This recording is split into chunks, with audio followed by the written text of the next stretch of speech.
In a dark cave, a young man sat in shock and repeated that what had happened to him would be the end of him.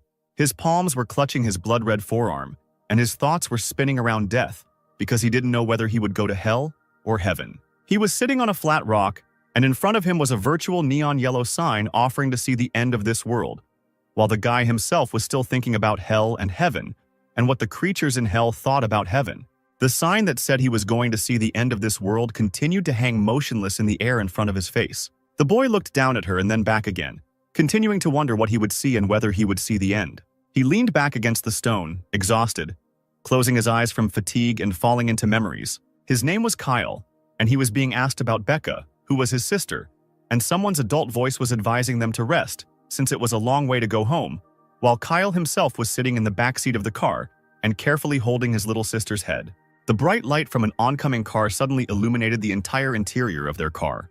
Kyle came to his senses in the same cave on a flat stone, realizing that it was several years ago, because when he woke up he was already in this cave, and there was some kind of book nearby in the purple light. The book was called The Celestial Harmony of Pure Art, and that was the only thing Kyle got there. He took this book because it was the last clue to get back home, and it had a single message telling him that he needed to see the end of this world. And Kyle didn't know if he would be able to return to his family if he followed this instruction. When his strength and endurance were running low, a new neon sign announced that he had completed his training. Tired and exhausted, Kyle was surprised by this news. All this time he remained in the cave, tormented by sad thoughts. So the bright light of freedom struck him, because he could not believe that it was all over, and he would be able to see his parents and sister Becca.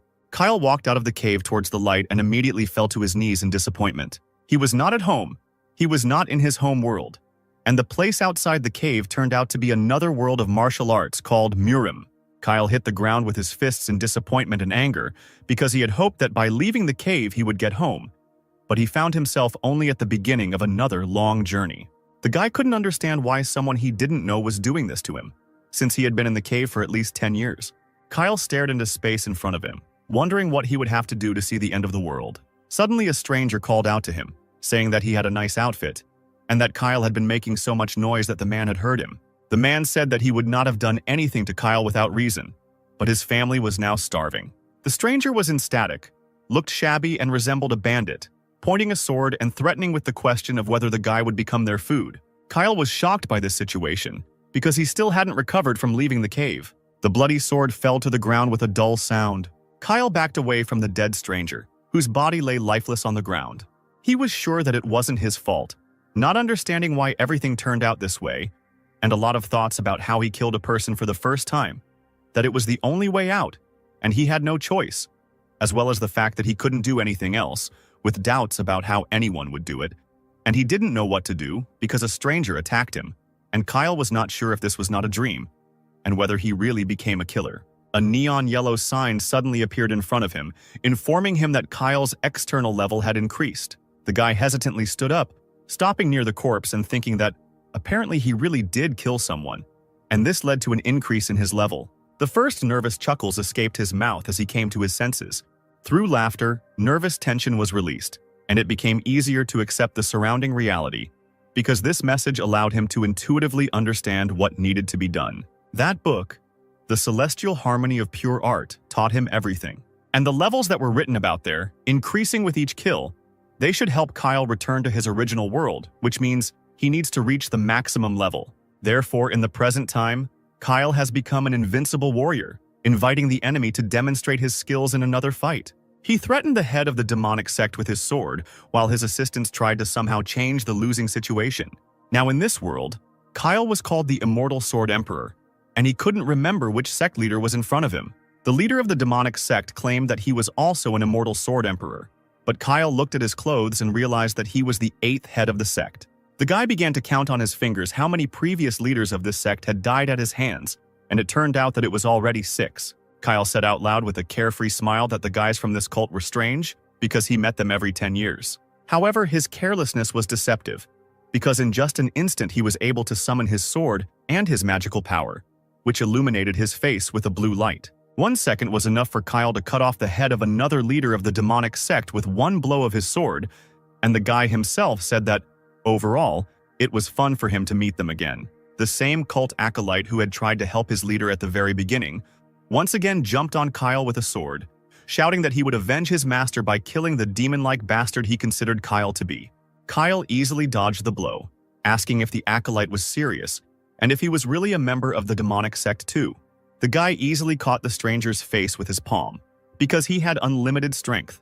Using his magic to fill the surrounding area with blue light, Kyle said that he liked the fighting spirit of this acolyte.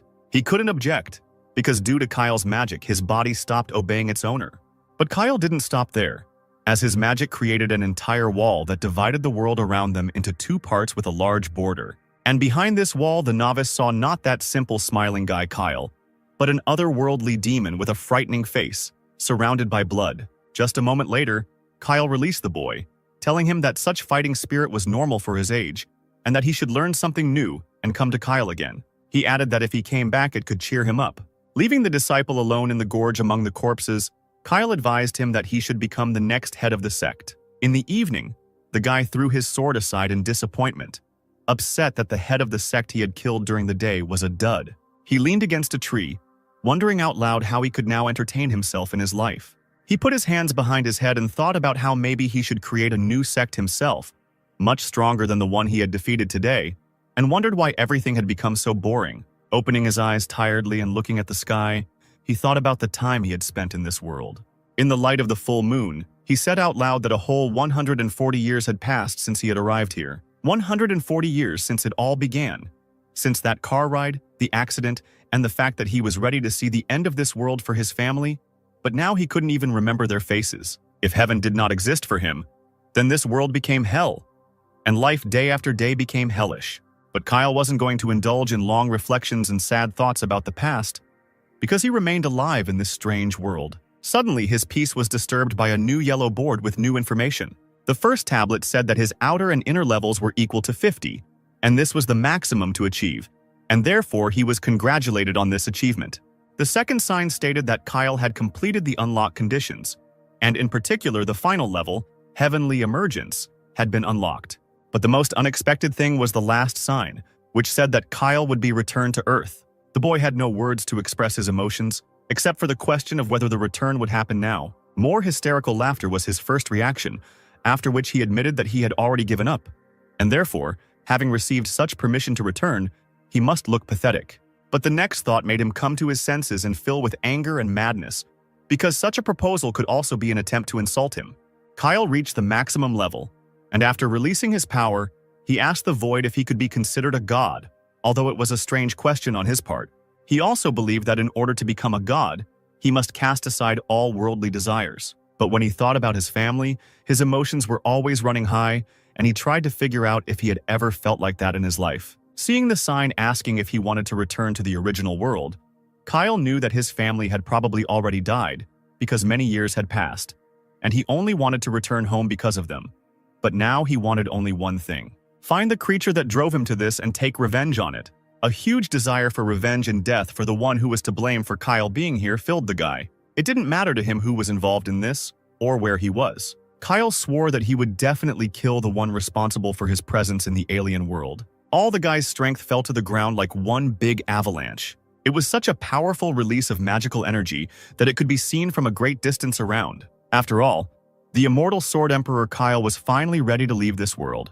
He remained in the world for 140 years, raising his level and developing his abilities, so that in one instant, he could turn into a simple stream of information and be transported back to Earth, to his home world. On the day of Kyle's car accident with his parents in 2011, another event happened. The blonde girl, dressed in the robes of the goddess, and also accompanied by the obstacles of movement, knew more about this day than Kyle. After all, on that day a portal opened, and that day was supposed to bring horror that would threaten everyone very soon. And the goddess will do everything possible to ensure that humanity evolves to counter future threats, to stand against the horror that will come from the opening portals filled with many red eyes of huge monsters, because the goddess believes that people should not waste the blessing in vain. At this time, somewhere in another corner of the parallel world, someone's triumphant voice was heard in the silence. The chained man was glad that the alien path had finally begun, because he had waited so long for what happened, and he knew Kyle. In the real world, it was already the year 2025, and in Korea, in the dungeon of the Red Wolf, a girl, using magic, shot a bow. She shot at the huge red mutant wolves that were chasing the guy in the wasteland. The wolves were huge, had 4 eyes and huge fangs, and were intent on killing anyone in their path. But then the girl fired another arrow filled with blue glowing power using her archer skill, Power Arrow. And instead of hitting one wolf, the spell-filled arrow hit many of the creatures chasing the boy, allowing him to survive. The girl masterfully used her skills to deal with the monsters. And it was Kyle's sister, Becca, the leader of one of the groups of people fighting the monsters. She jumped down from the heights towards her rescued comrade, saying that it was not too late and they would be able to get out, while the rescued guy praised her skills. The guy was so distracted, forgetting about safety, and a huge wolf attacked him from behind, biting him fatally. Becca turned at the sound of the scream, surprised to see more wolves. The rescued man fell to the ground, quickly losing strength and life. The girl was left to watch as a huge pack of red wolves killed every person from her group before her eyes. She assessed the situation realistically, realizing that there were too many monsters and they weren't going to go anywhere, while her mana was slowly running out. She could also die if things continued at the same pace. But then she saw someone who, having barely run out into the clearing, immediately turned around and rushed into the forest. This was a young guy who clearly had no intention of helping his teammates and was going to save himself. Becca screamed his name, calling him Gray, hoping he would come to his senses. But her attempts were in vain. But she attracted the attention of the wolves, who immediately began to approach her. The girl tried to cast magic on the arrow, but her mana was spreading too slowly to use it quickly, and the situation was approaching the catastrophic point of failure. Meanwhile, Gray, with hysterical thoughts, ran from the clearing as fast as he could, realizing that he had been too reckless. As he watched his teammates being overtaken by the wolves, he mentally called them insects, thinking that he should never have joined their group, and if he lingered, the same fate would befall him. He saw a portal ahead, hoping that he could escape, as he had to do so. Becca was still able to fill her bow with power and release an arrow engulfed in blue flame. She stuck herself into the ground right in front of Gray's feet, preventing him from running any further. The girl immediately appeared behind him, addressing the disoriented guy. She was all engulfed in a blue flame of anger, calling Gray a damn dog and asking where he was going.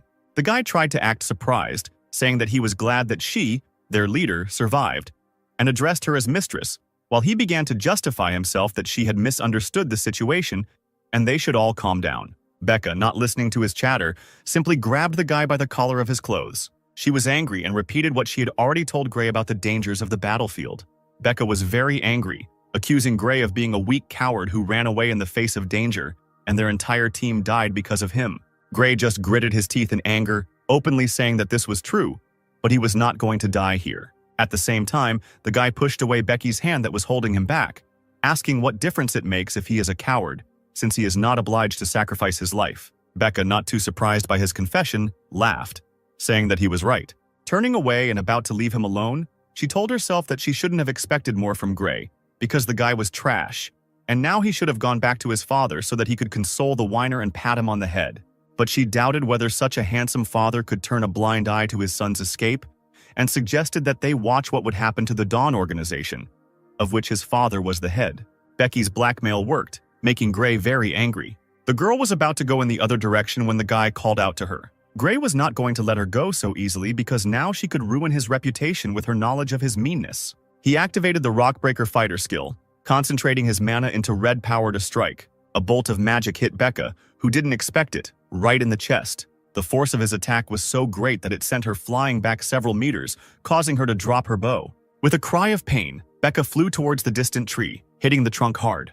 Gray stood frozen nearby, enjoying his victory over his defeated opponent. The angry guy grabbed her by the hair, angrily calling her names and pressuring her that no one needed her, because she didn't even have any relatives. Coming close to her face, the smug Gray mocked the girl, saying that even though she was strong and famous, she could not even imagine what would happen to her in his hands. The embittered coward intended to denigrate her by glorifying her, but in a bad sense with the help of his words. He intended to tell everyone that it was the leader Becca who had let everyone down and led to their deaths, and as a result of the raid into the dungeons, her entire group had died because of her. Gray concentrated the mana in his fist again, confirming with the girl that his story was quite plausible. Becca didn't have the strength or energy to respond to the traitor. Gray swung his arm to finish her off with a final word about how well the leader Becca had done. Lightning bolts of blue magic lit up everything around them with a loud roar, splitting the skies and striking the ground behind the shocked Gray, distracting him and preventing him from finishing off Becca. In the swirl of dust and wind, a familiar dark silhouette appeared at the sight of the blue energy lightning strike. It was Kyle, finally transported to his homeworld. The boy looked exactly the same as he had in Murim, with long hair, loose clothes, and no trace of the age he had spent there. Two signs in front of his eyes informed him that he had reached the maximum outer and inner 50th levels, and that he had returned to Earth. Kyle slowly realized what had happened, beginning to rejoice that he was finally back. He started laughing hysterically again, thinking that returning to Earth was a reward for reaching the maximum level. It wasn't serious, as if everything that happened to him was some kind of joke. But despite such a joyful event, Kyle did not forget about his desire to kill the one who was guilty of his disappearance. His desire for revenge was as strong as it had been the first time he had thought of it. Gray, not understanding who was in front of him, called Kyle sick and said that he was talking to himself. Gray felt uneasy about someone suddenly appearing out of the thunder and screaming about murder. And if the stranger could teleport, then he was probably a mage. The traitor brazenly tried to appeal to Kyle, ordering him to tell where they were now. But Kyle ignored him, simply walking past him as if he were an unimportant bug. Gray was starting to get angry that the stranger was ignoring him, while Kyle noticed the girl who was unconscious. Kyle asked if Gray had a duel to the death with her, since she was dying. Gray didn't like this, because now there was one more extra witness. As Kyle leaned over the girl, the traitor realized his mistake. Gray realized that he had made the wrong choice again, because the stranger could see what had happened to Becca, which meant that he couldn't just let him go, but it would be better to get rid of him. The traitor tried to understand what the stranger was doing, but he was too afraid that he would understand what happened or find out the truth, so he activated his power again, filling his fist with red magic, and he didn't care what the stranger was doing, since he should just be eliminated as another obstacle. Gray called out to the stranger, but Kyle was busy examining the girl in front of him, including experiencing shock as he recognized her necklace. Kyle gently touched the girl's cheek, peering into her exhausted face. During this time, Gray lied that he and Becca were enjoying the fight to the death, and pretended to lie that he wished the gods would bring the girl back. But the traitor did not experience these feelings, but only distracted the stranger with conversation in order to reduce the distance. After all, he had already concentrated enough power to attack Kyle from behind, shouting that he would follow the girl to meet his death. Kyle's blue magic power gathered around him at that very second. Strong and energetic streams of blue magic stopped Gray. Kyle had too much control over his power, which was now all around them, closing them off from the outside world and suppressing everything around them. And the stranger's aura was frightening and deadly. Gray didn't expect such strength from his nondescript opponent. Kyle was too powerful and angry, and his raw power swirled the air around the boy floating above the ground. Gray could only watch everything around him in fear and amazement. Kyle, using his full power so that even his eyes glowed blue, asked if Gray knew who he was. Concentrating his powers into stable blue lightning, Kyle called Gray a young man, ordering him to state his name. But Gray didn't know him, so Kyle introduced himself, saying that he was the immortal Sword Emperor. He said his name, Kyle, and his power was so great that his eyes glowed with blue energy. The angry mage loomed over the frightened boy, telling him that even if he had named him, it would not have helped him. A small ball of bright neon blue light emitted from the finger that Kyle touched to the traitor's forehead. It was a charge of energy that in the next moment blew away everything in its path with a large and powerful beam, burning through space for many meters ahead, sparing neither stones nor trees. And from the outside, it was clear that the energy explosion born from the small ball reached colossal dimensions, leaving its mark for many meters around. When the energy of the blow was exhausted, only a charred spot remained of Gray's head, as well as behind it, along the trajectory of the blow. Remembering his name was very easy for Kyle, because he was in his homeworld. He stood behind the still unconscious girl, coming to his senses. Covered in blood and with a half-mad smile, Kyle informed her, addressing Becca by name, that her older brother had returned. Becca thought back to her childhood on that fateful day in 2011, when her parents told the upset girl, not for the first time, that it was time for them to leave and they couldn't stay where she wanted. And if Becca really wanted, she could be left alone. Her parents walked to the car, saying that it was getting dark and she should still go with them. Only her brother Kyle stayed by her side, asking if she really enjoyed the amusement park that much. He smiled, because he was worried about her, instructing her that if Becca still decided to stay in the park, then their parents could have big problems. Becca didn't want to agree with him, only hugging the bear tighter. She wanted to stay at the amusement park not because it was nice, but because if she went home, she didn't know when she would see her brother next, since her mom said that Kyle wouldn't be visiting them that often, since he was starting school. Kyle touched his sister's hair, calling her name to get her attention. He He asked if Becca knew how much Kyle loved her, and then followed up by saying that even after school he would come and visit her. Becca listened with tears in her eyes to these words, and to the fact that Kyle suggested that next time they also go for a walk in this park to spend time together. She would never refuse Kyle, so she immediately pulled herself together and answered with a yes and a bright smile. So when Kai asked again if everything was okay and if she was ready to go home, Becca agreed and asked her brother to carry her to the car on his back to enjoy these moments fully. And Kyle replied that although he would carry her this time, he would not be able to do this every time because Becca was heavy, which caused his sister's feigned indignation, and she asked him to carry her every day. These were the last bright moments of her memories before the car accident that happened on the highway that same day. Becca blamed herself for the accident, thinking that it was because of her stubbornness and desire to go for a walk in the park, since their parents died in the accident. And when Becca came to in the wrecked car and called out to her brother, she received no answer. The place where Kyle had been sitting and wearing a seatbelt was empty because her brother was gone. In the real world, not the girl's memories, Kyle used his power to heal her. Becca came to with a scream, opening her eyes and taking a deep breath. She immediately tried to get up but felt pain, while Kyle informed her that he had healed her with spiritual power. But since the wound was deep, she would not be able to move painlessly right away. The girl looked at the guy with distrust and without a grain of recognition, asking who he was. To which Kyle, with a short pause, replied that he thought she would recognize him. The guy reached his hand towards her pendant, which she immediately grabbed and covered with her hand, while the stranger told her that he was happy to see her again, and that he had grown so much and had become much heavier since their last meeting. But that didn't stop Kyle, and he took Becca's hand with a smile, saying that he must have changed too. Becca was shocked by how much the stranger reminded her of him, her older brother, from the bright memories of the past and the day of that terrible accident. After all, it was Kyle who gave her that pendant with a photo of their family and told her that even if he was not there, she should never give up and should always be strong. Becca swallowed her words, realizing who was standing in front of her. She started crying with happiness because her brother was such an idiot. He suddenly disappeared, and now he appeared. Kyle put his arms around his sobbing sister, holding her comfortingly, telling her that he understood how hard it was for her. But Becca came to her senses, pushing her brother away with a sharp movement and getting into a fighting stance, as she remembered that Gray should be somewhere nearby. Kyle turned serenely towards the crater where the body lay, asking if his sister was talking about this guy who tried to kill her. Becca was shocked to see both the crater and the corpse inside it. The body showed no signs of life and did not move. Becca asked Kyle why he killed Gray, and her brother, after confirming the traitor's death, asked what was wrong with the situation. The girl suddenly grabbed his hand, pulling him towards her. She spoke fearfully about how they needed to escape from here as quickly as possible. Becca lived in one of the high-rise buildings in an ordinary city in their previous apartment. While the girl sat on the sofa, her brother looked around, making sure that over the years the house had remained in the same condition as it was. Becca, meanwhile, was pondering the situation, informing her brother that they were in for a big problem, as Director Khan was due to arrive soon. Kyle didn't know who it was, so he asked his sister again, and she explained that it was the director of the Dawn Guild, and also Gray's father, and since he was a local mafia member, he was known for his cruelty and ferocity. Director Kang was one of the 11 highest-ranking hunters in Korea.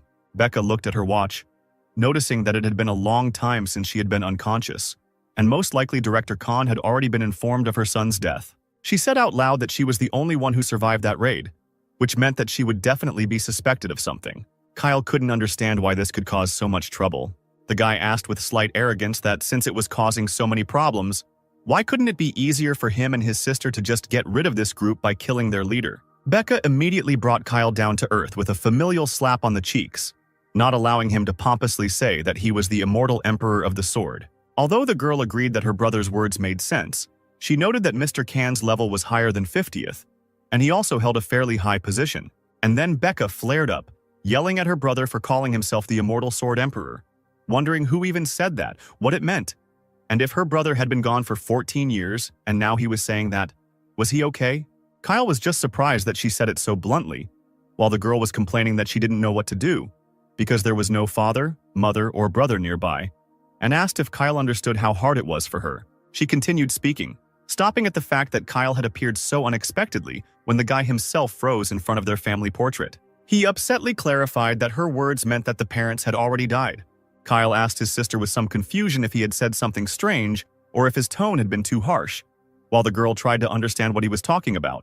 The boy reluctantly explained that he had been to a place called Murim, but the reason he had ended up there was not important to the conversation. Kyle turned to his sister, asking her to tell him everything that had happened while he was gone. He was interested in who the hunters were, what kind of guilds had appeared, and whether there was a concept of level in this world that she had mentioned. Becca stopped him, asking him to wait, as everything was too complicated to explain, and her head was threatening to explode from the amount of events happening. She stood up, getting ready to leave, saying goodbye that she would tell him everything later, since she had one urgent matter and needed to leave. Kyle asked where she was going, and Becca, showing the car keys, said that she was going to Dawn, asking Kyle to stay here and not do anything. Kyle walked away, opening the door and deciding to wait for her in his old room, where everything remained untouched, as if he had been there yesterday. The guy remembered his sister's indignant reaction to his words, realizing that he had been traveling alone for a long time and reaching the heights. And now he was about to become an older brother again, and it had been so long ago that he remembered almost nothing. Kyle was determined, remembering what his sister had said, including about Mr. Kane, and the boy decided that he should find out more about him. Then the sounds of bangs shook the front door, disturbing Kyle's peace. Several strangers were near the apartment with ill intentions. One of them used a magical purple seal, channeling his power through it. He grinned bloodthirstily, clearly planning a crime. So these three, with the help of the seal and the purple power, broke down the door to Becky's house. Kyle saw them from the hallway, hearing the question of where his sister was. The girl's older brother guessed who the guys were who smashed the door to their family's house. It was the group's director, Dawn Can, who was looking for Becca. At this time, the girl got to the business center in her car, where the second largest guild headquarters in Korea was located, the Dawn Guild. Becca was worried that she just walked away, leaving Kyle alone in the apartment. She hoped that Director Kang hadn't had time to do anything, and that he could grab her as soon as the girl entered the building. Wondering who to ask for help, Becca stood by her car when another girl called out her name. It was Alice Labora, the deputy head of the Dawn Guild, who was asking Becky what she was doing here. Becca asked the girl where the head of their guild was, and learned from her in response that Mr. Can had gone somewhere with the head of the raid, John. Alice asked the dejected Becky what had happened to her. Becca looked at the deputy guildmaster of Dawn thoughtfully and resolutely, mentally thinking about her position and status. Alice Libera was one of the 4 strongest hunters, and although everyone around her knew her strength, few understood it. Becca didn't think about it for long, because her situation was hopeless, and there was no one else to turn to for help.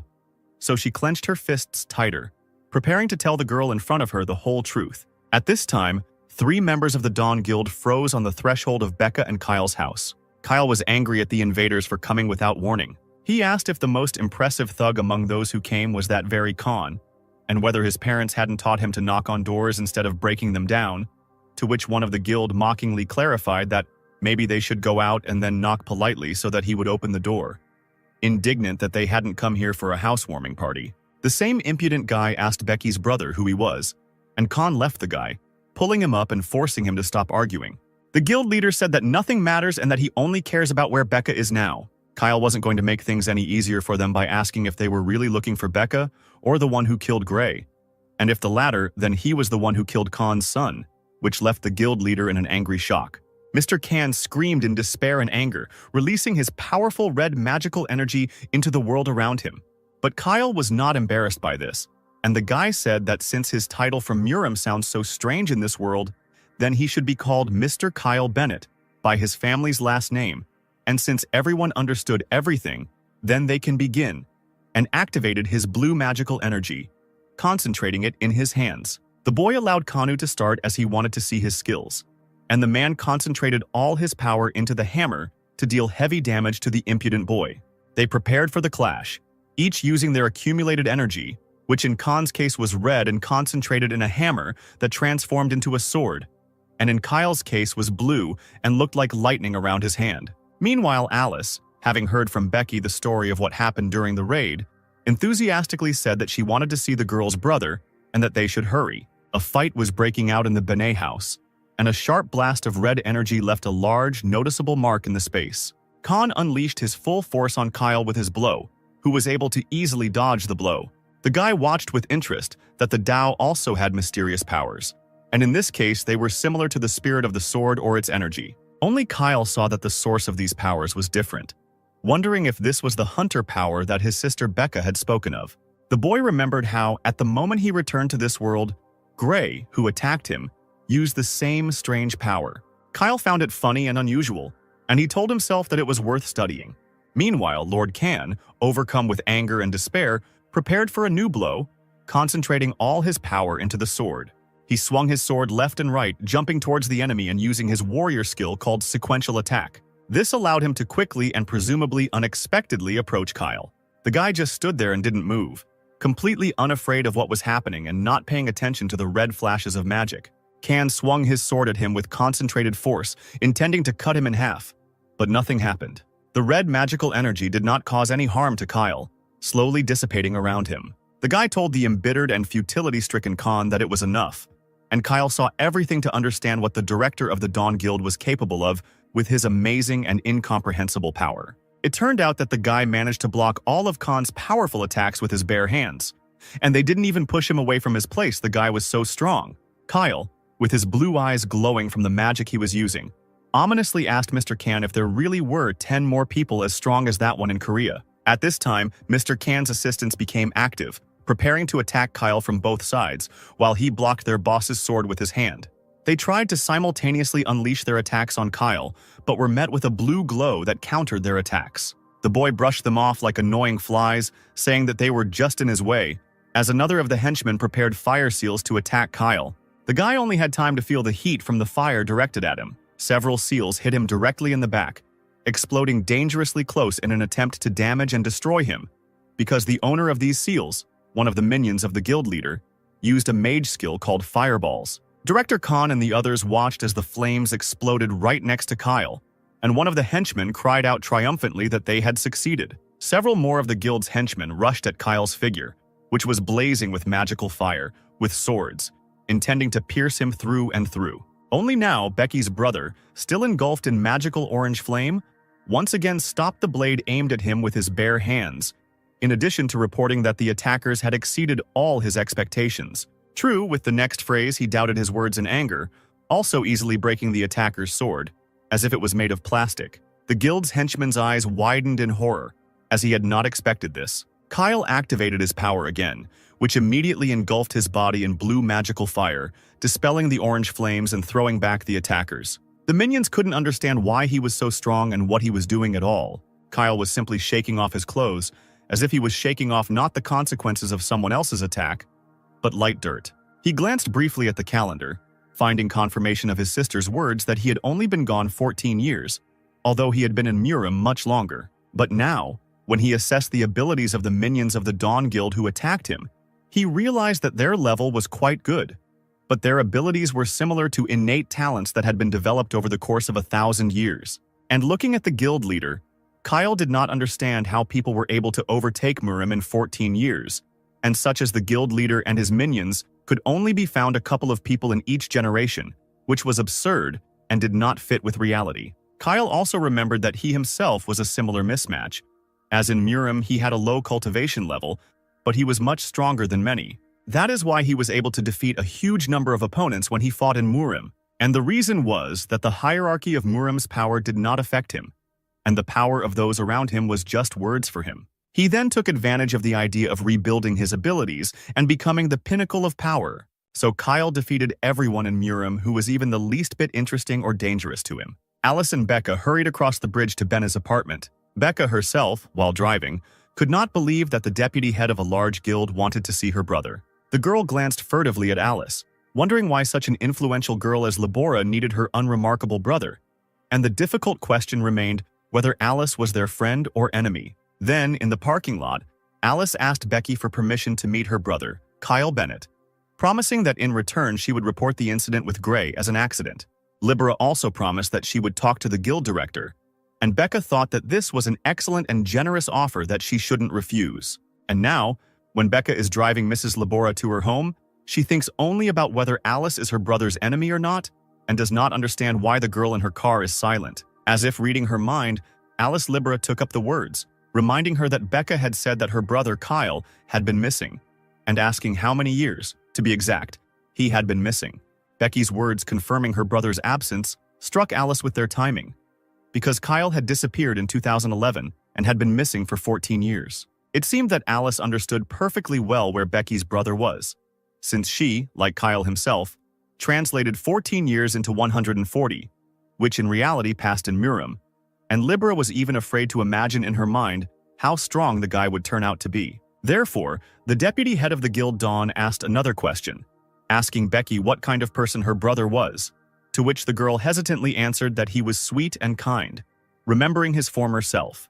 Becca was pleased to talk about her brother, and she also noted that he was smart, and Alice asked if he had studied, meaning higher education institutions. Kyle's sister named the university where her brother studied and remembered that he also helped her with her homework, and Alice was surprised by the name because it was difficult to get in there, noting that the girl's brother probably studied very well. Becca just chuckled in response to this, saying that he was just very persistent, explaining that once Kyle took on something, he did it to the end, and did not stop until he reached the end. At this time, in the Bennett family's apartment, Kyle pointed his finger at another henchman of the Dawn Guild leader, standing at a short distance. Becca's brother, completely ignoring the swordsman who was furiously attacking from behind, asked the guy he pointed his finger at to use his strange aura again, because he had never seen such power in Murim. Having deflected the swordsman's attack from behind with one of his right hands, Kyle sternly asked not to interfere with him, since this attacker did not interest him. The guy Kyle had pointed at earlier had no choice but to activate his blue circular rune diagrams, which immediately produced ice crystals that he sent towards the stranger. Kyle repelled them with a simple shield, so that not a single shard of ice reached its target, and the guy himself commented that he liked the coldness of the minion who attacked him. And in Murim, such a one can only be found in the Ice Palace, which is on the North Sea. Remembering the ice dragon, Kyle brought his hand to his face, using magic to cause a fine frost to appear around his palm. In an instant, he turned this frost into huge ice dragons that were summoned to attack the guild minion who attacked him with ice crystals. The dim-witted Ice Lord was immediately frozen by the ice dragons, unable to withstand Kyle's power. The henchman with the shield only managed to shout for help in an attempt to escape, but Kyle noticed his escape as soon as he turned around at the sound. It turns out that the henchman couldn't leave the apartment after encountering a bluish magical barrier created by Kyle, and no amount of punching or appealing to the leader could help him. A bright blue beam pierced the head of the shield-wielding henchman, killing him instantly. Khan called out to the shield guardian who had fallen to the ground, while Kyle noted that the warrior with the shield should stand in the vanguard and stop the enemy's attacks. But this one had cowardly fled, showing his back. Kyle appeared behind Guild Director Khan, announcing that it was now his turn. He asked the man with a grin that he hadn't expected something like that, and asked if everyone here was that cowardly. At this time, the man tried to feverishly figure out who was in front of him and why such a young guy owned both ice magic and protection, and could emit a strange beam from his fingers, not understanding what it was, and doubting whether it was magic, and not understanding how the magician could stop his attacks. Khan noticed that if he looked at the world around him, despite the large scale of their battle, there was absolutely no damage to the house, wondering if it was an accident. Khan called Kyle a bastard, asking what he had done magically to the place, and if he had prepared for their arrival. Kyle grinned and told the man that he simply used the soul of his sword and covered the entire space around him with it, since he had not been home for a very long time, and he could not allow the guild members to destroy everything around him. The guy remembered the past, realizing that he would not be able to explain it in more detail, since it was difficult. But he explained that as soon as the invaders entered this house, they immediately found themselves in a world ruled by Kyle. Guild President Dawn became angry at this response, activating his power again and preparing to attack Kyle, considering him a monster. The man didn't intend to die in this place, so he gained enough strength to activate the Berserker skill. He used up most of the red magic power swirling around him, and used the next skill called Fury. Kyle, as always, calmly watched what was happening, generally agreeing that for someone he might be a monster. But the red flashes of someone else's magic did not frighten him at all, and he only thought out loud that the aura around Khan had increased. And for now, Kyle did not know what the man was going to do next. The guild leader once again prepared his magic-infused sword to attack Kyle in rage mode. He used the same technique, making many strong and fast strikes in an attempt to hit the guy, but Kyle dodged them without any problems, as if he saw all the movements in advance. Bart Becky replied that this didn't make Khan any better, but rather, it was as if he had lost his mind and become crazier. Kyle directed his power into the sword lying on the floor, broken at the end, filling it with blue magical energy and lifting it from its place, calling it to him. He no longer had any desire to stand on ceremony with the guildmaster who had disturbed his peace, so he simply prepared for the blow, adding more of his power to the sword. One precise swing of the blade was enough for Kyle to strike the man, fatally slicing his body. The guy himself simply passed his opponent without receiving a single scratch. Khan only had time to try to call Kyle a monster again, to which Becky's brother said that he should know his place. Turning around covered in blood, he noticed that Khan was nothing compared to the immortal sword emperor that was Kyle. Soon Becca brought Alice to her apartment, inviting her to come in and walk through, but was surprised that the front door was open and looked inside in shock. Her brother was diligently cleaning someone's blood from the floor, and nearby there were bodies piled on top of each other. And when his sister indignantly asked what had happened and why the front door was open, he only said that she was late. Wringing out a blood-stained rag, Kyle simply said that his sister shouldn't be surprised because they were guests he had invited to their housewarming party. But Becca didn't understand anything, indignantly asking what kind of housewarming party it was and how it could turn into a bloodbath. The sister insisted that she had just arrived and this had happened, and insisted that his brother explain himself. But Kyle only replied that he liked his sister's determined look, and that in the world of Miriam, she would have become much stronger. Alice casually noticed that the apartment looked cheerful, and Kyle only noticed her, mentally asking who she was. After all, he felt how the heavenly harmony of pure art resonated next to her. Alice, in turn, looked at Kyle, wondering who he really was. She looked at the boy smugly, mentally noting that he probably thought he was the only one who had been to Miriam, and that it was a big surprise for him to meet someone who might know about the place where he had been missing for 14 years. On a sunny day, the world around the Bennett house was quiet and calm. Becca slept peacefully in her bed, undisturbed. Suddenly, the girl woke up, sweating from one thought that frightened her. She jumped out of bed and headed deeper into the apartment to make sure she was just having a nightmare. Stopping at the threshold of one of the rooms, she hesitantly called out to her brother, realizing that she could not find him. Standing in the rays of the morning sun, Kyle, already with a short haircut and in clothes familiar to this world, noted with surprise that Becca had gotten up very early. The girl turned around, not expecting to find him at the window. Kyle smiled carefreely as he stood by the open window, slightly worriedly asking his sister if she thought he had disappeared again. Becca was glad that she hadn't dreamed it all and that her brother was really with her now, so she asked why he didn't sleep a little longer. The sound of an incoming message caused Kyle to be distracted, asking his sister for a break in the conversation, and Becca agreed. Kyle read the text carefully, taking the message seriously. It was a message about an important call, and the guy went into another room to answer it, leaving Becca alone. The girl saw him leaving the house from the window, worried that a week had passed since his return, but everything seemed unreal to her. That meeting between the deputy head of the Dawn Guild, Alice Labora, and Becky's brother was not particularly fruitful, as they did not talk about anything, and the only thing Alice said then was a promise to meet again. What was also strange was that after some time, people from the Dawn Guild arrived and took away the bodies of Director Khan and his subordinates. A news report the following day informed the townspeople of Gray's death and Director Khan's resignation, and numerous news articles were filled with speculation about the motives behind Director Khan's abrupt choice. Alice Labora kept her promises, and the Bennett family was not harmed. Becca, watching from the window as her brother talked to the driver of a car that had just pulled up, recalled that she, as the only survivor in the Red Wolf's dungeon, was given a long leave. The girl knew that at the time of the call, Alice Labora was talking to her brother and invited him to her place, so she wondered what the deputy head of the Dawn Guild wanted from Kyle. Looking at Kyle leaving, Becca quietly said that he should return from his meeting with Labora unharmed. Alice sat at a table in an authentic Chinese-style cafe alone. She was enjoying tea from a small light-colored bowl when her guest disturbed her, stating that she had nothing better to do at the moment. It was Kyle who had come at the girl's invitation, who clarified that his small family with Becca had been under 24-hour surveillance since his meeting with Labora, and wondered what could be interesting about that. Alice smiled innocently, pretending to be embarrassed that her surveillance had been discovered, and said that it was for the safety of their family. But Kyle, sitting down at the table across from her, waved it off, saying that the situation could be left out. Kyle took a sip of tea from the bowl, immediately recognizing the variety. Labora was glad that the guy recognized the type of tea called Qinshan Silver Needle, and she shared that she often goes to this particular tea house to taste this rare tea.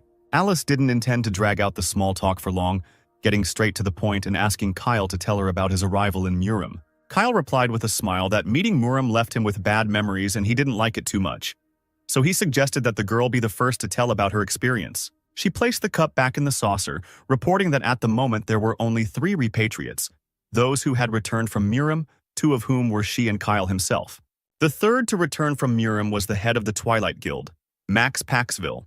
The Twilight Guild was as influential and powerful as the Dawn Guild and had the same huge number of hunters. But at the moment, both guilds had disagreements and did not get along with each other. At the same time, Elisa reported that she and Maxim once compared their stories of their stay in Murim and discovered something in common.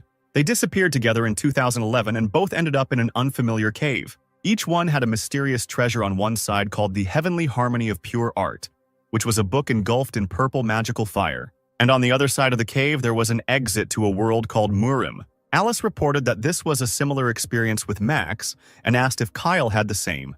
The guy remembered how, after leaving the cave, 2 signs appeared in front of him, asking if he wanted to return to the original world. And if his desire to return is great, then he needs to see the end of this world. Kyle confirmed that in his case, everything was the same. And Alice continued that they were able to return to the ordinary world only after several years. And when they returned, here, in their home world, the era of hunters and dungeons began. And about Murim, in which they spent some time, she still did not find anything, noting that the changes in their real world are connected precisely with Murim. Alice asked the guy if he knew when the hunter and dungeons conditions appeared, and Kyle replied that it was 14 years ago, after the revelation of the goddess. It was that girl in light clothes who was worried about the fate of this world. Alice confirmed that this was true, and after the revelation of the goddess, dungeons, monsters, and hunters suddenly appeared, and with them classes and skills, and all together it began to look very much like RPG games. The girl finished her story, asking Kyle if he had any questions, and he asked how exactly he and Max returned to Earth, whether they reached the end, to which Alice easily answered that they returned as soon as they died there. She asked if that was how Kyle had come back, and seeing his depressed and upset state, she asked what had happened and if maybe she had said something wrong. The cup in Kyle's hands cracked with the realization that he had no need to disappear in Murim for so long and could have simply left. The guy was smiling on the outside, but inside he was experiencing a storm of negative emotions from the realization that he could have just ended up back. In his mind, the boy asked the goddess if she had sent him there, while hundreds of notice boards were in front of the chained stranger's face, and Kyle continued to ask why all this was happening. The stranger in chains smiled ominously, while Becky's brother continued to lament that his reward for 140 years in Murim was only reaching the maximum level for which he was sent to Earth. And Kyle believed that this was a small reward, and he deserved to be given a greater one. Enraged by such realizations, Kyle loudly complained that the reward should have been at least an answer to his question, because he achieved everything with sweat and blood, and the goddess did not even give him answers. Alice, who Kyle was looking at that moment, looked at the guy with fear and confusion. The guy quickly switched over and asked why the girl invited him and what she wanted from him. Taken aback by her guest's sudden change of mood, she looked away, asking if he would like to go for a walk. Alice started by calling not only Guild President Max Paxville and his entire Twilight Guild an enemy to Dawn, saying that they already had a tense relationship with them, and frequent conflicts day after day, and now after Director Khan's death, it will only get worse. Since Kyle was the one who killed Mr. Khan, who was one of the main forces of Dawn, he must take responsibility. Alice invited Kyle to join the Dawn and promised to give him a high position, provide him with fame and fortune, and she was sure that he should not refuse such a good offer. Kyle looked away, noting that it was difficult for him to ignore the remark from his sister's boss. However, when the guy looked straight at Alice, she said that despite the circumstances, he still refused her. He turned around and was about to leave when the girl stopped him by asking why he was refusing, and Kyle had to explain that he was going to be on his own. He took a few steps, turning around to clarify his answer. Kyle smiled, asking if she would agree to submit to someone weaker than herself, hinting that his strength was greater than the entire Dawn Guild. Alice looked at the smug boy in front of her with distrust, assessing his capabilities. It didn't take her long to make her next move, inviting them to test who was weak. Kyle thoughtfully asked Alice if she knew that 1 year in their world was equal to 10 years in Murim, and once again reported that he had been there for 140 years, pressing that this alone should be enough in their argument. Alice rightly noted that age is not proportional to skill and strength, and the guy agreed with her, adding that any person who lived in Murim for 300 years would not become stronger than Kyle. Alice asked the guy if he was sure about this and, activating her power, created a small purple magic ball. Having spoken the command to open the barrier, she sent a stream of energy forward. He raced across the grass towards Kyle, leaving a purple trail behind him. Having drawn a border across the clearing, the magic ball almost reached the guy. The ball stopped at the end of the clearing and hung several meters above the ground. A moment later, it burst into a bright flash because Alice activated her origin skill called Shadow Play. Kyle was currently assessing the effect of the spell that outlined a limited space around them. Noticing that some of his feelings had left him and the space around him had become darker, he also estimated that the radius of action was 50 meters, and in Murim, it would take a lot of time and effort to create such a form. Alice, watching with the guy as the ordinary world was left behind the curtain of the spell, explained that this was her origin skill. She said that what was happening could be considered the creation of a new space that imitated the real world, and from the outside it looked like they just disappeared. Alice stepped forward and noted again that such a skill was called Blood Plum Blossom in Murim, and she had never failed an assassination mission using it before. Kyle noted with a grin to himself that now it was clear why she could kill easily, and also clarified that their fight now would be comparable to a fight against water with tied hands. The girl, having activated first one and then the other sword with her magic, which enveloped the weapons in bright crimson flashes, said that it was easy to get out of this space, and all that was needed was to kill her. Alice looked scary as she swung her blades, adding that the second way to exit the illusory world was the death of Kyle himself. Kyle took her words too lightly, noting that it was quite funny that she was trying to kill him, and noting that such a skill could be used for more than just locking. The girl didn't have enough self-control to stand on ceremony with the guy, and she made a sharp lunge, trying to reach his neck with the blade. Approaching Kyle, Alice agreed with him, continuing her attack. Only all the attacks and attempts to get Kyle remained unsuccessful, and the guy easily dodged, not allowing himself to be harmed. Alicia took a step back to swing for another blow. She used all her strength and skills to attack the enemy with lightning speed from many sides at once. But this was not a problem for the guy, and he easily repelled all her attacks with his hand. Kyle kept an indifferent expression on his face, as if the girl's blows could not even theoretically cause him any significant harm. Alice took a few steps back in order to gather her strength and approach the enemy with a new attack. She crossed her blades to direct a new stream of attack magic at Kyle. The boy had to jump back to avoid the blow, noting that he found it interesting that Alice was able to change the direction of the daggers with one hand, and that it was a unique form of weapon. Kyle said that only the best assassin in Murim, called the Dark King, had such a technique, who had the special skill, Moonlight Blood Path, and Alice was surprised that Kyle recognized her at first sight. Becky's brother smiled, saying that he had already met the boy who claimed to be her successor, but Kyle himself was young then. While finishing off the girl morally, he says that this is why he instantly killed him. Alice froze in shock at this news, not expecting such a denouement. Kyle stood to the side, saying that he would give the girl 3 tries to use her Murim skill to try to get him, and if she could hurt him, he would agree to join Dawn. The guy asked her to start, and Alice tightened her grip on her dagger. She began to concentrate mana around herself again, creating a dark red cloud of power, agreeing to begin attacking. Kyle, observing not only Alice but also his own feelings, noted that in the world Labora created, it was as if the feelings disappeared, as if there was nothing there, and he even slightly felt like a lost kitten in a huge hostile environment, wondering if this was the effect of her skill and power. Meanwhile, smoke swirled in the dark red fog, creating whirlpools within which purple magical flashes were born, clearly posing a threat to Kyle in the future. The guy watched this with a relaxed smile, as if he saw nothing new in this kind of technique. Meanwhile, the magical clots soared upward, uniting into a large whirlwind not only from the air, but also from the stones. For a few moments they hung high above Kyle, and then, filled with magical energy, they gained strength and chose a direction to strike. In an instant, they all rushed down to attack the guy who had jumped to the side, gaining speed and trying to inflict significant damage on him. Kyle extended his hand, quickly summoning his blue magical energy and concentrating it in one place. He fired a multitude of magical charges to the sides, smashing all the projectiles flying at him with his blue energy fire. The guy jumped to the side, watching as his mana easily destroyed the hostile red flashes. He raised his hand in a defensive gesture, commenting on his opponent's attack as not bad. His outstretched hand was a shield for Alice's next attack, which Kyle easily calculated, parrying without the slightest loss to himself. He chuckled and informed the girl that she was quite far away, noting that it was her second attempt, causing the girl to be displeased with his reaction. She jumped to the side to maneuver, noting that she knew about it. Having retreated a short distance for the next attack, Alice reported that in the world of Murim there was the strongest man named Shaolin, and he lived there for 150 years. And since Kyle lived there for about the same amount of time, he was most likely comparable to him in strength.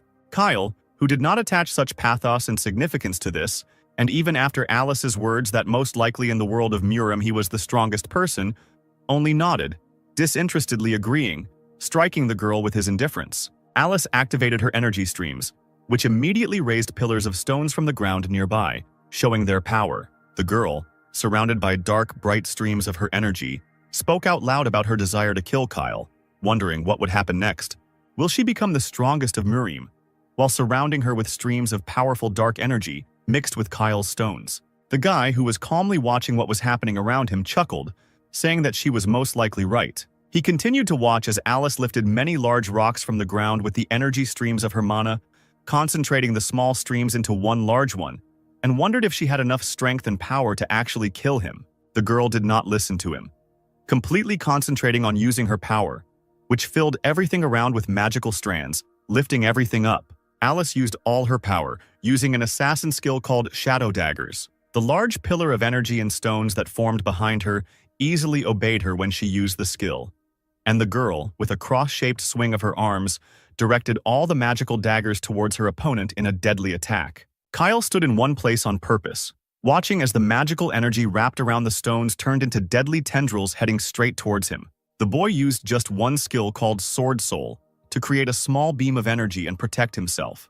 But its power was so great that the force of the explosion from even a small energy ball was colossal. This energy and power was enough to dispel all the dark red magical strands that were meant to kill him in an instant. Alice could only marvel at the strength and power of this guy. True, following the flash that almost blinded her, a huge stone flew at the girl, which she did not expect at all. She tried to move to avoid it, but realized it was impossible. Something was holding her back, not allowing her to move even a centimeter from the place where the huge stone had attacked. Someone's hand swung forward with force to strike. Kyle stood between Alice and the huge stone, shattering it into 100 small pieces with one blow of his fist, which flew in the opposite direction from the force of the blow, thereby saving her life. Alice looked at his hand, which was completely unharmed by the blow, as if enchanted, and Kyle himself said with a smile that this was her third attempt, but if she wanted, they could continue. The girl, trembling from the horror of imminent death, answered with a short pause that no, she would not continue, admitting that she had lost. The pink curtain that separated their illusory world from the real one slowly dissipated. Alice promised Kyle that this would not happen again and asked permission to ask one thing. The girl was slightly wounded, while Kyle didn't have a scratch, and she wanted to know what the guy had done, because for a moment it seemed to her that she was fighting an invincible creature whose capabilities were beyond this world. The boy slowly lowered himself to the ground, crossing his legs, to tell her in detail why this happened, starting with the fact that he assumed that this would happen if they fought in that illusory space, and that if there was an ordinary person there, he would be killed immediately, even if his strength was beyond the pale. Alice listened to the guy's words in shock, surprised by what he was saying, because she was able to survive. She tightened her grip on her dagger, asking one simple question to find out just how strong Kyle was. He noted that the girl was very effective in combining her martial arts with her skills, and that was the answer. And the guy also noted that he would like to return to their previous conversation. While Alice was hiding her twin blades in her magic pocket, he said that he would still like to accept her previous offer of cooperation, but on his own terms, which consisted of material support for Kyle and his family, as well as providing them with information, for which the guy himself would help the Dawn Guild. The only condition was that he still had no intention of becoming a member of the guild, intending to maintain his status as an outsider. Kyle suggested that Alice evaluate this as an alliance, since the guy did not want anyone to command him or help him. The girl, having listened to him thoughtfully, after a short pause replied that she agreed to his conditions, but asked him to promise one thing. Alice asked Kyle Beckett that he would not support any other guild except Dawn, including Twilight. The guy stood up from his seat with a smile, saying that she shouldn't even swear off something like that. Extending his hand to Alice, Kyle introduced himself once again, stating his title as the Immortal Sword Emperor, and stating that he would not betray his word. In his mind, he added that this was generally part of his plans, since he was going to fight the strongest of this world. And out loud, he asked the girl to remove all the security and surveillance that she had put on their family, saying that he tolerated them only because of his sister's work. But now, he did not know what could happen to them, hinting to the girl that she should understand what he was warning her about. Alice did not answer directly, once again reminding that she was not going to harm their family, and Kyle thanked her for understanding the situation, hoping that she would remove the surveillance voluntarily, meanwhile drawing attention to the girl's injury. And the next moment, the guy tore off part of the sleeve of his top shirt. Kyle handed the piece of cloth to Alice, asking her to forgive him, and she could only look at him in confusion, asking what he meant. Becky's brother explained that he had provoked the girl into attacking her with his talk of 3 attempts, stating that his true goal was to see her prowess as one of the strongest people in the world. So he felt embarrassed that she was injured as a result of the battle. Alice replied with a grin that, of course, she thanked him for his kind words. But there was nothing terrible about her wound, since thanks to his power, she was able to gather the determination to kill Kyle, to which the guy sheepishly noted that the girl herself had been aiming for vital organs from the very beginning. Meanwhile, Kyle wanted to ask one more thing, clarifying why in the world of Murim, Alice chose the path of a killer. The girl just chuckled, noting that she didn't think that Kyle was thinking about something like that. Because in that first cave, where all the people who ended up in the training world ended up, she almost went crazy, and she had a crazy desire to kill someone, so she stopped on this path. Kyle took note of the girl's choice without responding. He again remembered the system messages popping up, asking if he wanted to return to the original world. And if he really wanted this, then he needed to see the end of this world. Kyle answered himself that he had hoped that Alice would be able to understand him, because the guy had been thinking about such a message the whole time he was there. A business-class car stood at the edge of the forest waiting for its passenger. The driver looked impatiently at his watch, as his boss was late. He heard the sound of the back door opening, and through the rearview mirror, he finally saw the one he had been waiting for so long. The driver immediately turned to the passenger, seeing her injury and asking if everything was okay with the deputy guild leader, clarifying that she even used shadow play and wondering how strong her opponent was. Alice only noted that even such a powerful technique did not allow her to touch her opponent with a dagger, and he exceeded all her expectations. She had used up too much energy, which eventually ran out, which the driver couldn't believe. Thinking back on the fight, Alice realized that Kyle had never even attacked her. Moreover, the girl had no idea how he blocked her daggers. Her mood was too depressed after the fight, especially when she admitted complete defeat. The driver said he thought it would be best if Kyle Benet did not join the Twilights, and asked if the clan's deputy leader had thought about sending the boy to the Feast of the Sun. Alice, her shoulder bandaged with her former rival's shirt, said that to stop Max Paxville they definitely needed Kyle Benet, and she was willing to do anything to get it.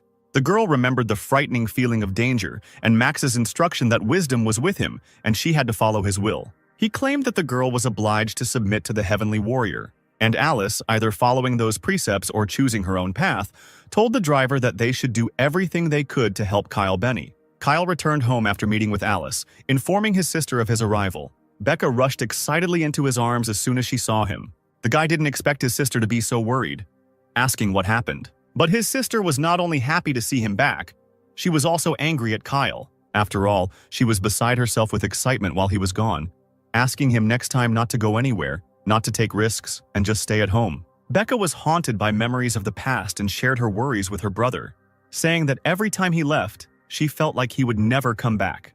Kyle touched the girl's head, saying that he understood her feelings. At the same time, he warned her that he wanted to become a hunter, which contradicted his words about caring. This news upset Becca, and she asked Kyle if he really wanted to die that much that he chose this way. The guy showed her a small cube that shimmered in all shades, saying that Alice had given it to him, calling it a mystical cube.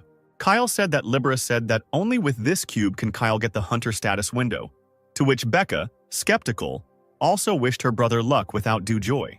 Her attitude did not dampen Kyle's determination, and he took the cube, preparing to begin his journey. The mystical cube in his hands glowed, activating and beginning the process. Bright, multicolored lights illuminated Kyle in the entire room. Gradually, the glow of the cube began to fade, as did its integrity. The cube began to float at the edges, as if it had melted. Eventually, the light coming from the cube finally died out, leaving the guy with the remains of the cube in his hands. Confused and slightly upset, Kyle asked his sister if Alice Libera had tricked him, but Becca said that was how it was supposed to be and advised him to shout out status window. The brother listened to his sister's advice and said the cherished phrase, immediately after which 2 different information boards opened in front of him, one of which was blue and the other yellow. The yellow one was a status window from the Murim world, and Kyle had never seen it before, and it showed his strength from that world, telling him that his level was 100, which was the maximum, and all his other skills were also developed to the maximum level. When Kyle looked at the blue sign trying to figure out what it meant, he was met with empty meanings. The blue plate symbolized the hunter's status window, characterizing Kyle, stating that he was level 1, his health bar was full, and he had one attribute point available that he could use on strength, endurance, agility, intuition, or spirit. The thing that interested Becca most about her brother's sign was what grade he was in. But when she saw the necessary line, she froze in shock, because the sign said that Kyle had no class. Delighted with the negative result, she told Kyle with a joyful smile that the hunter was definitely not his, and he should just forget about it. And Kyle looked at her in confusion, asking why she decided so. Becca asked if she had told him about the hierarchy of hunters, and realizing that she had not, she said that hunters were divided into 6 classes, the first of which were warrior, priest, and mage. Then came the priest and the assassin and the archer. But there were many more classes, if you include the higher ones, and these 6 were considered the main ones. For example, Becca was from the archer class, and her highest class was a sniper. And the girl also added that the main classes are innate and cannot be changed in any way. And Kyle has no class at all, which means he never had a chance to begin with and never will. Kyle, defeated by this knowledge, sat there dejected, while Becca continued, informing him that it was possible to become a hunter in general without a class, and the whole problem was only in skills, hoping that in this way she would be able to completely demotivate her brother, and hope that he would give up. To increase his level, according to Becky, a hunter needed experience, and points could only be obtained by defeating a monster, but this required skills. And unlike hunters with 6 main classes, hunters without a class did not have these skills, and they could only be obtained through the skill cube.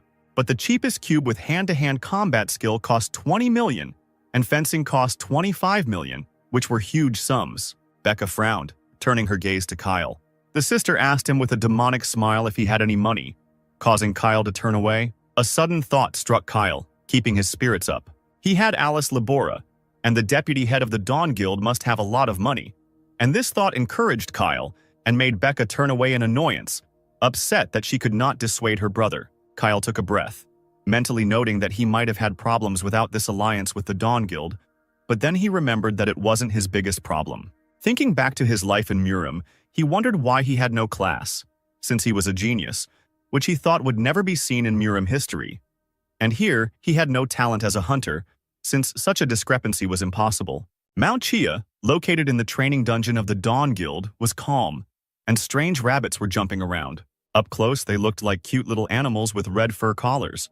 But this was a deception, because the rabbits were actually skill training monsters. And because of them, this dungeon was called the Rabbit Dungeon. Becca just destroyed one of them with a well-aimed shot of a fire arrow from her bow.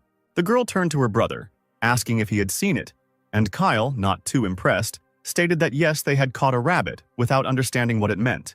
Becca reproachfully replied that with such an attitude, all novice hunters come to a bad end, and before their eyes the defeated rabbit turned into a red gem, and Kyle said that this would not happen to him. Picking up the gem from the ground, he asked Becky if it was a monster stone, and if it was exchanged for money, which she confirmed, adding that the gem was an environmentally friendly natural resource that generated a huge amount of energy when processed, and it was because of such stones that nuclear power plants disappeared one after another. At the same time, Becca warned her brother to be careful, because no matter how strong Kyle is, he does not know what can happen in the dungeon. At this time, the guy killed many rabbits at once with a series of light blows, causing his sister to look at him in bewilderment. Annoyed that he wasn't even listening to what she was saying, Becca watched her brother from the sidelines while Kyle realized that using normal attacks to defeat monsters wasn't giving him any experience. His blue hunter stat plate was completely unchanged. Taking a closer look at her, he noticed that she had fencing skills. He decided to ask his sister about this skill. While the sign said that this skill was a class skill, was passive and used without spending mana, had a rarity of D, which meant that it was available to everyone. Also, the mastery level was D, indicating the lowest value. And it was also a warrior class skill. It was possible to improve it, and it was activated automatically when using a weapon, which was a sword. Becca patted her brother on the shoulder, telling him not to worry and that they had a whole dungeon to themselves, and he would be able to master the skill in no time, while Kyle was shocked to see that the rarity and skill level were very low. The guy had never had a D level before, which didn't make him happy at all. His sister was trying to get through to him at the time, arguing that although she didn't know what kind of contract Kyle had with Alice Labora, the deputy head of the Dawn Guild was an unusual person, and Becca was sure that she would try to get the most out of Kyle's presence in the clan. But looking at her brother, she realized that he was not listening to her at all. Becca called Kyle again, seeing that something strange was happening to him, as if he was using his power, and his eyes were glowing blue. The girl called out to him in confusion, wanting to attract his attention. She already wanted to touch him, but he himself intercepted her hand.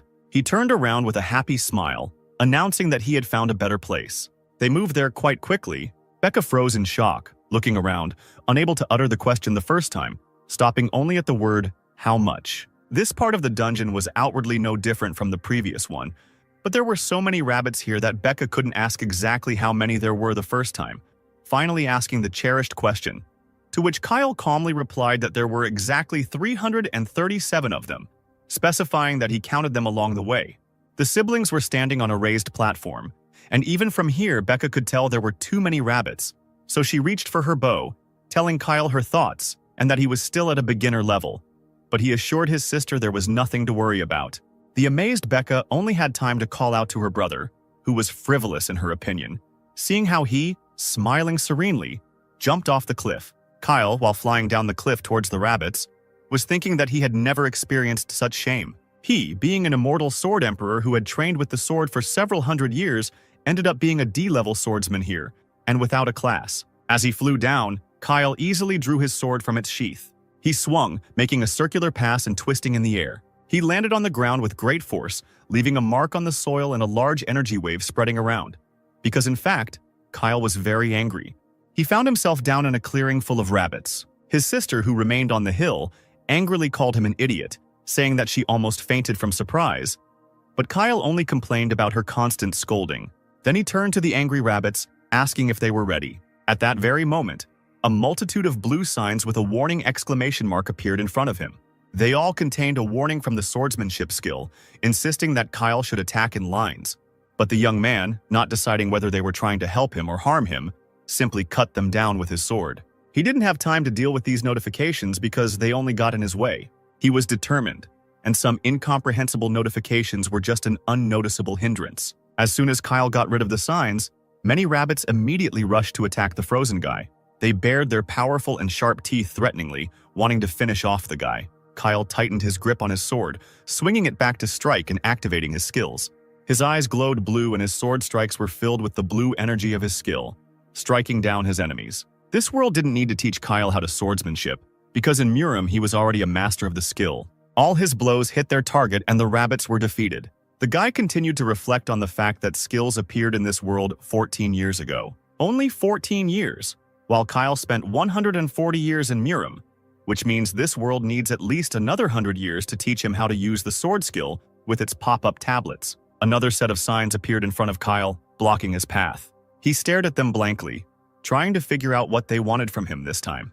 He read another warning, looking at the text with shock and confusion. This time, unlike before, the sign said that he had reached level A+, and Kyle turned around, asking his sister who had come up to him what that meant. Kyle poked around at the notifications, not understanding how to close them or how to change the settings. Becca stood back in shock, asking what her brother had just done. Kyle waved it off, saying that he didn't understand it, and saying that all of his swordsmanship should be displayed in the system, and that the fact that he couldn't find it was probably a mistake. The girl still couldn't understand where Kyle got such speed from, and how he was able to instantly reach level A+.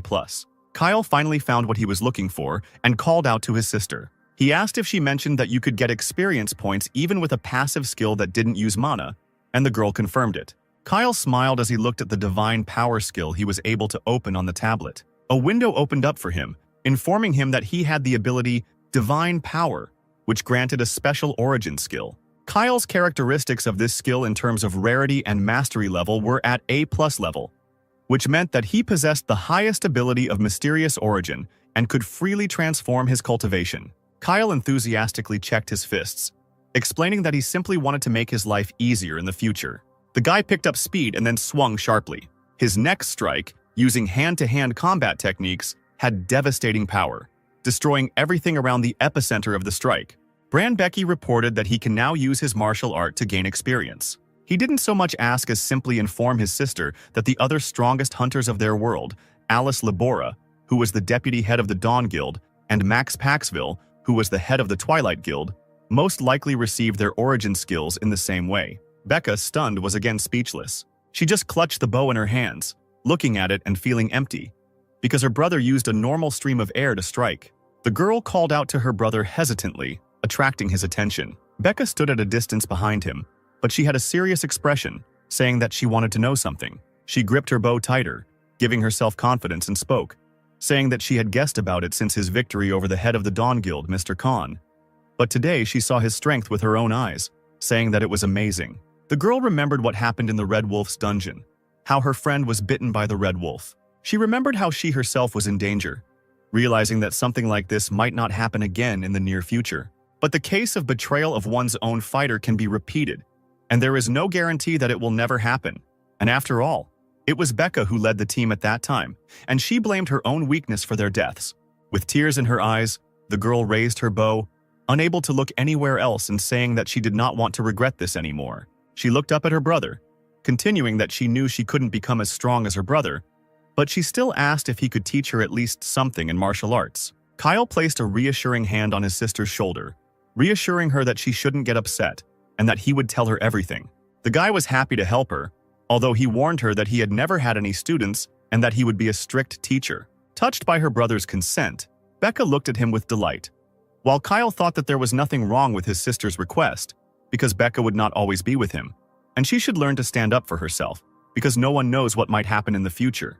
The guy himself said that there was a point in her training which meant they should move on to another point, and the girl could only ask in surprise when he had managed to put the dots around. They used their powers to make quick jumps to move around the dungeon. During their journey, Becca asked Kyle what he would do next, since he had already mastered the skill of fencing. Oblivious to the danger above, she asked if Kyle was going to use his warrior skills. The guy was more attentive and he noticed the hostile rabbits. Swinging and activating his skills, he informed the girl that he could level up using his powers. With his next blow, he sent a blast of energy-charged air into the attack, hitting the target squarely. Becca shielded her face from the dirt caused by the explosion of her brother's powers at the target point, agreeing that his situation wasn't so clear on how to proceed further as a hunter. Kyle gestured to stop her from going any further, noting that he could now use his martial arts to develop himself. But to become a strong hunter, it is not enough for him to just be strong. He needs to learn certain class skills, and they just happened to be in a clearing full of rabbits. Kyle remembered Alice Labora, who was also in Murim, and upon her return was able to become stronger. She combined her skills and martial arts to do this, and Kyle needs to find skills that are compatible with his martial arts in order to increase his strength. A sudden realization struck Becky's brother, causing him to open his eyes in surprise. The guy jumped far ahead, leaving his sister alone and causing her confusion. Kyle rushed towards the place where there were most rabbits. He filled his fist with strength again and swung it forward to strike. The guy remembered that he had already managed to combine any skill with his strength. At the same time, in this world he also saw those skills that would be difficult to combine with his powers. For example, the magician's skill called Fireball, and all magic in general. Kyle aimed the balloon filled with his energy at the rabbits, once again exploding the final target and achieving his goal. Becca called out to him, warning him not to continue like this. But Kyle interrupted her, calling her name in warning, because he had just chosen the area of hunters that he would be able to combine with his martial arts. Sitting on the grass in a hail of gems that fell around him, left over from the dead carcasses of rabbits, he told the girl that he had decided to become a magician. Becca, as in all previous times, did not appreciate Kyle's choice, because she had already told him that since he did not have a class, it would be very difficult for him on the path of a hunter, and since he also chooses the path of a mage, it will be many times more difficult, because it was even more difficult to get the cubes of mage skills. The girl sighed heavily, turning away from the jubilant guy, deciding that she would leave everything as it was. Kyle opened 2 tablets with his characteristics again, one of which characterized him in this world and was blue, and the other transferred all his characteristics from their Murim and was yellow. And the guy noted that he had already become familiar with these 2 systems enough, and could confidently say that there was a very big gap between the Murim system and the hunter. Becca, who was collecting the gems in her bags, remarked out loud that they could stop worrying about waste, while Kyle was thinking about how Muris's stats window only showed the own body stats, and there was nothing but the internal and external levels. But even that little knowledge would be very useful to him while he was in Murim. But when looking at the hunter stats board, it showed everything from strength to mana, and it was more flexible in settings and had many features. Kyle noted that the nature of the emergence of systems is different, as if they were created by different people with similar abilities, and the hunter system gave experience and resources from killed monsters, and the reward was received instantly, which provided a reliable basis for strengthening, and with it, anyone could become stronger with a little effort. While in Murim, the path of cultivation was much slower and more dangerous. And to achieve a breakthrough there, one had to spend a lot of time practicing. And to improve one's skills, one had to risk one's life. True, sometimes there could just be luck. And according to legends, the hero of the past, who was called the Heavenly Warrior, became a god and wrote that magic book, The Heavenly Harmony of Pure Reason. Kyle remembered that this book was an ancient treasure that many had fought over in Murim, and it was in the cave with this book that he woke up when he got to Murim, not understanding where exactly he was. As he and his sister walked on, the boy continued to reason that at the moment when he found himself in Murim and considered everything that was happening to be self-evident, he had overlooked one circumstance. If for his homeworld, the being that gave people the hunter system was the one who calls herself the goddess. Does this mean that the being that sent Kyle to Murim was her enemy? That guy in chains who calls himself Heavenly Warrior? These thoughts made Kyle angry, because he hated the one who sent him to Murim. Time passed, which gave Kyle the opportunity to get used to everything. Thanks to the support of the Deputy Guild Don Alice Labora, Kyle became stronger. For a whole month now, he had been quietly wandering through the dungeons, raising his level, and at some moments, meeting with particularly strong and atypical for the earthly world opponents, it seemed to him that he was no longer in his native world. During this time, the guy reached level 22, and when fighting monsters that resembled livestock, he always joked that he would like some freshly cooked chicken. He did not forget about his promise to his sister, teaching her the 365 vessels in the human body. He also learned to speak in a normal way, so as not to stand out. Looking at Becca, Kyle knew that for her age it was too late to study martial arts, although there was one way out. And here was Becca, sitting in front of him, asking him what happened. He carefully held her back, wanting to prepare her a little for the implementation of his idea, asking his sister not to cry or scream, even if she started bleeding. This kind of address slightly frightened Becca, because Kyle said it unexpectedly right after their joint meditation. The next moment, she screamed so loudly that it could be heard not only in their house, because her brother pierced his sister's vessels and directly injected his power into her. This allowed Becky to advance and her skills to improve. She could now pierce stones with her arrows, although she almost burned Kyle's hair during the procedure. The next time Alice and Kyle met, the Deputy Guild Dawn asked if everything was okay in their family. She didn't intend to be polite for long, however, and asked if she could get straight to the point. Kyle noted that Alice usually didn't stand on ceremony, saying what was needed right away, and the girl agreed, simply saying that Becky's brother should consider this a unique trait of Libera. The guy asked her what the girl was up to, since she hadn't called them for a long time, and offered to meet. Alice agreed, smiling as she closed the distance between herself and Kyle and addressed him by name. She extended her hand to him with a serene smile and asked if he would like to go on a date with her. Kyle, not expecting such a question, stared at her in surprise. It took him a moment to cross his arms and reply that although this kind of invitation was new to him, he would refrain this time, to which the girl asked him not to refuse so quickly. She said that a new dungeon had opened in a town not far from them, with a 10th level of danger, and a recommended level of 45 to 50, and such a dungeon was usually only allowed to high-ranking hunters, and of course, it was not the best place to go with someone of level 20. At the same time, Alice looked at Kyle with a smile and clarified that if it was him, then his low level would not be an obstacle to such a trip. The guy asked again, confused, if the girl wanted to go there together, and if so, why? Alice reported that high-level dungeons have a hunter number control that prevents large groups from entering them, and she wants Kyle to quickly gain strength as a hunter. The guy chuckled, picking up the bowl and clarifying that the deputy head of the Dawn Guild wanted his improvement to speed up. The girl indignantly pointed out that he was using terrible and outdated wording, even though he had lived for over a century, to which Becky's brother irritably replied that he understood, but he didn't look old.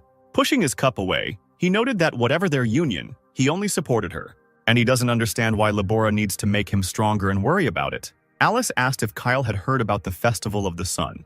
She explained that it was an annual event held between the Dawn and Dusk guilds that helped show off the strength of the strongest guilds in Korea, but it was only a facade, and everyone around would think that they were strengthening their relationship. But in reality, these competitions were determining positions of power. The Festival of the Sun can be compared to a small war. Right now, there is a fight between the Dawn and Dusk guilds for the rights to the dungeons, and most of the fights will take place inside the dungeons, so the general public will not know much about their differences. But all this will resemble the beginning of a major war, comparable to the situation when small matches are thrown into a powder magazine. Kyle asked the girl, confused, what the guilds were fighting for at all, because if it was a fight over interests, then it was completely stupid. Pouring tea into her cup, Alice explained that the head of the Twilight Guild, Max Paxville, was to blame for everything, since everything had been stable before. But at some point, the guy had chased after power like a madman. Libra replied that Max had become subservient to the one called the Heavenly Warrior, which amazed Kyle. He stood up from the table with determination, immediately attacking Alice with questions about Max Paxville's relationship with the Heavenly Warrior. But the girl said that she knew nothing about the Heavenly Warrior and only heard that Max Paxville received a message from the Heavenly Warrior in the Murim characteristics window. Kyle returned to his seat, wondering what kind of message that could be as the girl continued to speak, saying that she couldn't confirm whether it was true or not, since the stats windows weren't visible to anyone. She also said that even if Max had received an order from a Heavenly Warrior, she still couldn't understand why he was doing this, since they had been friends before. After all, they were the only ones who experienced the horror of Murim. Kyle thought about her words, looking at the girl seriously. Alice looked up at him and asked Kyle to participate in the Sun Festival as an ally of Dawn. It was a beautiful day outside when they finished their conversation. The driver was waiting for Alice again in the car not far from that cafe. Returning to the car, the girl continued to explain to Kyle that the balance of power between the guilds had recently been on the side of the Twilight, and all because they captured all the dungeons and carried out frequent raids. If this information becomes known at the Festival of the Sun, it will be the end of the Dawn Guild. The girl gently reminded them that at such an important moment they had lost their leader, Mr. Can, who was their main strength. And after these words, Kyle began to feel tormented by her conscience. The guy brushed off his worries, saying that he understood the situation in general, but he still hadn't heard from Alice the reason why his growth was useful for their guild.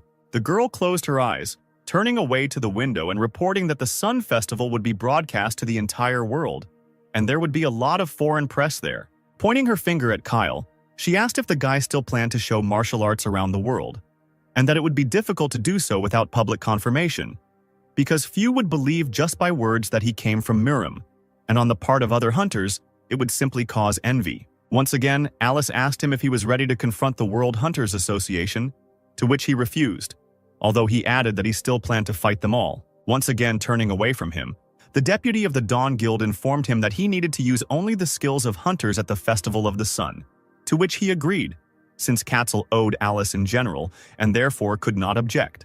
Pleased with his answer, the girl was glad that he agreed and asked the driver to give her the suitcase, which surprised Kyle, who did not expect that he would need anything else. Alice opened the suitcase, revealing 6 magic cubes with the Maya skill and 1 magic skill each for the wizard and sorcerer that the guy had asked her for earlier. Bribed by this, Kyle began to take his decision to participate in the Sun Festival as an ally of the Dawn Guild more lightly, since he was planning to meet Max Paxville anyway. But besides the cube, Alice also gave him paper, and not just one paper, but several that began to fall on him from the sky. Finding himself surrounded by huge stacks of documents, the guy didn't understand what it meant. Alice explained that, unlike Murim, there were legal processes on Earth, and all these official documents were needed in order to confirm their alliance, to agree not only on the guild's assistance to Kyle, but also on Kyle's assistance to the guild. And the other document that the guy was holding in his hands was an official document of registration of a hunter and a guild.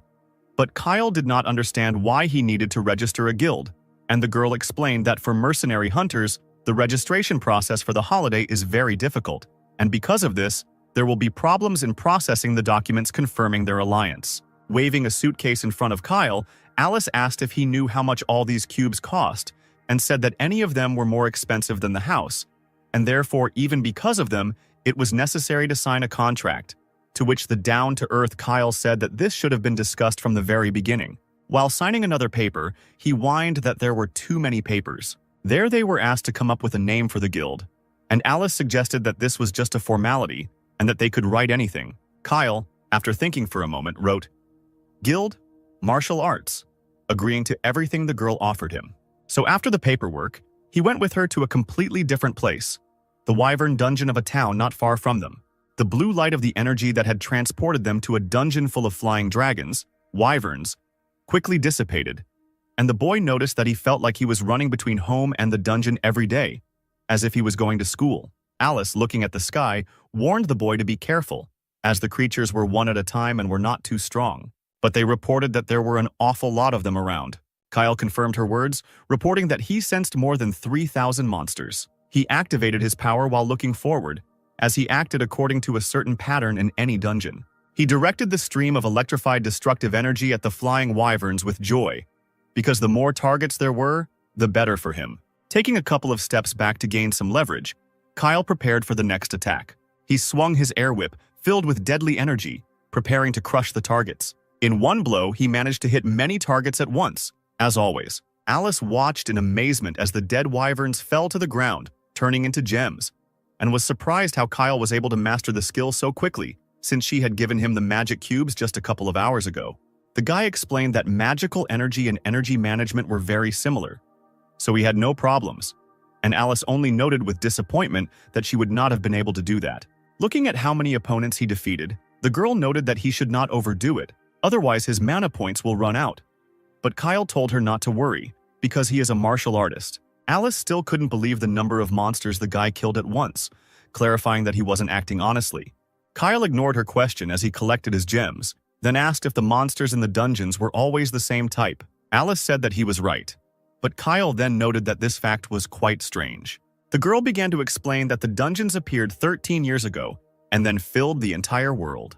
But while she was saying this, she didn't notice that a monster had appeared high in the sky. This monster was descending rapidly, but even the wyverns couldn't notice it while Alice was talking about how there wasn't a single dungeon where there was more than one type of monster. Meanwhile, the claw of an unknown creature, a huge creature, dealt with one of the wyverns, and another low-level wyvern was thrown straight into the rock by a powerful force. It was a huge dragon, a different type of monster in this dungeon, which contradicted Alice's words that this could not happen. At this time, in a completely different place, a man scooped some grain from a bucket into a plate. He threw this food to the fish, which jumped out of the water with a desire to eat. It was the villa of Max Paxville, the head of the Twilight Guild in Seoul, the capital of Korea, and behind the man feeding the fish, there was a secretary guy in a suit holding a folder with a lot of notes, addressing the one who was feeding the fish as the head. The secretary's name was Sam Brudeau, and he was a subordinate of the Twilight Guild, who informed the man on the shore that they had received information about the suspicious whereabouts of the Deputy Guildmaster of Dawn, Alice Libera. Sam also reported that the Dawn Guild had a newcomer who was supported with all their might, and people said that it was with him that Alice went to clear the dungeon. The man asked again whether Alice had gone to personally clean the dungeon, throwing food to the fish once again. Sam confirmed that as a result of an internal investigation, they were able to find out that this hunter, with whom Alice went into the dungeons, was the brother of one of the leaders of the Dawn groups, Becky Bennett. The guy's name was Kyle, and there was one oddity in his biography. He disappeared for 14 years but recently reappeared. The secretary continued to report, saying that his appearance coincided with the resignation of Mr. Khan, who was the director of the Dawn Guild. But the man stopped Sam, asking where Kyle had been for 14 years. No matter how much Sam dug through his papers, he still couldn't find any information about this, since their intelligence still couldn't figure it out. But Sam said that they were able to find out something else. Mr. Khan did not resign, but simply disappeared. And the last thing he managed to do was go to Becca to teach her a lesson for killing his son Gray. The man who was feeding the fish took off his straw hat, putting it aside, and saying that it meant he was dead. He explained this again to Sam, informing him that Mr. Khan was definitely dead, and the secretary noted that this was not bad news. The man turned out to be the leader of the Dawn Guild, Max Paxwell, and he informed the secretary that Kyle Beckett was most likely in Murim.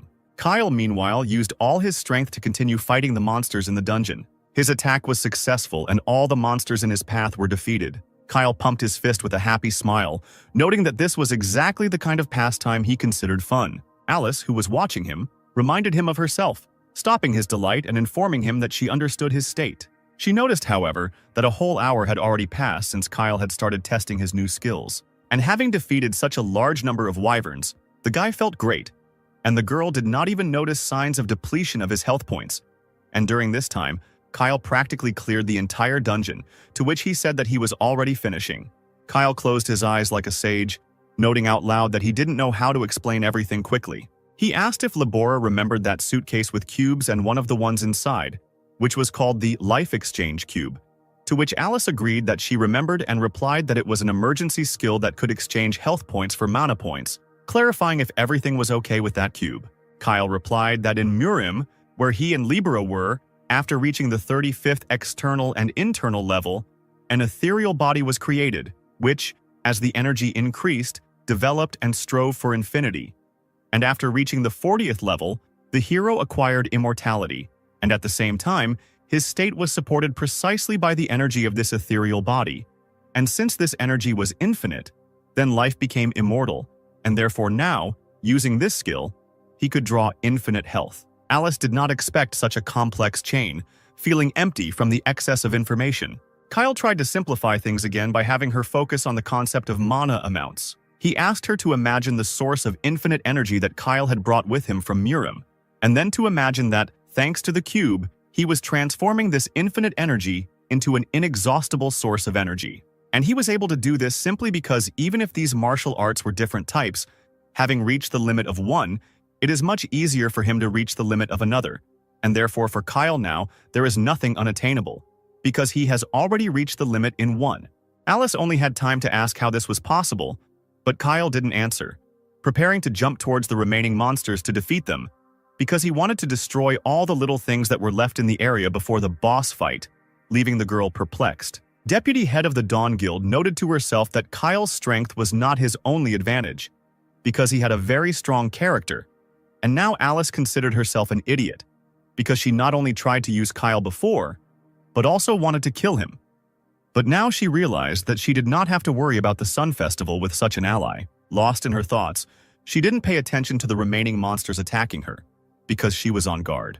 With another blow, she struck down the attacking monster, continuing to think about Kyle and his example. Inspired by his example, the girl wondered if she could reach the same level, and the monsters continued to attack and their numbers did not decrease much. But the girl was on guard, and her strength and the power of her energy-filled blades were still enough to hit the flying wyverns. True, such a battle had its downsides, because Alice could not fly, and therefore during the fall, only with the help of her blade, which she caught on the rock, she was able to keep herself from falling. Only when she was hanging over the abyss with one hand could she appreciate how high she and Kyle had climbed in this new dungeon. Gathering her strength, she pushed off with her feet, making a big jump back up. The girl professionally planned her trajectory so as to defeat many monsters at once. Alice confidently landed on the ledge after another attack, looking back down into the gorge again. There were a lot of gems that the fallen monsters had turned into lying there, and she wondered when Kyle was going to take it all away. Labora hid her blades in the magic storage while thinking about what she had learned about the dungeon, and thinking that when she came back here next time, she should raise the level of the dungeon, since the characteristics inside were much higher than they should have been. And since there were flying monsters here, dealing with them in general was much more difficult. Looking around, she considered what kind of raid would be best for this dungeon, and that next time, she should have a team of 5 hunters, a tank, a mage, an archer, a priest, and a melee fighter. But, thinking about the future, she missed the changes happening in the present. Someone very large flew right over her head. Alice looked up with a question, not understanding where someone so big could come from in this dungeon. It was a monster of another level and larger size, and it was the first time she had encountered one like this. She barely managed to jump to the side, saving herself from the attack of this creature. But an equally large dragon, on the other hand, flew towards her, intending to kill her, although Alice was not going to give up so easily. She took out her blades from the magical spatial storage again, preparing to fight. Only the loud noise of huge wings right behind her ruined the girl's plans. The huge monster could not only attack her, but with its wings it created air currents filled with magic, which were much stronger than the usual attacks of monsters. And Alice, who did not expect this, was unable to cope and repel this attack. Thrown from her place by this energy wave, she fell, frightened, thinking that only a demonic force could manifest itself like this, and the girl did not understand where it came from in the dungeon. The monster attacking her had no intention of giving up and pursued the disoriented girl, who believed that such appearances of monsters from other levels could be a mistake in the dungeon system. But then someone caught the girl who was serving and preparing to die. It was a joyful Kyle, smiling as he informed Labora that the monster had finally appeared. Alice, picked up in her arms, was surprised by Benny and asked him if the guy was really waiting for this particular monster and knew about it. Kyle only smiled and explained again to the one he had already said that when the entire dungeon was captured, stronger monsters would appear in it. At this time, many demon-level monsters filled the dungeon, while Alice clarified that it was Kyle who allowed such a monster to wander here, and the guy replied that he was just waiting, because the bosses need to be dealt with at the end. Holding the girl in his arms, Kyle carefully informed her that even if such monsters were new to her, she should not be distracted. But she should not worry either. At the same time, he suggested that the slightly annoyed girl discuss the details later. But for now, they needed to stop somewhere. Having landed with Labora on the ledge, the guy thoughtfully noted that it was time for dinner and asked what she would like and if she liked grilled food. Alice, not taking the hint, replied that she thought it was not a good time for dinner. At this time, Kyle concentrated a whirlpool of fiery vortices in one hand and golden electrical energy in the other. Raising 2 fists above his head and crossing them, he was able to fully appreciate his own power. Opening his eyes, he directed his gaze forward, telling the girl that she should wait for him, because today they would have fried chicken. And the giant monsters that were about to attack the guy standing on the hummel were considered a wonderful dinner by him, because with his strength, he was going to fry these flying monsters.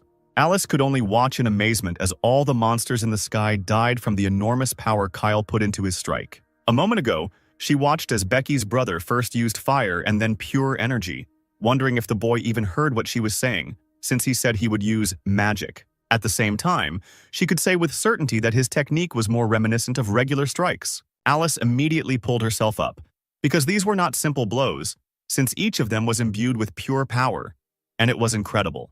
But what happened next made her freeze in place, looking at the sky in disbelief. The air above began to swirl, creating a distortion of the underground space. A huge green portal opened right in the center of the sky, from which even more frightening creatures immediately began to fly out. And Alice had no choice but to scream at Kyle to get out of there immediately. The girl couldn't believe that the monsters just started appearing from the suddenly opened portal, because there were too many of these flying creatures. And she also wasn't sure that Kyle was going to continue further, so she was going to save him by rushing off the ledge. But already in the air, she realized that it was even more dangerous next to Kyle, so she shouted at the guy again that he should run. The girl, confident that Kyle could not hear her due to the distortions in space, gathered all her strength for the blow.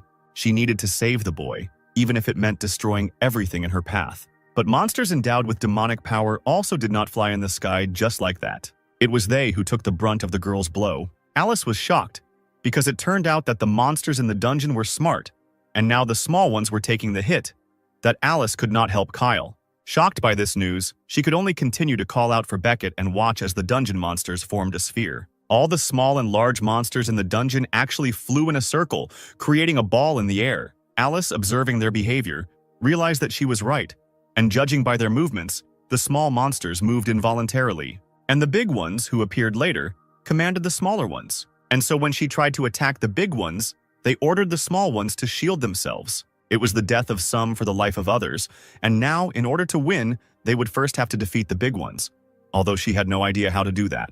The girl wanted to get to Kyle, even though she didn't know if he was okay. Yes, she saw him, but the guy looked like he stayed there on purpose. Exhaling regretfully, she noted with disappointment that she did not understand what he was thinking, because he could have told her everything via mental communication. Noting what was happening around, Alice realized that she had encountered such anomalies for the first time, and no matter how strong Kyle Bennett was, it was dangerous. So she had to help, but since the creatures were in the air, she had no idea how to get there. Looking up, the girl noticed a small wyvern flying above her, which gave her an idea. She jumped on the monster's back, deciding that she could use the little one as a means to get to Kyle, since all the monsters were focused on him, although she should not let her guard down and press herself against the wyvern so that she would not be noticed. Alice sincerely sympathized with Kyle, wishing him to hold out longer, and thought that it would be easier if there were no abnormal monsters, not noticing the danger. One wyvern, noticing Alice on the back of another, crashed into her with force. The deputy head of the Dawn Guild did not expect this, so she could not hold back and fell down. At the same time, Alice was determined, and at the moment of falling she turned over, immediately choosing another Vivrena on whose back she could land. It was true that she was unable to jump onto it softly, and only her blades saved Alice, with the help of one of which she clung to the monster's body. The huge monster flying below noticed her maneuver and was about to attack. But Alice was more cunning, because the girl was already prepared for an attacking jump on this giant. In a one-on-one fight, none of the monsters could be a real threat to her, because it was not for nothing that she followed the path of a killer, and so the girl used her ability, Shadow Play, to open a barrier to the same space in which she fought Kyle the first time, only now it was a trap for the monster. But Labora didn't have time to complete her maneuver, because behind the demonic monster, there was a whole cloud of bodies of equally large giants who weren't going to give up their comrades so easily. Alice had to retreat, because she did not expect such coordinated actions from the dragons. A sudden beam of blue magical energy flashed past her face just a few centimeters away. It was Kyle who, finding himself in the midst of the monsters, finally began to act on his potential. Alice had to shield her face with her hands from the blinding magical light of Kyle's energy. The amazed Deputy Guildmaster of Dawn turned around, surprised to see that Kyle was able to summon a sword without a source of power. But he summoned not just one, but many swords, all of which he controlled single-handedly. Benet was indeed surrounded by a dozen swords created from his energy. While Alice couldn't understand how much energy was in this guy's body, Kyle held out his hand, indicating that he thought it was time for him to stop pretending to be a hunter. One movement from him was enough for all the swords to attack the monsters, and not one of them missed, reaching their target and killing everyone hostile to the couple in the dungeon. Since the guy attacked in all directions at once, he was able to hit all the flying targets. A moment later, all the monsters turned into gems, which rained red dots down to the ground as Alice watched thoughtfully. The girl understood that it was only thanks to Kyle Benet that they managed to cope with this, remembering how the monsters began to fly out of the portal. She wondered what she would do if the same situation happened in other dungeons. Would she and her weaker staff be able to handle such portals, let alone destroy such high-level monsters as easily as Kyle? Alice was deep in her thoughts about how she was currently too busy with the Sun Festival, and she should have immediately investigated the situation that happened in this dungeon, not noticing Kyle, who was twirling an unusual blue gem in his hands. Deputy Guildmaster Dawn knew that if she started investigating, Guildmaster Twilight Max Paxville would also find out about it. And then the Twilight Guild will be able to use the information and destroy her Dawn Guild. Lost in her thoughts, she didn't know what she should do in this difficult situation. Kyle showed her the blue gem again, bringing it closer to her face to break Alice out of her thoughts. The guy noticed that she was clearly thinking about something, and suggested that she take a break, telling him what kind of blue gem it was, because it was different from the stones of other monsters. Alice wasn't surprised by the blue gem in his hands, explaining that it was a monster skill stone, and such stones weren't common. So Kyle was lucky. However, she was not surprised that such a huge monster dropped such a small stone. But that wasn't what the girl was interested in right now, so she turned to Kyle. Alice, taking into account everything new that she learned today, wanted to have a serious talk with him. A month later, passers-by on the street were discussing the list of participants in the Festival of the Sun, speculating about what would happen this time. They had already heard many rumors about the sensational newcomer, Kyle Beckett, about whom there was a lot of information on the internet, part of which said that the guy became a hunter only a month ago, and at that time this conversation was heard by the secretary of the Twilight Guild, Sam, who was in a worried mood because of what he heard. The man, sweating, stood up from his seat, because he didn't like at all that the notorious newcomer supported the rival guild Dawn, since for the man it threatened to turn into problems. Sam looked up at the top of the tall skyscraper, sadly noticing that he would soon be a corpse, and he turned out to be right. Because at an emergency meeting of the leaders at the Twilight Guild headquarters, one of the directors angrily smashed a glass over his head. This aggressive man was screaming and accusing Sam of the fact that a rookie hunter was chosen as a member of the Dawn, and Sam could not report on the level, skills, or even the location of Kyle Beckett for the past 14 years. The guild leader, Max Paxville, stopped the angry man by simply calling him by name. The leader of the Twilight Guild himself did not look as worried or angry as his colleagues, but calmly enjoyed the golden drink with a smile while looking at those around him. But his calm and friendly smile were deceptive, as one look and commanding tone were enough for the angry director to sit down in his seat. The man moderated his ardor and meekly sat down in his place. Max stood up from his seat, telling his colleagues that all this information about the newcomer was a mistake, and the Dawn Guild was hasty, revealing its cards earlier than expected. Looking at Kyle's photo, Max said that since their competitors had shown their fighter, they should also show their cards, because no one knows whether the opponent is bluffing, or, on the contrary, has won the jackpot. Guildmaster Twilight had confidence in his guild, telling his subordinates that they should destroy the sprouts of the enemy's power before they sprouted. After some time, the secretary of the head of the Twilight Guild found himself in a cafe where he was waiting for someone at a table. Sam was a little nervous looking at his watch, and there was only a cup of coffee on his desk. The man once again turned his attention to the dial, noting that the time for the meeting had already arrived. Finally, the one he was waiting for appeared in the hall, so Sam jumped up from the table, greeting the man. He thanked the man for accepting the invitation and showing up at the meeting. His guest turned out to be Kyle Bennett, the same rookie hunter who became an ally of the Dawn Guild. Kyle took in the surroundings with a practiced gaze, trying to figure out if there were any potential threats in the cafe. Sam distracted him again, doing his best to keep his guest focused on him and extending his hand in greeting. Kyle turned his emotionless gaze to the secretary's hand, making him nervous, but he did not refuse the greeting and shook her hand with his own. Kyle knew the man's name was Sam, but he asked again to make sure, mentally remembering that his sister had asked him to change his tone of voice, as after his stay in Murim, Kyle often chose the wrong words and used rude constructions.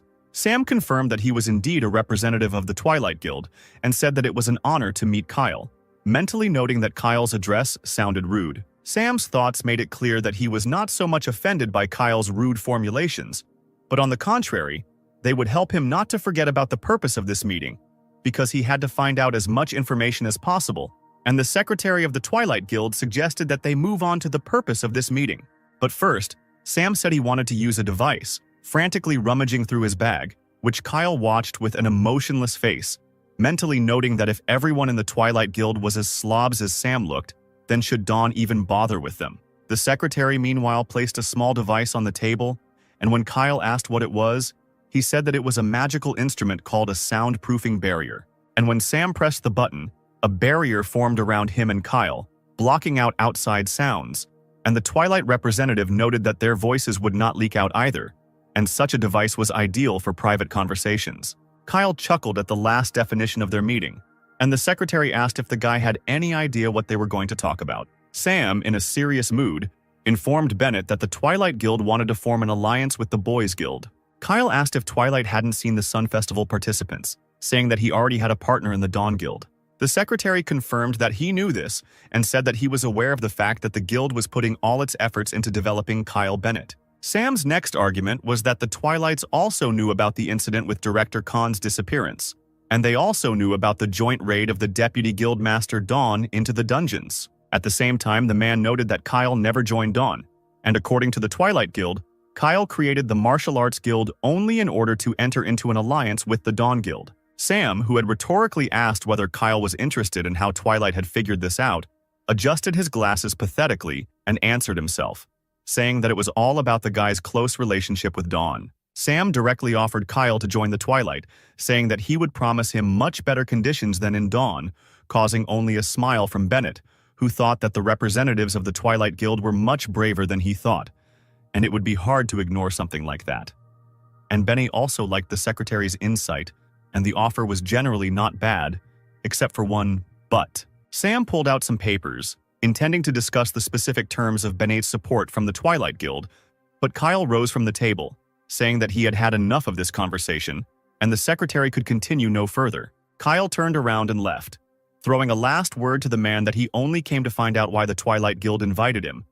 But it turned out to be a waste of time, to which Sam objected that the guy was refusing without even hearing the offer. The secretary stood up from his seat, shouting that the Twilight Guild was willing to offer Kyle an amount that was twice what Dawn had promised, mentally nervous. Benet replied that he had promised Alice Libera that he would not accept the offer of the Twilight, and noted that he was not the kind of person who was so interested in money. Sam tried to stop Kyle, but he wasn't going to listen to him anymore, leaving the restaurant. The secretary was in despair, not knowing how to keep Bennett. Suddenly, a visitor in a cap, taking off his mask, called out to Sam, asking how long he was going to stand frozen in the middle of the restaurant. This guy turned out to be the disguised head of the Twilight Guild, Max Paxville. He addressed Sam by his last name, overwhelming him with his intimidating aura, and informing him that he seemed to have given his instructions clearly. All that was required of the secretary was to continue the conversation as long as possible. After all, if the conversation ended quickly, there was no point in eavesdropping on it, since Sam had a microphone on, and the head of Paxville had an earpiece. The Twilight secretary was very sorry that he was such a loser and couldn't carry out this task, but Paxville quickly let the situation slide. At the same time, Max noticed that Kyle seemed very strange to him. Paxville didn't understand what Bennett wanted, since he came to this meeting and didn't agree to the money. At this time, in a completely different place, a conversation was taking place between those Max was thinking about. Alice Libera listened with interest to Kyle's summary of the meeting with the Twilight Guild, noting that Paxville might be upset. Kyle on the other end of the line noted that most likely the head of the Twilight Guild already knows that he is from Murim, but when they met in the cafe, the guy's skill, heavenly harmony of pure art, did not resonate. Benet recalled that when he entered the cafe, he felt someone's energy, and Alice's assumptions came true. Max himself was there. The girl noted that the head of the Twilight Guild was quite cautious, and he was not one of those who sat and waited until the last perfect moment. So for now, he would most likely not touch Dawn and Bennett. And Kyle asked how the investigation of the dungeons was going, but the girl replied that so far there was no other information about the same anomalies as they had seen. With a smile, Alice especially noted that there had been no anomalies since their last visit together. She remembered that when she asked Kyle for a serious conversation in the dungeons, she had asked him for help with the investigation, and thanked her once. Benet asked if there were any other questions, and Alice replied that that was all she wanted to discuss. Labora only noted that Bennett's tone was too gloomy when asking if the guy was okay. At this point, Kayla's sister called out to him, asking if he was finished. After all, Becca was waiting for him to be free, and it was time for them to go. Kyle ended the conversation with Alice, agreeing with Becca, and turning his attention to her.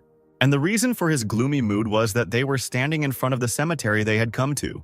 Becca led him to the place where their family's remains were buried. Touching the camera with the memorial photograph, the girl, with tears in her eyes, informed the deceased souls of their parents that her brother had returned. Kyle stood gloomy against the opposite wall, considering his presence here a bad idea. His whole appearance was detached and closed, in contrast to what was happening. He looked at the camera with his parents' things, realizing that from the moment he disappeared and returned back, he had changed a lot. And even seeing the ashes of his parents, he felt nothing. Turning around, he headed for the exit under the gaze of his crying and grieving sister, realizing that he shouldn't show this callous side of himself to Becca.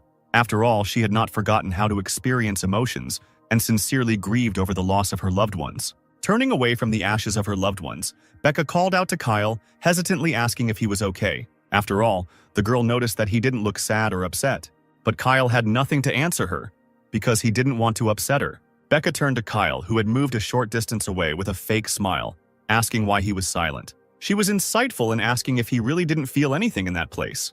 And Kyle had to apologize. He asked the girl to forgive him, because for her he remained the same brother he had been, although in reality he could not show her what he had lost during the time he had been absent. These emotionless and detached words angered the girl. In anger, she shouted that the strangest thing now was Kyle's apology, since that was not what she wanted to hear.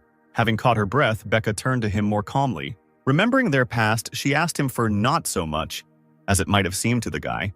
Crying again, she asked why Kyle had changed so much, noting that even now he looked too normal. But she just wanted to see the brother she once knew. Kyle slowly reminded her that it had been too long for him, and he would never be the same again. But Becca said she didn't care because she didn't feel like she was living with her brother now. The girl angrily stepped aside, leaving Kyle alone. The guy once again thought that he shouldn't have come to the cemetery. Remembering everything that happened to him in Murim, he thought about the fact that he did not know the answer to the question of why he had changed, why this had happened to him. At that moment, a yellow table with Murim's characteristics opened right behind him.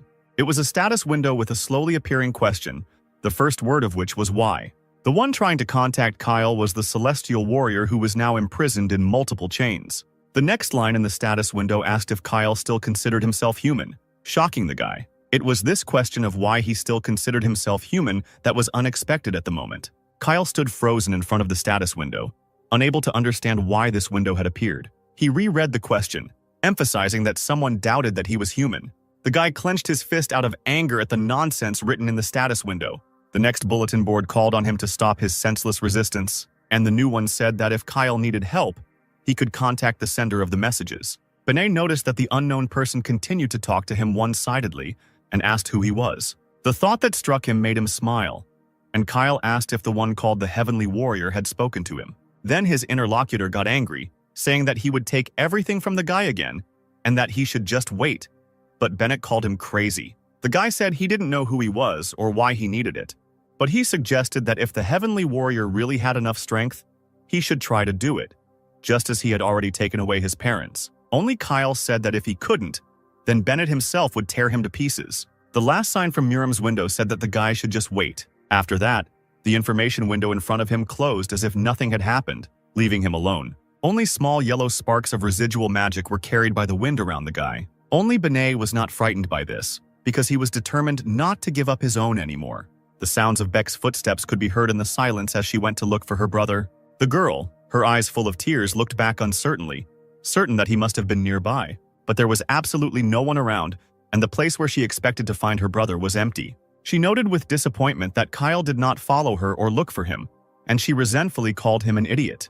A couple of days later, the long-awaited Sun Festival began, the broadcast of which was led by a very cheerful girl presenter, greeting all listeners and viewers. There was a lot of enthusiasm in her, because the public was going to see heroes today who would explore dungeons and hunt monsters. And the girl knew that many were waiting for this holiday, and her calm colleague could only dream that she would calm down and calmly agree. But she was not so easy to stop, and in a fit of emotion she rose from the table. She asked the audience not to worry, as everyone had been waiting for this day with the biggest event in Korea. It took place in a large sports arena that could accommodate many people and was about to begin. The girl, while everyone was shown the happy faces of the spectators, continued to talk about how this holiday was not only entertainment, but a place for strengthening ties between guilds and duels between hunters. And people could attend it with their whole family, since something like this could only be seen at the Festival of the Sun. Kyle, who was in a special room at the time and heard everything that was happening outside the arena, noticed that the Sun Festival was more like the Olympic Games. Alice Labora, who was sitting opposite him and sipping tea from a mug and saucer, said that no, and that there was a big difference between the two events, since the public was most interested in the hunters. They found themselves in the office for the participants of the holiday, furnished cozy and comfortable, and the girl continued to tell, saying that the interest in the event is also connected with the fact that the hunters' strength is similar to that shown only in the movies, and their fights look much more interesting than competitions of ordinary people. Elisa also added that such events help improve the image of hunters. Only the girl noticed that her friend's thoughts were occupied with something completely different, and he was not listening to her too attentively, so she called out to Kyle. The guy didn't answer, and she looked at him again carefully, putting the cup of tea aside. Kyle seemed suspiciously silent, and Labora assessed the situation and assumed that he had had a fight with Becca. Watching the two, Labora wondered why there had been a strange atmosphere between the brother and sister ever since their arrival. Alice was perceptive, immediately realizing that Kyle could be to blame for this, and asking the guy what happened between him and Becca, clarifying what exactly her brother did wrong and where he made a mistake. Surprising him with her insight, Benet gave in, asking Labora for help in finding a home, and saying that he wanted to live in a quiet and secluded place, causing Alice to be confused. Kyle confessed to the deputy head of the Dawn Guild that he received a message in Muram's status window, which shocked the girl. Benet said he didn't know the goals of this sky god, but Kyle was definitely his target. That's why he took care of his sister, because he didn't know who exactly his enemy was. And Becca was his only weakness, and would definitely come under attack. It took Labora a moment to process this information, as she couldn't believe that Kyle had received a message from a heavenly warrior, and so suddenly, at the same time, Alice was sure that even if the heavenly warrior chose Kyle's sister as a target, it would be better for the guy to stay with her, because living separately for the good of his sister would be unsafe. Kyle frowned and remained silent at the words of the Deputy Guild Dawn. Benet, watching the happy family on TV, said that Becca doesn't need a brother like him. He looked at the child in the frame and said that this was not his opinion, but his sister's position, because the person she once knew was not him. So, upset, Benet continued his reasoning, reaching the point of thinking that his sister might be better off if he simply disappeared without waiting for a blow from Alice.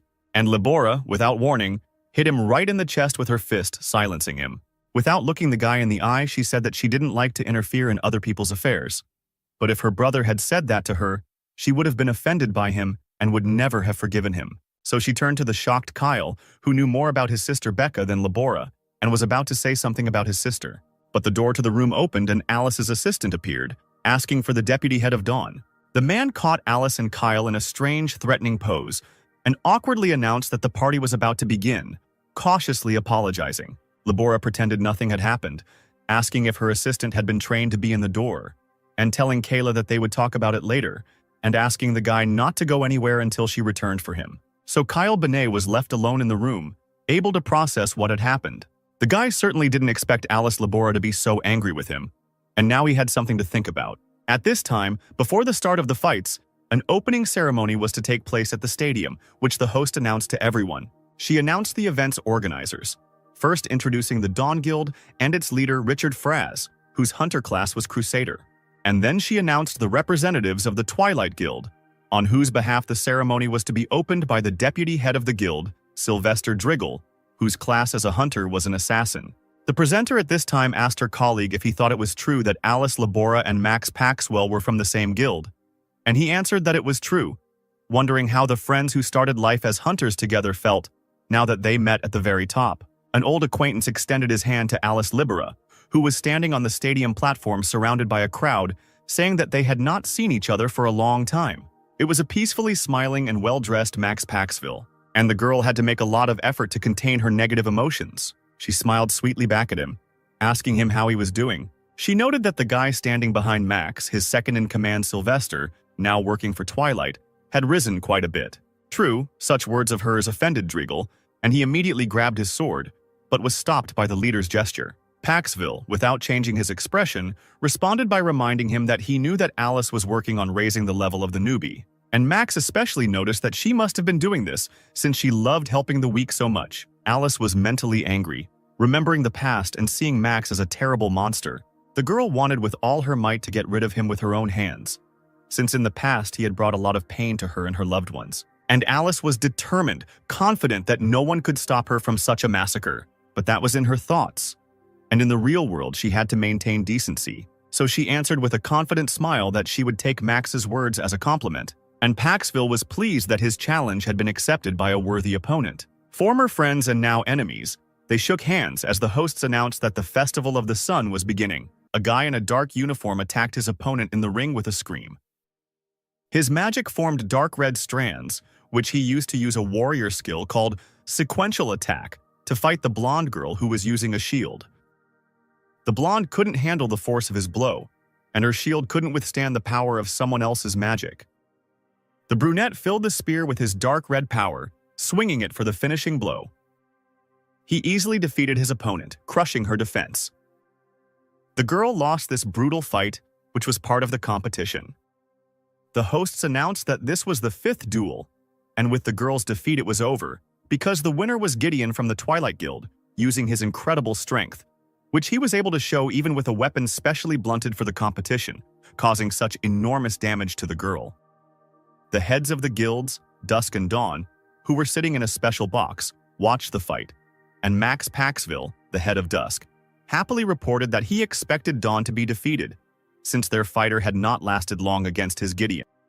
Alice, listening to Paxville's arrogant speeches, could not object, and he continued to reason that if everyone in Dawn was like that, then Twilight had nothing to worry about. Max rose from his seat, announcing that he would be stepping away for a moment. Finally, he told Alice that he hoped that in the next battle, the representatives of Dawn would be able to entertain him. The deputy head of the Dawn Guild, Alice Libera, only looked at him with displeasure, holding back her displeasure. Max Paxville, meanwhile, disappeared into the corridors of the collision where the competition was taking place. Under one of the arches, one of his closest and most loyal people, his deputy Sylvester Driegel, was waiting for him. He, having barely noticed Max, immediately called out to him and, drawing his dagger, he asked the headman for permission to answer a very sensitive question. While playing with the dagger, the boy casually asked if he could kill the deputy head of the Dawn Guild, Elisa Libera. Max, turning to his charge with a serene smile, asked his deputy to relax and not rush into this matter. Paxville noted that everything has its time and asked if Sylvester knew Becca Bennett, to which the understanding deputy replied that he understood the gentleman's hint and would send his regards to the girl. Meanwhile, the celebration continued, and the next location looked like the streets of an ordinary city, and the hosts announced that this was the arena of the Battle of Archers, where the first actions would now take place. The location had many houses with open terraces and rooftops, which would be the perfect place for spectators to take advantage of the rare chance to see all the guild's expert archers. The excited presenter announced that the fights would begin any minute, asking her colleague if he had anyone in mind. The man replied that there would be many outstanding participants in the arena this time, but he would be rooting for Becca Bennett because she was achieving great results at such a young age. Becca was currently looking around the arena she would be fighting in while the hosts continued their dialogue, revealing that Becca had recently had an accident, dubbed the Red Wolf Dungeon Incident.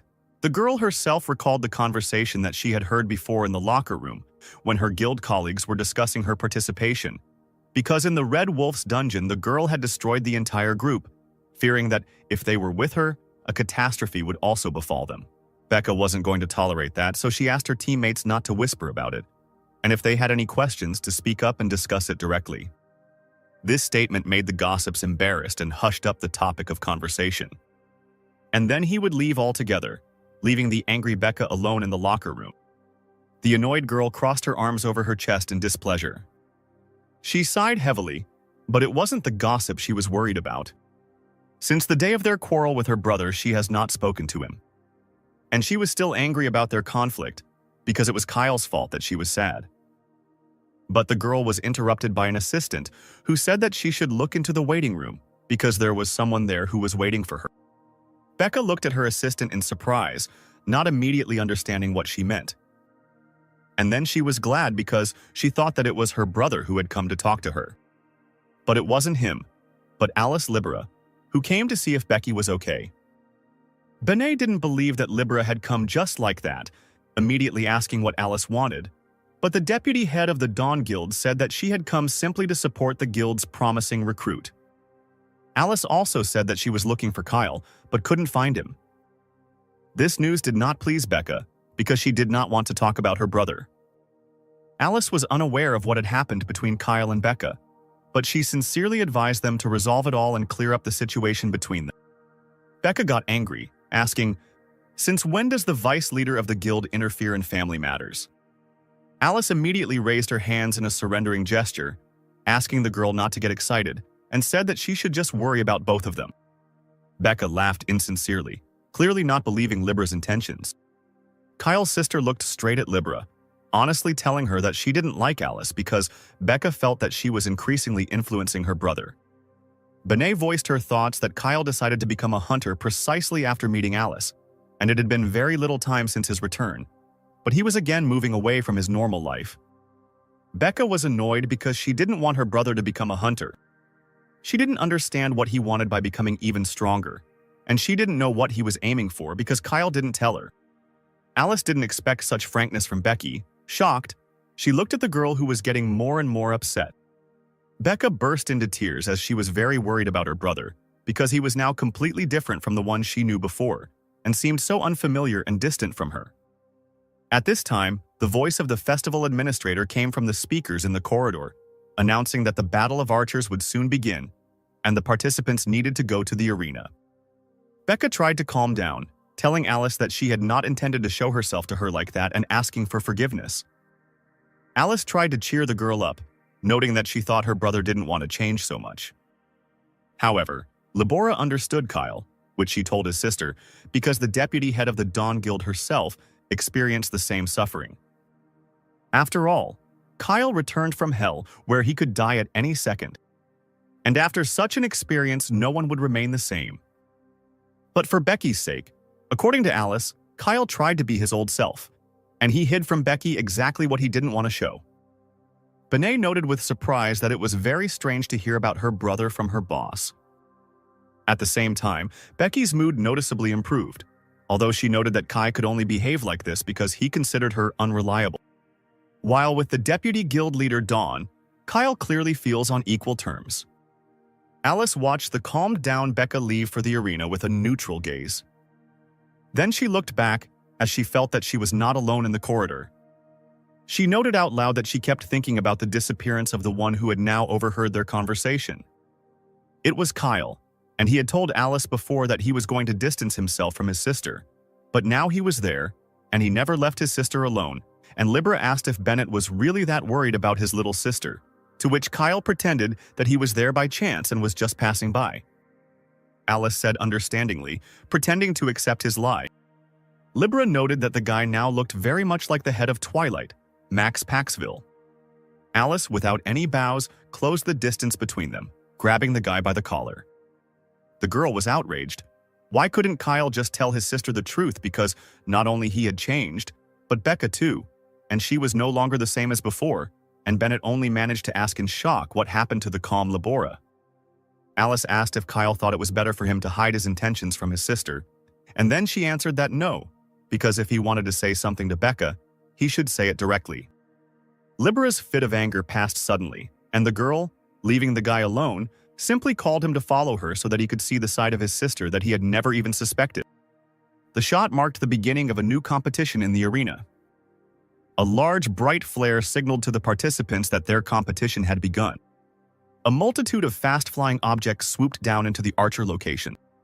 These were representatives of the Dawn and Twilight guilds, who, under the cheerful voice of the hosts that the archers' battle had begun and the teams would soon meet in a duel, took their places in the arena. Among them was Becca Bennett, representing her guild, and the girl was determined. Max Paxville took his place in front of the observation deck. The head of the Twilight Guild was looking forward to the competition, hoping that Becca would like the gift he had given her. Becca looked a little sad, not even suspecting what was waiting for her ahead. The members of the Dawn Guild were talking to each other on the headphones, and some of the girls' colleagues had already met their opponents, while others were following them to help. The enemy was spotted ahead, just 200 meters in the 2 o'clock direction, but Becca paid no attention. She remembered the conversation with Libra about Kyle and how he hid himself only in order to be his past self for his sister. This memory angered Becca, and she, calling Kyle a stupid brother, slammed her fist into the wall in anger, leaving a solid dent.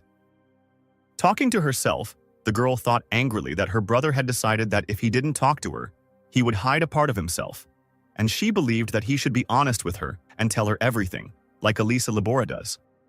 Becky's earpiece perked up, telling her that an enemy hunter had been spotted at the entrance to an alley in Area 3, and one of the targets was out of range and another squad had to wait for reinforcements. And she was still angry that Kyle still thought of her as a child, and he was wrong in thinking that he was the only one who had changed in the intervening time. Dawn's communications again reported a new enemy very close, 300 meters away, and warned against using bows and arrows in competitions without reason. The team asked to wait for Becca for backup, but she resolutely stepped out from the edge of the roof, reporting that everything was fine and she would figure it out. The girl activated her abilities and pulled the arrow, aiming. Becca used her sniper skill, targeted shooting, to shoot an arrow covered in magical light using a master sword-level martial art full of energy. The magic-filled arrow flew straight towards the designated enemy. The blow hit its target, hitting a member of the Twilight Guild.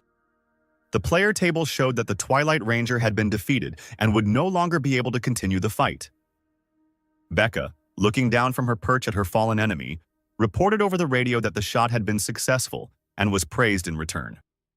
Recalling her conflict with Kyle, Becca noted out loud that her stupid brother shouldn't look down on her.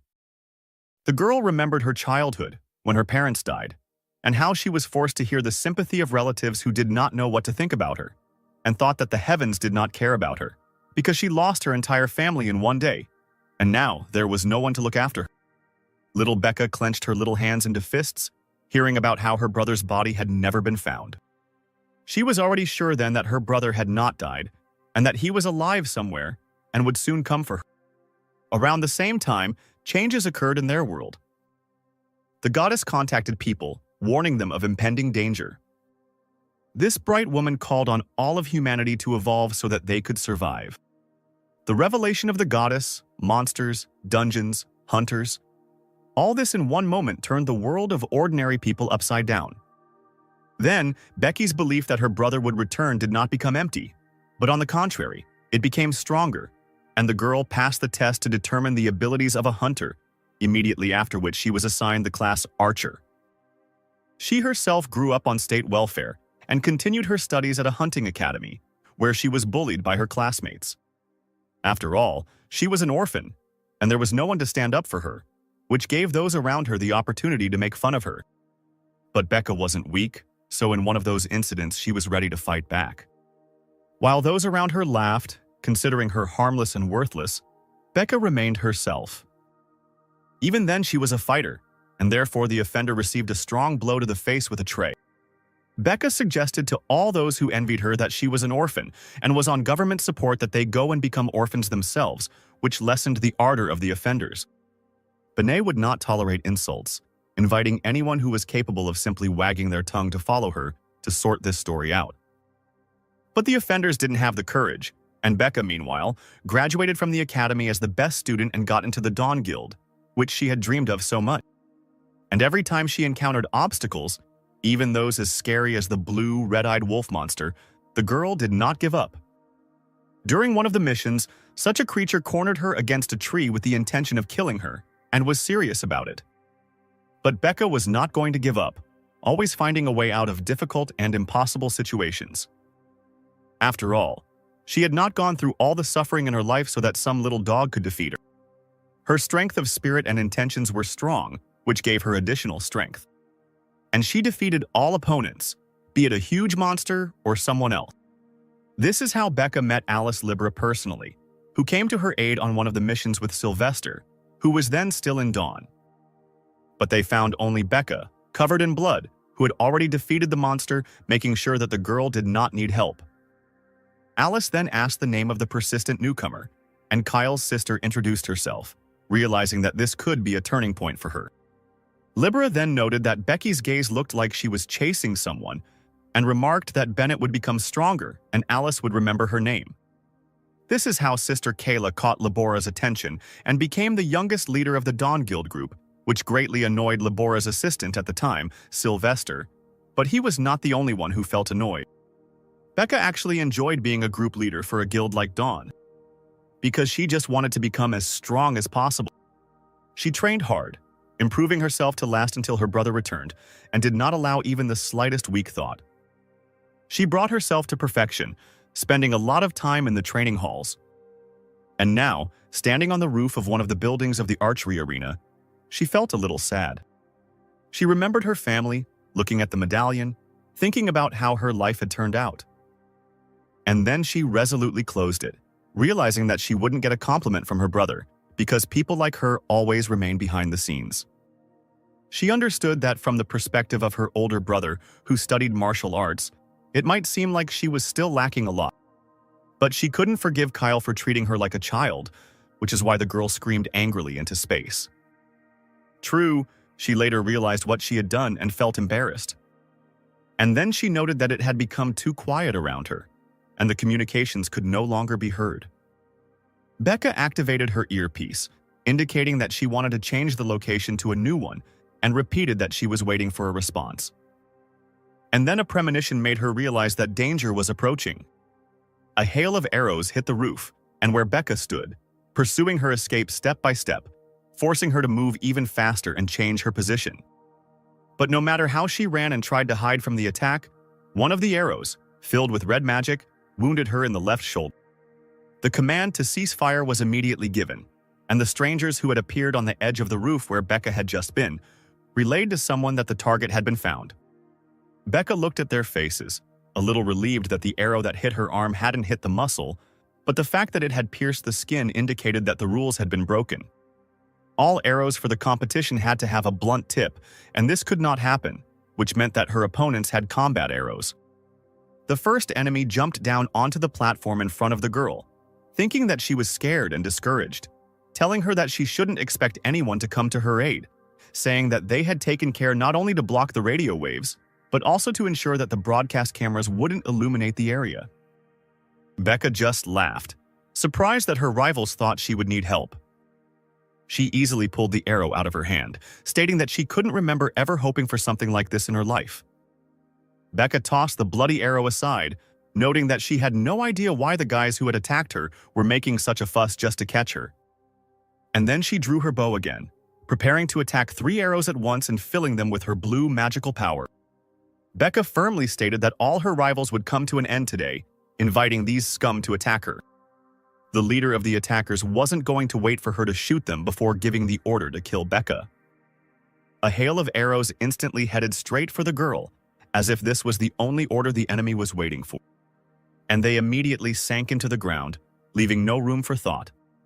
But none of them hit Becca, as she dodged the attack with a deft spinning jump, quickly changing her position. In flight, the girl pulled the next arrow filled with magic, using the archer's skill. It was called the precise arrow, and one shot was dangerous enough as the magic was a complex spell seal that spread to more than one point. The precise arrow hit several opponents at once, immobilizing them with a precise blow and leaving only the leader. This happened because of the arm injury, because if Becca had not been injured then, she would have hit everyone at once, while the Twilight representative was shocked that from such an unstable position the girl was able to hit 3 at once. He couldn't believe that a girl using competition arrows could wield such destructive power at such a short distance, not understanding how it was possible. The sniper class of archers typically specialized in ultra-long-range shooting. The shooters were able to strike enemies at long range, and the Ranger class had speed, which gave an advantage in hand-to-hand combat. And these three classes of high archers were usually, and there was a very big difference between them, since each had its own weakness, and a team of only Rangers would give an advantage to Becky, whose class is a sniper. Benet, however, thought that the pain in her arm was not too severe yet, and she was quite capable of coping with the rest. At that moment, one of her undefeated enemies appeared from the side, taking aim at her. The girl was forced to take a stance in order to be able to jump further. It was in the jump that she once again put her sniper shooting skills to use. And her attack seemed successful until the last moment. Her opponent was not the easiest one, as the guy dodged at the last moment and the arrow flew past, without touching him and allowing him to relax for a moment. But the arrow Becca fired was not an ordinary one, because the girl used the circulating arrow skill, and it, not reaching the target, filled with magic, simply turned around in order to hit its target anyway. Becky's opponent jumped to the ground with a curse, landing not far from her. He called Becca an impudent girl before rushing to move the arrow out of the way. But his maneuver failed, and the girl's arrow reached its target, hitting him right in the back. Becca jumped down to the raised area nearby to make sure her blow hit its mark. She was not helpless and she was not harmless, representing her guild with dignity. And now she found herself one-on-one with the leader of the enemy group, and their bows were pointed at each other. Both Becca from the Dawn Guild and the attacker from the Twilight Guild were serious and determined, and neither of them were going to retreat.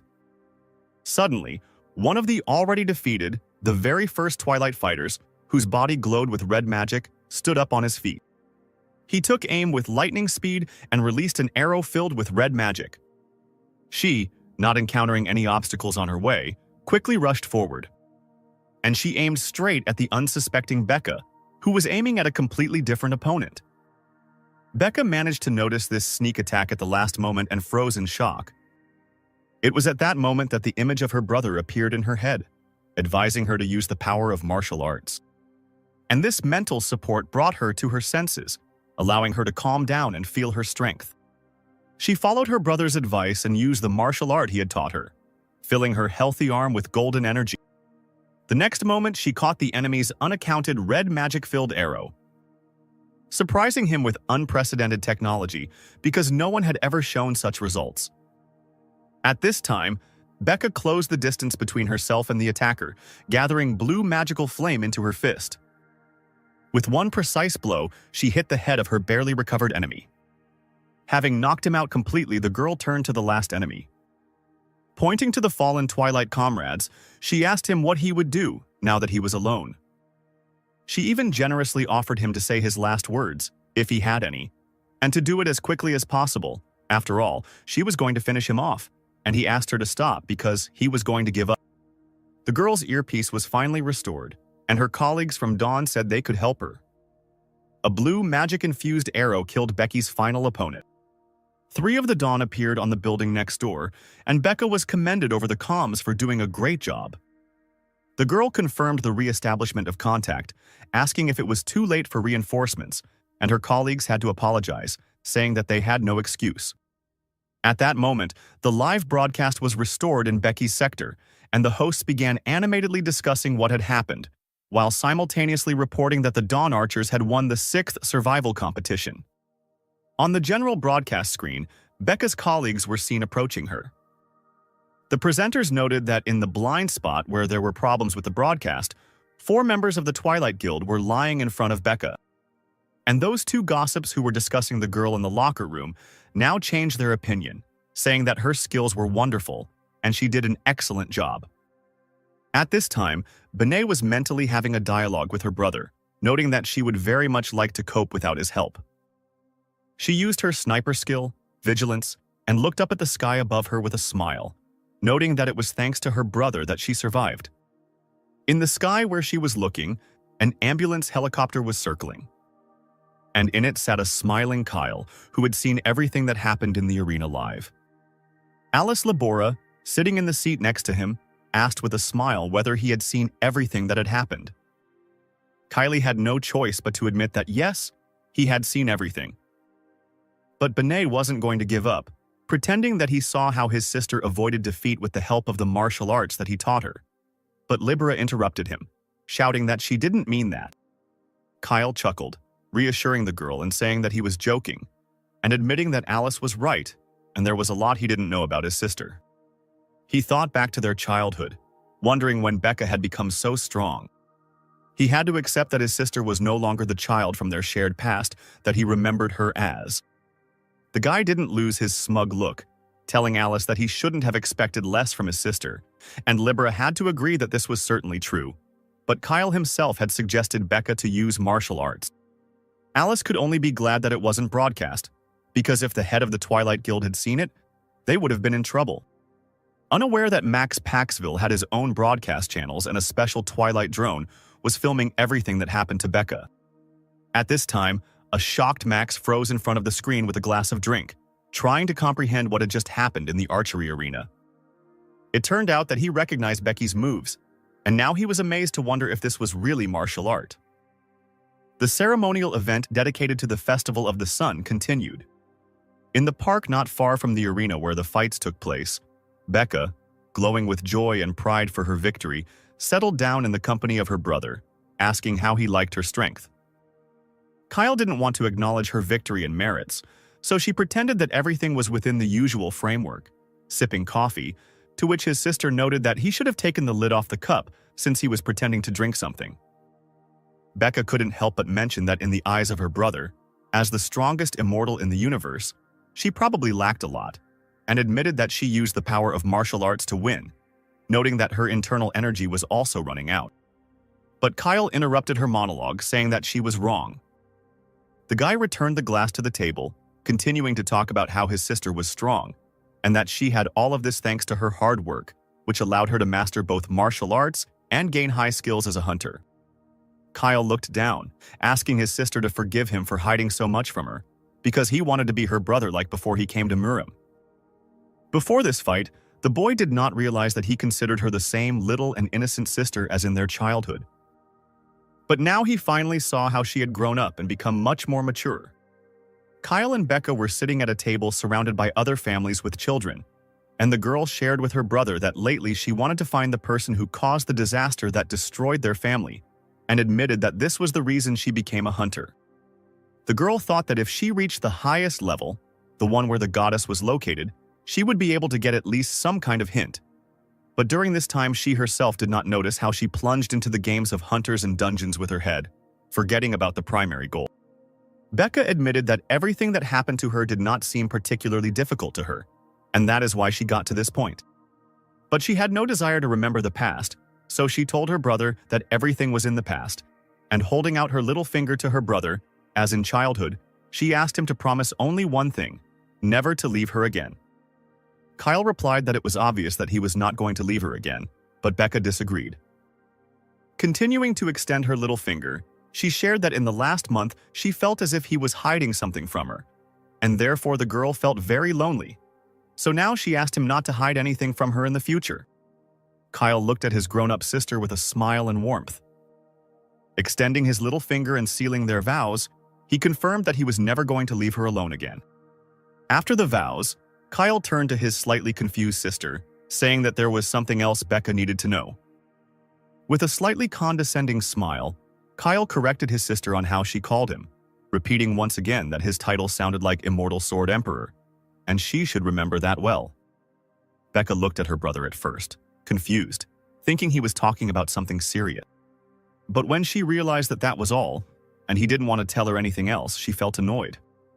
Meanwhile, an announcement from the festival organizers came over the loudspeaker to the spectators, informing them that the great battle was to begin in an hour, and everyone was called upon to hurry to the start. Kyle stood up from the table, telling Becca that he had to go, and she wished him luck, asking him if he was serious about going in the clothes he was wearing. The guy just shrugged his shoulders in slight surprise, clarifying that she was comfortable and he liked everything, and then asked Becky if the last guys who attacked her seemed strange to her, because from the outside it seemed as if they were there on purpose and were targeting her specifically.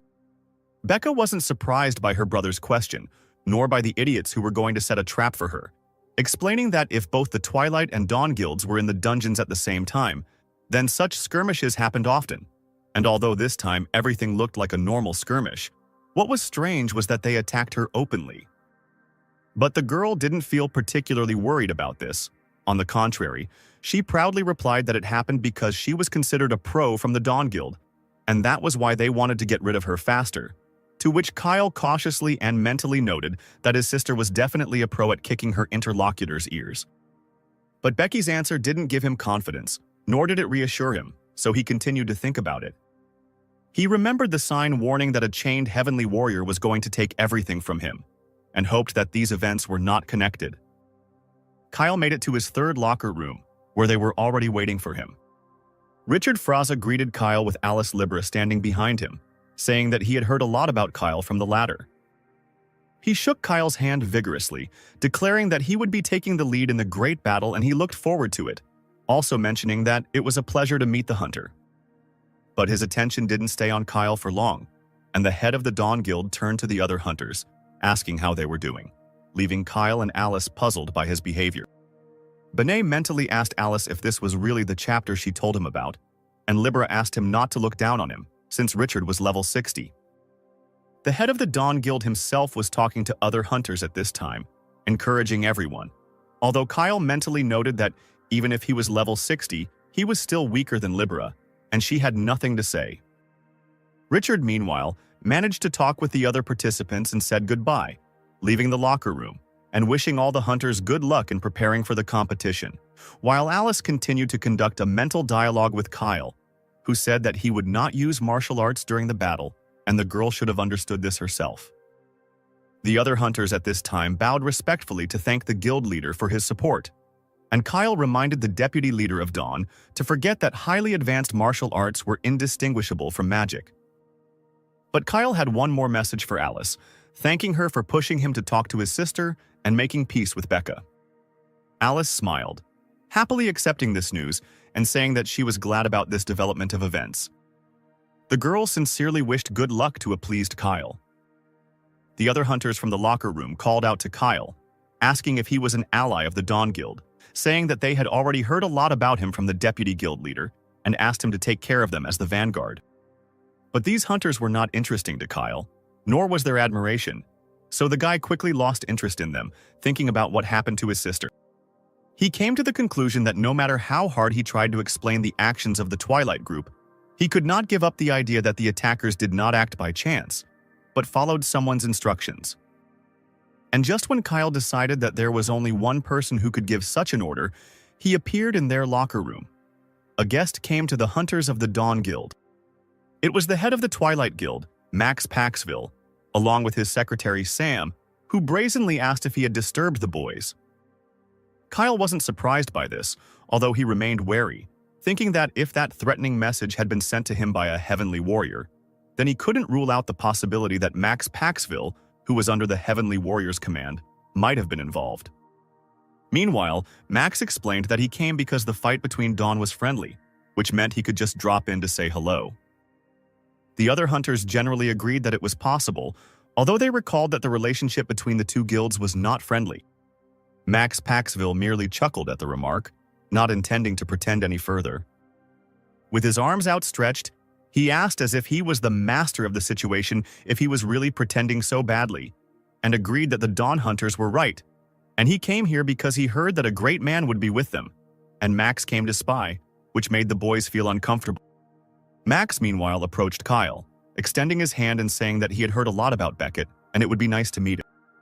Paxville put on an innocent and happy expression, clarifying that they were seeing each other for the first time. Kyle, who had been keeping a close eye on the man from Twilight, didn't buy into such hospitality, remaining on guard. He agreed that this was their first meeting and shook the hand of the Twilight Guildmaster with a serene smile. Paxville was listening carefully to the space and the guy in front of him at this time, noting that he did not feel the heavenly harmony of pure art. This worried the head of the Twilight Guild very much because he was sure that it was Kyle who taught Becca martial arts. But if it was not Bennett, then how could a girl who was definitely not in Murim learn the technique that helped her win? Kyle noticed at this time that although he didn't know Max, he knew his worker Sam, who was standing at the door, and the guy greeted Kyle with an embarrassed smile. Benet admitted to Max that he wanted to meet him through Sam, but remembered that the conversation didn't go well then.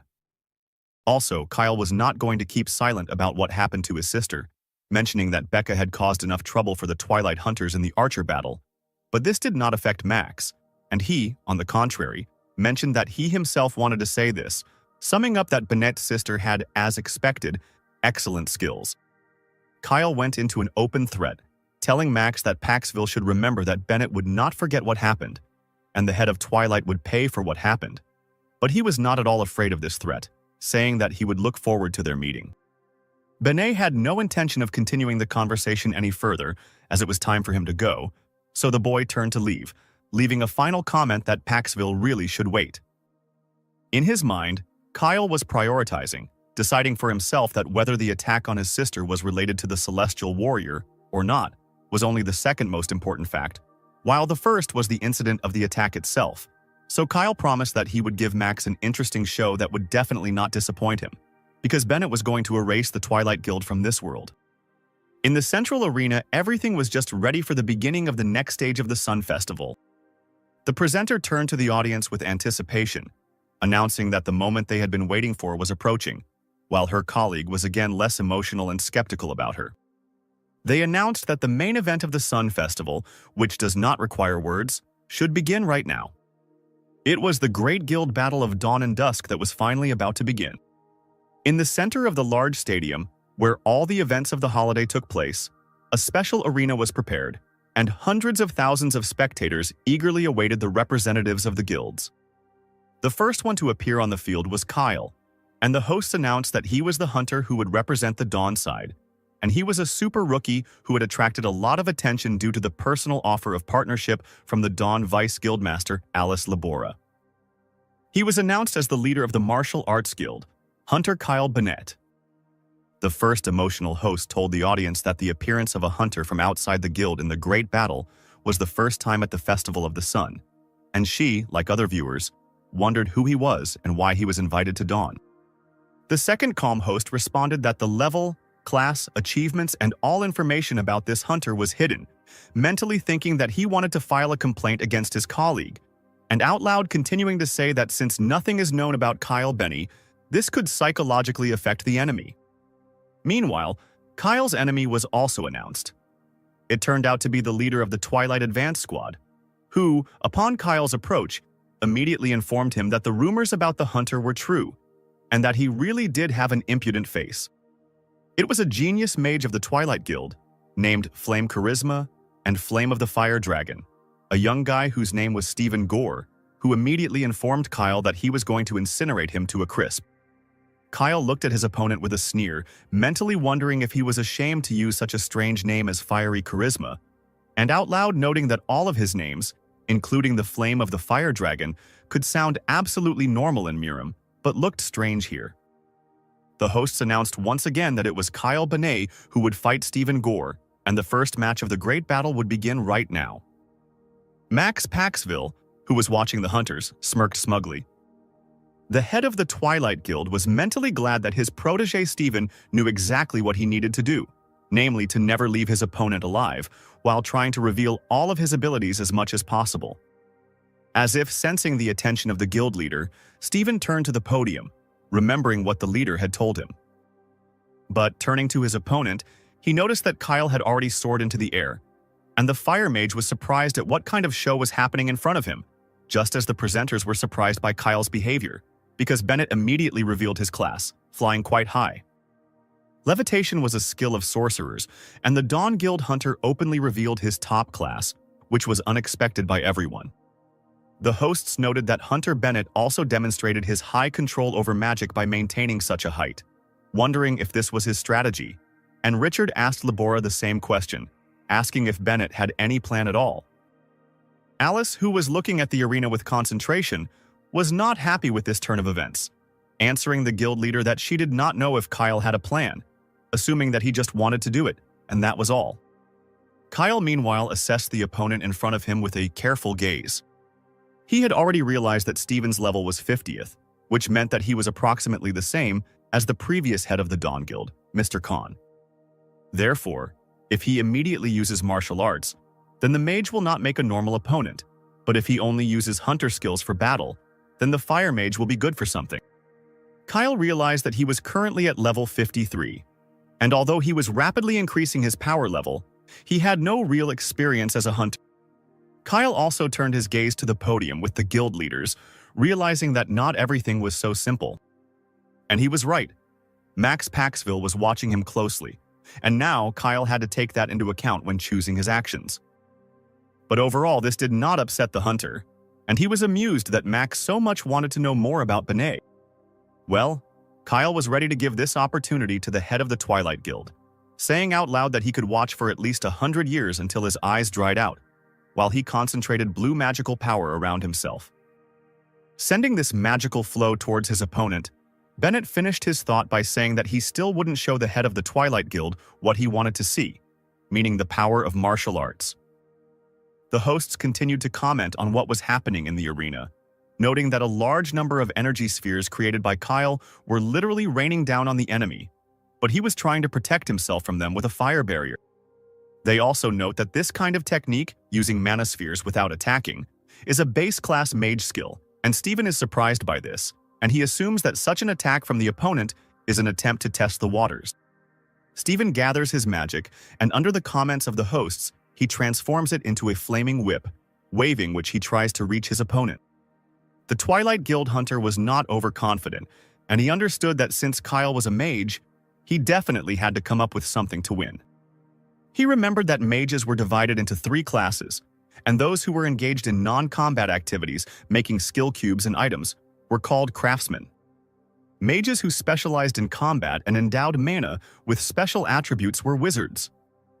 And the last class was called sorcerers, and they were the embodiment of the phenomenon and concept of magic, as they were closer to people with supernatural abilities than to magicians, and could use teleportation or flight.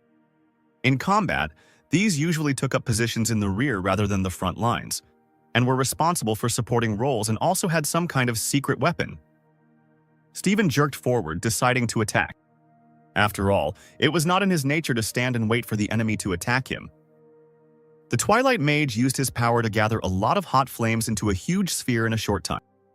On his next move, he sent the flaming ball towards his opponent, urging him to bring out his trump card if he had one.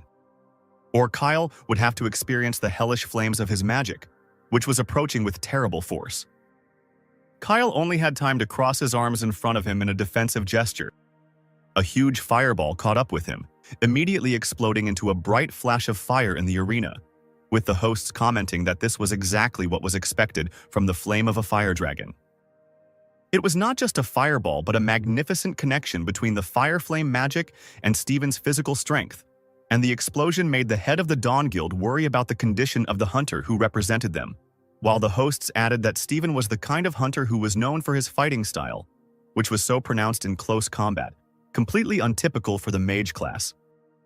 Kyle, meanwhile, was unharmed, noting that he thought he was the only mage from Murim. It was clear that where Bennett had stood in the arena, there was a whole crater from the explosion, but Kyle himself was not hurt, continuing to note out loud that Steven's thinking was somewhat similar to his, Kyle's, and this fact slightly spoiled Bennett's mood. But Kyle's words had no effect on Steven. On the contrary, the magician again gathered his power into a fiery whirlwind around himself, completely concentrated on his task. Gathering the magical flame into a ball in his hands, the Twilight representative again addressed Kyle with a warning that he would be crawling around on the floor in vain. After all, Steven was going to use his special skill of mastering flames. Urging Kyle to show everything he had, Gore sent a huge blast of fire made with the skill March of the Fire Dragon straight at his opponent. And this skill was very spectacular, since all the flames that obeyed the magician concentrated and materialized the figure of a fire dragon, which was now rushing towards Kyle. But this attack did not frighten Benet.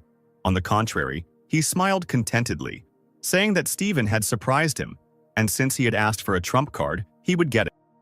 And the next moment, Kyle simply extended his hand with a clenched fist and an extended thumb forward and turned his thumb down. The dragon, meanwhile, had no intention of stopping and continued, demolishing everything in its path to approach Benny. Only when the fire magic reached Kyle it couldn't break through the barrier that formed at the guy's outstretched hand, and all the fire simply split into 2 parts, passing by him and not touching him at all. Steven looked at the boy in shock as his attack did absolutely no damage, not understanding who was in front of him. And why was Kyle able to stop such a powerful attack with just one humiliating gesture, which was usually used to demonstrate the defeat of an opponent? The presenters stood frozen in amazement on the podium, not understanding what they had just seen in front of them. After all, what happened was incredible, as Kyle was able to avoid the fire dragon attack using, in their opinion, fast movement, although it remained surprising to them that he was still able to survive. The audience was also confused and shocked, as they did not understand how the hero managed to survive, because it looked like he was fried. And while everyone around was perplexed, they did not notice the great magical potency the guy used to protect himself, continuing to assume that he had used magic perfectly by simply snapping his fingers. Even the head of the Dawn Guild turned to Alice in bewilderment and asked what had happened in the arena, not understanding what they had all seen. Alice remembered Kyle's words about how no one could really tell the difference between his power and magic, wondering how he had managed to fool so many people right now, but answering the leader that she didn't understand what was going on either. Max Paxville remained outwardly cool after Kyle's show, but it was a deception. In fact, the Twilight Guildmaster was furious that his man couldn't defeat Kyle. Steven himself was also shocked by what happened, because now the hosts, as well as all the viewers, knew that his most special move, March of the Fire Dragon, was completely useless against Kyle Benet. The Twilight Mage couldn't believe that it didn't work and his special move failed, while that cheeky guy remained unharmed. So, calling upon his magical power again, Steven rushed towards his opponent with a cry, intending to attack him again. Kyle taunted him, blocking his punch with one hand, not understanding why he was so worked up, and offering to show him something as consolation. But the Twilight Guild hunter refused to listen to him, gaining momentum and pushing off the ground in a jump. Steven aimed straight at Kyle, wanting to crush him and also shut him up, but he easily dodged such an attack. The Fire Mage became so angry and furious that he went mad with rage, launching a series of vicious attacks, hoping to reach his opponent. But Kyle easily ignored them, dodging and easily not giving in to his opponent. The hosts were happy to comment on such an exciting and completely atypical battle for magicians, because in fact, Steven switched to hand-to-hand combat, which, however, did not give him an advantage, and this type of battle was atypical between magicians. The Fire Mage abruptly closed the distance between him and Kyle, but missed Bennett's maneuver, not understanding where his opponent had disappeared to, while Kyle informed him that Steven had held up well, but had made one important mistake, spoiling his mood, and this mistake would cost him dearly. So Kyle wasn't going to stand aside and found the magician's weak point while he was open. Plus, Bennett noticed that Steven was clearly too young, since he had completely forgotten about his legs, which in hand-to-hand combat should have been the center of gravity, and he so stupidly lifted them off the ground. Therefore, Benet was able to deliver his blow, from which the Fire Mage flew back several meters without much difficulty. And Kyle noted that he should correct his stupid habit of raising his shoulders too high when striking, and concentrate more carefully on his opponent. Steven, lying in a cloud of dust on the ground and recovering from the last blow, still couldn't understand how he got it, asking how Kyle did it. Kyle closed the distance between them, stopping and hovering over his opponent who was sitting on the ground, blocking the light, smiling as he said that he had studied martial arts for a long time. Benet leaned over to Steven, who was sitting on the ground, admonishingly noting that the Fire Mage had too little experience.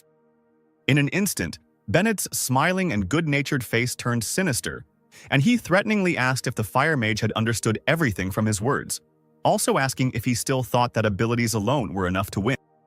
Steven felt that the hunter fighting for Twilight was mocking him, because Bennett also noted that his words clearly hurt the pride of the Fire Mage, showing that the techniques of the mage, who considered himself the strongest, were not enough and that he was, in fact, a weakling. These words angered Steven, causing him to feel furious, and he shouted that he was going to incinerate Bennett, causing Kyle to be surprised at his stupidity. Benet jumped away from the enraged guy, who had surrounded himself with a fireball, to a safe distance with great speed and incredible ease. Steven turned his magic into fire with no intention of stopping, because his rage and anger also gave him strength, and he, even having exhausted his mana, was going to burn Kylo to ashes. The Fire Mage summoned the fire dragons again, only this time there were many more of them, and they all formed into a large fiery avalanche as he once again used his true power to attack Kyle. This skill was called the Fire Dragon's Fury March, which was completely in keeping with his state of anger and desire to destroy Kyle. And now all these dragons were heading towards Benet in a furious attack, intending to deal with him once and for all. Kyle admired Steven's attack with a slight grin, but the guy didn't look scared or shocked. Even seeing the mouth of one of the fire monsters in front of him, Bennett only noted to himself that in order to repel this attack, he would need to put in a little of his own strength. Meanwhile, the hosts and spectators watched as the fire dragons surrounded Kyle from all sides, enclosing him in a burning cage. In addition, there were so many dragons, and they were flying all over the stadium, which caused concern that they could burn the entire stadium to the ground. The female host suggested that since the flames, almost like an explosion, covered the entire stadium, Kyle would have to sweat to cope with such a strong blow. Alice Labora, who was watching the fight from the guild representative's box, did not take her eyes off the arena. In the words of the host, that such a strong attack from Steven drove Kyle into a corner because no one knew what could be done to counter such a merciless attack. But then the hosts were able to see something in the tongues of flame. What all the viewers were able to see was amazing, because in the epicenter of the attack, under the blue dome, Kyle stood unharmed, and the presenters were surprised and admired Bennett's resilience, because even such a powerful attack from Steven could not break the barrier of the magic of the hunter from Dawn. Kyle just smirked at Steven's latest attempt to get to him, noting that he was irritating him, and that such attacks weren't too hard to fight off. His hand waves easily dispersed the flames, and the guy himself said that while his body was immortal, he was not afraid of either heat or cold, and it would not be easy to deal with him. The fire dragons began to lose their power, dispersing into the air. Kyle was once again able to handle Steven's attack without putting in any effort, and the arena was filled with the sight of the fire dragons failing to cope with their task. And the next moment, the barrier around Kyle burst, and with a gust of air and magic it dispersed around, extinguishing the surrounding fire. Benet stood in the streams of his magic, tinged with a life-giving blue, his arm outstretched again, his palm clenched into a fist, his thumb pointing downwards, promising Steven defeat, and he reported out loud that the fire mage's pathetic attack had failed to touch him. The presenters were amazed, because Kyle easily dealt with such a terrifying force in an instant and simply took and easily defeated all the fire dragons. And now everyone wondered what kind of power he had and what it was, assuming that he controls gravity. The Twilight Fire Mage fell to his knees in shock, not understanding how this had happened or why it was even possible. Kyle loomed over his stunned and unresponsive opponent as the hosts continued to ponder whether his power was truly gravity, and if so, they had no idea that this type of magic was so powerful, and for them, as seasoned observers of such competitions, it was something new. They admitted that his power was beyond imagination and did not understand how a man could use gravity so skillfully, doubting that Kyle was a beginner while Bennett prepared his own attack, as the boy had already concentrated his power into a blue magical ball in his palm, telling Steven that their battle was more fun than Bennett had imagined. Kyle surrounded his opponent with his magic, grabbing him in order to deliver another crushing blow. A full-force punch from Bennett to the stomach knocked the wind out of the fire mage. He was thrown several meters across the arena after Benet's melee attack. Kyle looked at his defeated opponent with a smirk, saying that it was time to end their fight. Guildmaster of the Twilight Guild, Max Paxville, asked his deputy Sylvester in the lodge who would be next from their guild, and he said that it was Dustin Hammer, and this answer pleased Paxville. Max was angry about losing his fire mage, so he ordered Sylvester to pass on his words to Dustin that he should use it. Dustin Hammer was a knight called Twilight Spear.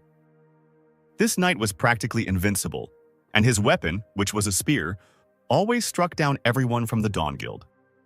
The hosts were delighted to see Dustin Hammer enter the arena, introducing him not only as the Spear of Twilight, but also as the Mage Killer, and the knight truly seemed invincible in his shining steel armor. The female presenter asked her colleague if Dustin Hammer, judging by his nickname, had never lost, and he said that in general the warrior class has a higher percentage of victories compared to mages. At the same time, the presenter noted that this does not mean that knights are stronger, because magicians may have more techniques that remained secret and were not known to anyone. Kyle, who heard some of the words voiced by the hosts, grinned and flexed his fists in front of him, saying that he would be looking forward to their duel, because Mage Killer sounded like a challenge to him, and Bennett also appreciated his opponent's knightly costume. Max Paxville, who was watching the opponents in the arena with his deputy, noted with a grin that Kyle was too relaxed, but in vain, because this time everything would be different. Because while Bennett belonged to the magician class, he could not defeat Dustin Hammer. The hosts announced that the second duel of the Great Battle of the Sun Festival was beginning, and Dustin immediately called upon his power, distinguished by the color purple, and directed it into the spear. He used his knight skill, which was called enhancement, and his weapon immediately became several times larger and more powerful, and the knight himself rushed to attack. The spear written with magic was indeed a deadly weapon, which Kyle was able to dodge at the last moment, and the place where he stood was destroyed. The hosts shared with the audience that Dustin activated all possible upgrades for his spear and immediately went on the attack, while Kyle was assessing the situation, clarifying whether his opponent was going to break through his front and noting that the knight was quite fast. But Benet himself wasted no time either, using his power to form a magical blue ball in his hand, while saying that his opponent's strategy actually didn't matter to him. The Dawn Guild Hunter also attacked without warning, like Dustin, firing 3 energy blasts at Hammer at once, telling him that he considered him to be as much of a dud as his previous opponent. All of Kyle's shots hit their target, hitting Dustin straight away. But this did not cause him any damage, and through the dust from the previous blow, he again rushed to attack Bennett. Kyle didn't expect such a dash from the knight, so he was surprised when he almost collided nose-to-nose with him. The Dawn Mage had to use his signature move of fast movement to jump away from the knight who had closed the distance so quickly and unexpectedly. Kyle was pleased to note that his current opponent was not only fast but also tough, and had a will of steel, deciding that aerial combat would be the best choice for this battle, so the mage took to the air again. But Dustin wasn't that simple, as the next moment he used a knight skill, pushing off the field with his spear. This was enough to provide support so that Hammer could also easily rise up, even higher than his opponent. This allowed Dustin to quickly attack Kyle, who was not expecting a trick, from a completely unexpected side, from above. Hammer's skill was called a jump attack, and Kyle managed to put his shield up against the knight's spear at the very last moment. But Benet didn't expect that the strength of his shield wouldn't be enough. The protective layer in front of him began to crack, not saving the magician at all. The residual force from the Twilight Knight's attack sent Kyle flying back onto the field, and the hosts reported that the attack was incredible, as Dustin simply didn't give Bennett a chance to fly, attacking the Dawn representative without any hesitation. The hosts also took pity on those responsible for the ring, because after the battle they will have to fix everything, while Kyle, who left a dent under himself and was slowly coming to his senses, tried to remember the last time he felt something like this, and someone actually slammed him into the ground. Dustin Hammer wasted no time in rushing towards Kyle, not intending to give him a break. Benet was clearly uncomfortable as he rose from the ground, while thinking that if he were allowed to use martial arts, he would have finished his opponent in a second. Hammer stopped in front of his opponent, preparing for another attack, to which Bennett called him a stubborn bastard. This angered Kyle, so he used his magic and his signature gesture of defeat, asking if this was what the knight wanted to see. Immediately, a huge magical force fell upon the knight, not allowing him to stand on his feet and pressing him and his spear to the ground. At the same time, Max Paxville was calmly enjoying a drink in the box, completely unconcerned by what was happening on the field, and not paying attention to the words of the presenters that Benet had used an unknown skill again. Guildmaster Twilight, on the contrary, grinned, as if his knight's defeat made him happy, while the hosts noted that Dustin Hammer, who had not stopped since the start of the duel, was now unable to move. However, this was a temporary effect, and now the knight was able to raise his spear and thrust it into the ground. Overcoming the power of magic, he slowly moved, trying to raise his head. And soon he succeeded, and the knight's eyes glowed with a red magical flame. And around the knight himself, a cloud of his magical purple energy appeared, which helped him rise, which delighted both the spectators and the presenters, not believing their eyes. Kyle was as amazed as everyone else that the knight was able to do it under such intense pressure, and Dustin asked if Bennett really thought he could stop him with gravity, and then said that it was his turn now. Purple strands of magic enveloped Hammer's entire body, which advised Kyle to prepare for his next strike. But such phrases and effects did not make the desired impression on Benet, and he asked what he was talking about. Kyle concentrated his magic on the tip of his index finger, waving it in front of him, clarifying when he even said he was using gravity. Knight Dustin Hammer felt Bennett's next sudden blow at the same moment, completely not understanding how it happened. The Twilight Guild hunter was dragged across the arena floor with great force, leaving a huge crack in the floor behind him, and he was only able to stop when he crashed into the wall. Hammer let out a huge groan as he tried to comprehend what had happened, and the force of the impact even cracked his helmet. Alice Libera and Richard Fraza stared at their own hunter in shock, clearly not expecting this. Max Paxville also finally took the fight seriously, looking up from his drink and watching with his mouth open as his knight was simply kicked around the field. Both the spectators and the hosts of the Sun Festival did not understand what had happened. Kyle stood calmly in place while his opponent was dragged not only through the ground but also along the wall of the arena, and was now sitting on the ground with his head down and coming to his senses. The presenters again wondered if it was gravity or some other ability, wondering what skill Benet had used. Hammer, having received such a blow, realized that his opponent, although very young, was also very strong, so now it was not surprising that he lasted until this moment. Benet at this time closed the distance, approaching the knight frozen in the wall, reporting that his power was not gravity, as everyone around believed, but attraction and repulsion. Kyle calmly shared this information, saying that this was his main skill that he had obtained with sweat and blood, and it was related to the conductivity of yin and yang, and it could be either a main or passive skill of the highest rarity, a plus, the highest treasure that even makes one doubt its existence, and the mastery level was B-, which meant that it could only be used without being affected by external factors, and this skill itself was related to magical properties, adding an attribute of attraction or repulsion to magical power.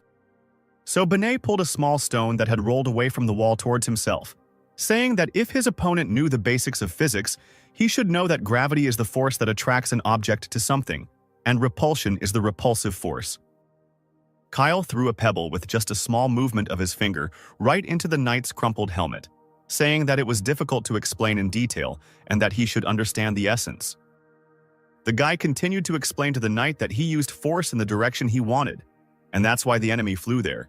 But Dustin interrupted Kyle, saying that the magician was wrong and causing him to question.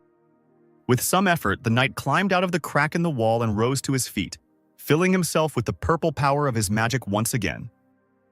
He was once again enveloped in a cloud of power, and his eyes glowed red, and he explained that Kyle shouldn't have told, and explained his weakness to the knight, and Dustin used his true skill, pointing his hand at Kyle.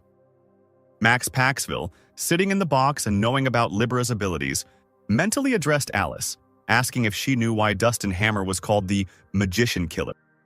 The girl did not expect such impudence from the head of the Twilight Guild, but she was even more shocked by the answer because Paxville said that Dustin had a special skill, the very one that Max ordered him to use, and told the girl that if Bene had nothing but magic, he was finished. At this time, Kyle, amazed by the knight's speed and strength, stared in shock at Hammer's approaching magic. Dustin's hand, filled with purple magical power, seemed to block out all the light, rising like a bright shadow above Kyle's face. Max Paxville saw no point in hiding, triumphantly declaring out loud that Benet would die right there in the arena. Alice Libera turned to the arena in shock, not believing the words of the head of the Twilight Guild. Kyle Benet was thrown back by the knight's power, and a blue information board immediately appeared in front of his face, shockingly written, as Dustin Hammer cast a counterspell. The blue sign in front of the Dawn Guild mage's face was a system notification that informed him that he was prohibited from using magic for the next 10 seconds due to his knight abilities. Kyle, sitting on the ground with a system notification in front of his eyes, tried to understand what was happening because he found himself under a direct blow from the already swinging Twilight Guild knight. Before the fight, it was this counterspell that Mac Paxville gave the order to Dustin through Sylvester. Hammer also noted that it was not a skill he wanted to use in public and questioned why he had to go that far. Sylvester replied that the leader of the Twilight Guild, Kyle Benet, believed that he was hiding something, and none of them knew what it was, but a mage who had the power of attraction was too dangerous. That's why the head of the Twilight Guild gave the order to his knight to kill Bennett. And so Kyle found himself in this situation, where the counterspell blocked his magical abilities, as reported by the system notification, and the knight swung for the finishing blow to kill the guy. Benet looked at the blue information sign with confusion, not understanding what it was. Twilight Guild. Knight Dustin Hammer attacked the mage, intending to carry out the leader's order. Kyle miraculously managed to jump to the side as a terrifyingly powerful spear strike fell on the spot where he had been standing a few seconds ago. Dustin noted that he could see Kyle was very surprised and informed him that his true skill was the counterspell, and that it was what temporarily disabled the ability to use magic. Kyle had to quickly dodge the next blow, while Hammer continued to talk to him enthusiastically, noting that without magic he had no chance of winning. Spectators and presenters watched the events in the arena closely, noting that the moment the fight ended unexpectedly changed the opponent's places, and the mysterious skill used by Hammer suppressed Bennett's power. While the hosts were wondering what kind of skill it was, Guildmaster Dawn was seriously worried about the balance of power in the arena, and Guildmaster Twilight smugly commented that his knight was stupid and honest by nature, and could not hold back his anger in front of someone who had secretly attacked him with magic. Max Paxville, under Labora's frightened cry, continued to state that his fighter himself could not even dream of such a skill. But Alice wasn't distracted by this chatter, but was worried about Kyle, and mentally tried to contact him, conveying information that he should run away from there, and that the competition no longer mattered, urging Bennett to give up. Kyle heard her, as well as the fact that she asked him not to use martial arts, but Bennett was not going to run away or give up. Dustin heard these words spoken by the guy and immediately pointed his spear at him.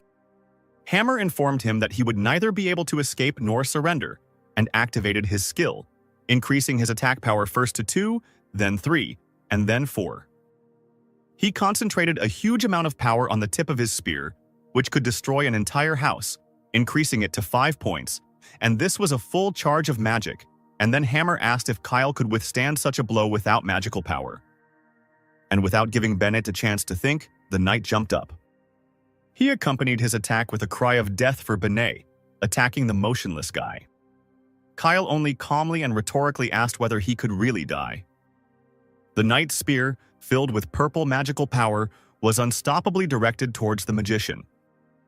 Benet was able to easily summon his true power, bewilderedly noting that wishing him dead was nonsense. The entire space around Kyle began to vibrate with a blue magical field. Both Alice Libera and Max Paxville, who visited Murim, immediately felt a response from this energy. Guildmaster Dawn, seeing that his deputy was unwell, immediately called her excitedly, asking if everything was okay with her and asking why she suddenly screamed, while not only Alice but also Max Paxville was experiencing unpleasant sensations. Only the Guildmaster Twilight immediately realized that it was the heavenly harmony of pure art that suddenly began to resonate, although he could not recognize the energy itself. Mac felt not only the power from Murim, but also large and frightening streams of energy that he had never felt before, as his knight continued to advance in his attack on Kyle. Only Dustin didn't feel any power that could come from Kyle, so he didn't change anything in his strategy. Until Kyle used it on him, catching the knight off guard. Hammer suddenly stopped, not understanding how this could be possible, thinking that it couldn't be magic. After all, his counterspell was still in effect, but he was stopped by a multitude of chains that locked him in place. The knight found himself wrapped in chains and suspended in the air, indignantly trying to understand what kind of skill this was.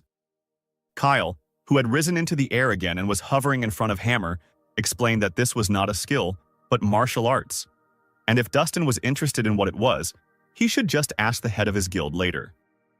A smug Benet felt in control again, and said he almost reverted to his old self of running and hiding, which was exactly what Alice had suggested he do, and Kyle hated it. The magician noticed that Dustin was very surprised and explained that only Hammer could see and feel his power now. Benet also said that the energy that bound the knight's body was a type of sword skill called the Spirit Sword, and it could only be used if one reached the 40th inner level, called the Phenomenon of the Spirit Sword. Kyle explained that although both names contain the word sword, it does not symbolize a bladed weapon but human will, and if you reach such a level that just by thinking you can kill people or separate heaven from earth.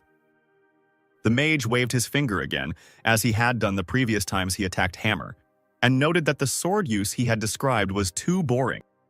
The magic and chains that bound Hammer transported him straight to Benet in an instant.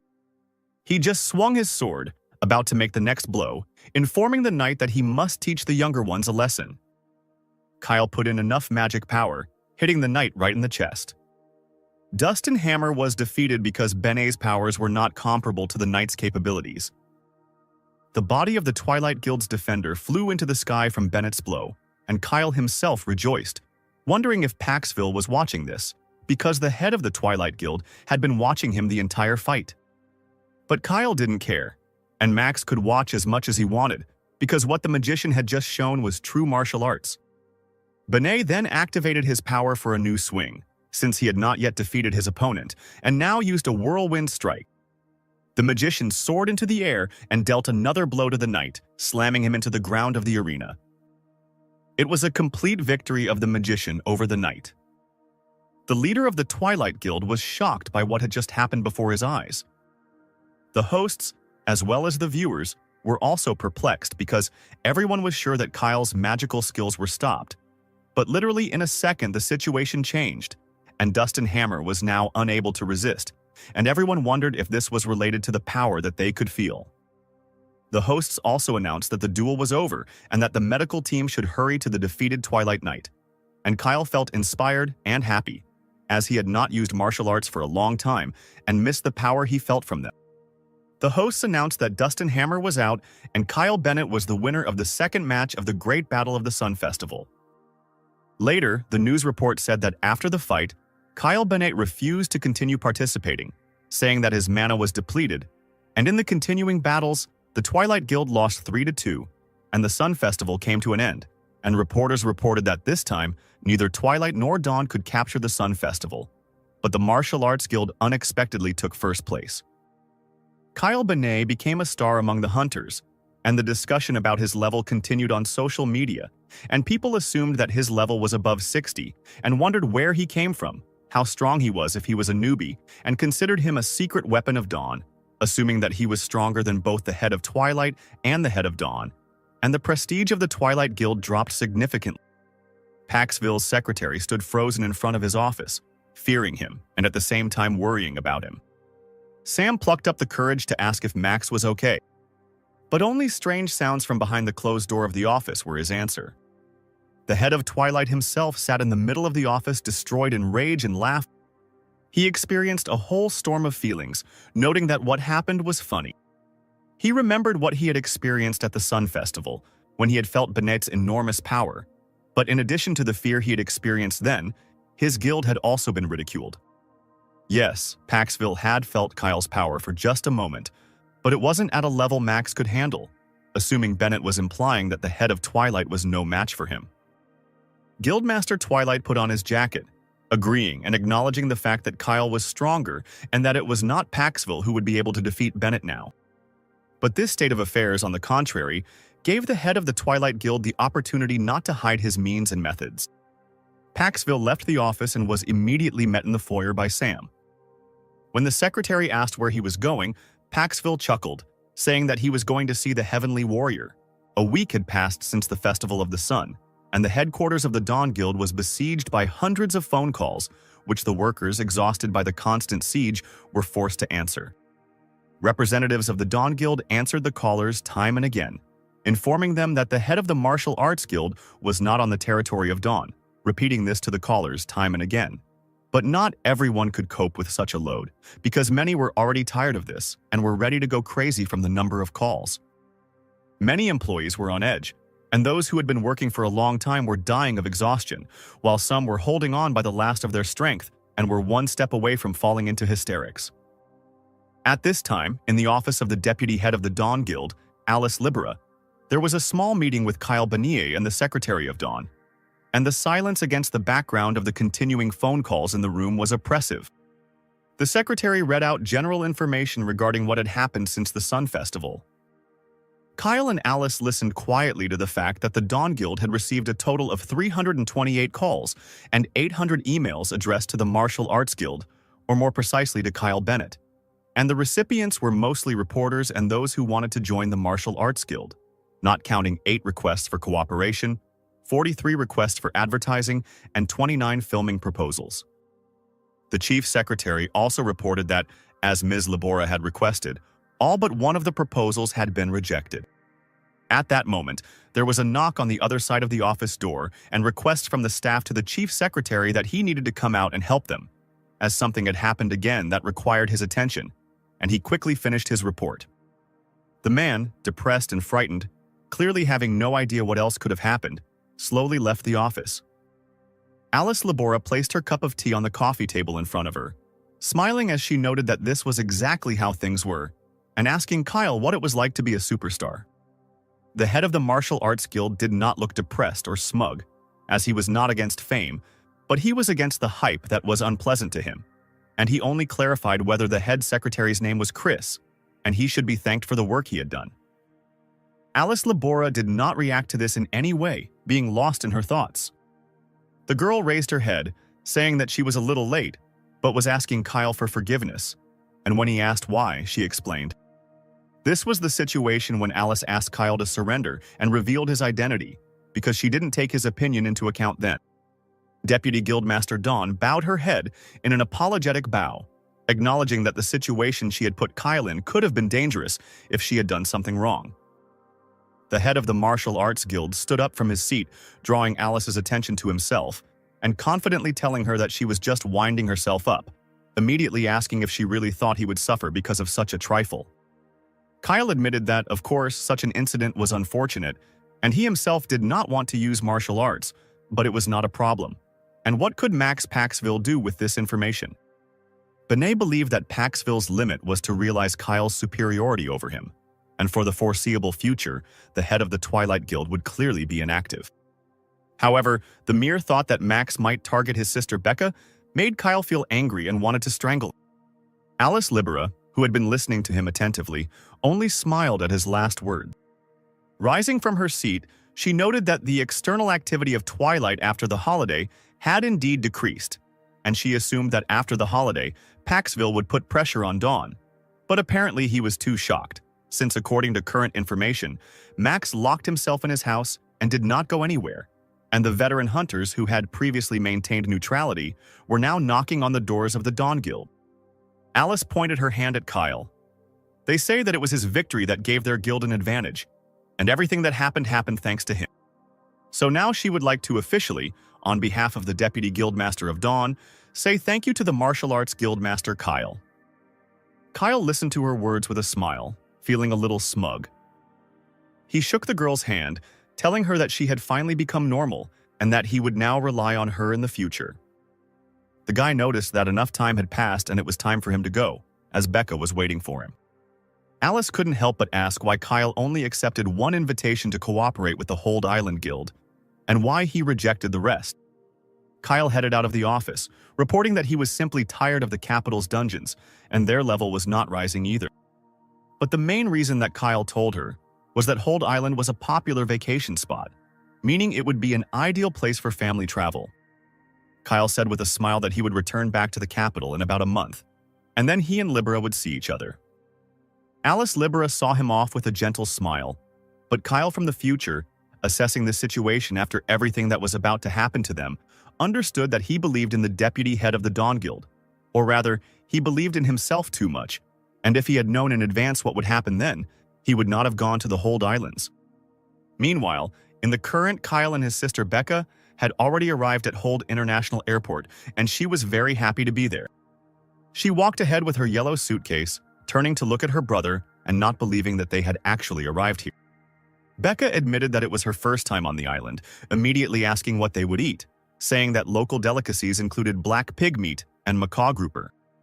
Kyle followed his inspired and joyful sister, smiling at her behavior, but he didn't forget to remind her that the main purpose of their appearance here was work.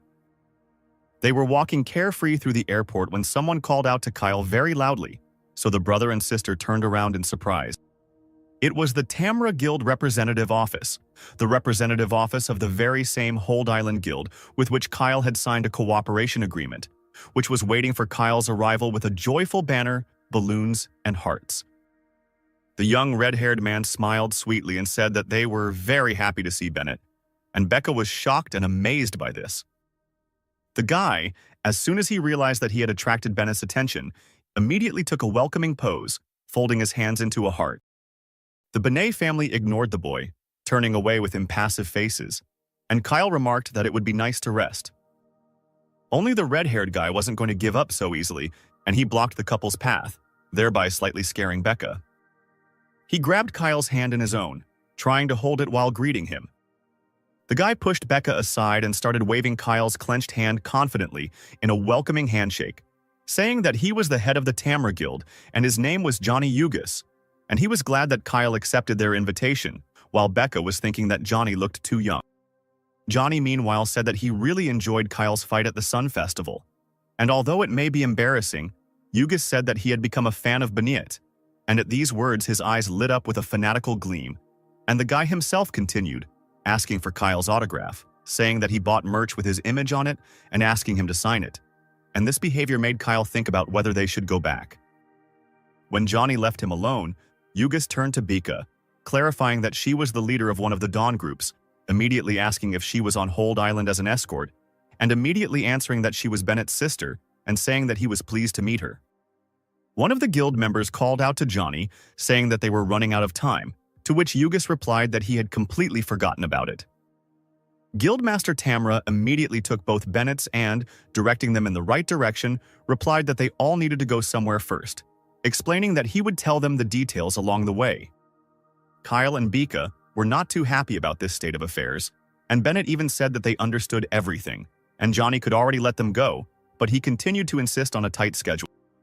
Ugas continued to lead his brother and sister towards his car, saying on the way that since they were on Hold Island for the first time, he would later give them a tour of all the establishments here, when a dark shadow appeared behind them, at the other end of the airport. It was one of the people from the Twilight Guild who reported via radio that Kyle had arrived on the island, although he used Chinese as a disguise. It turned out that he was talking on the radio with a guy who looked very much like Paxville, who helps the Twilight Guild, who advised him to speak Korean so as not to reveal himself. At that time, he was lying in his mansion on a sun lounger by the pool. He got up from the lounger and walked slowly, thinking that the sweet rest had come to an end. Many of his loyal subordinates bowed before the boy when he said it was time to work. Smiling smugly, he said words of greeting to Kyle, noting that he had come into the trap.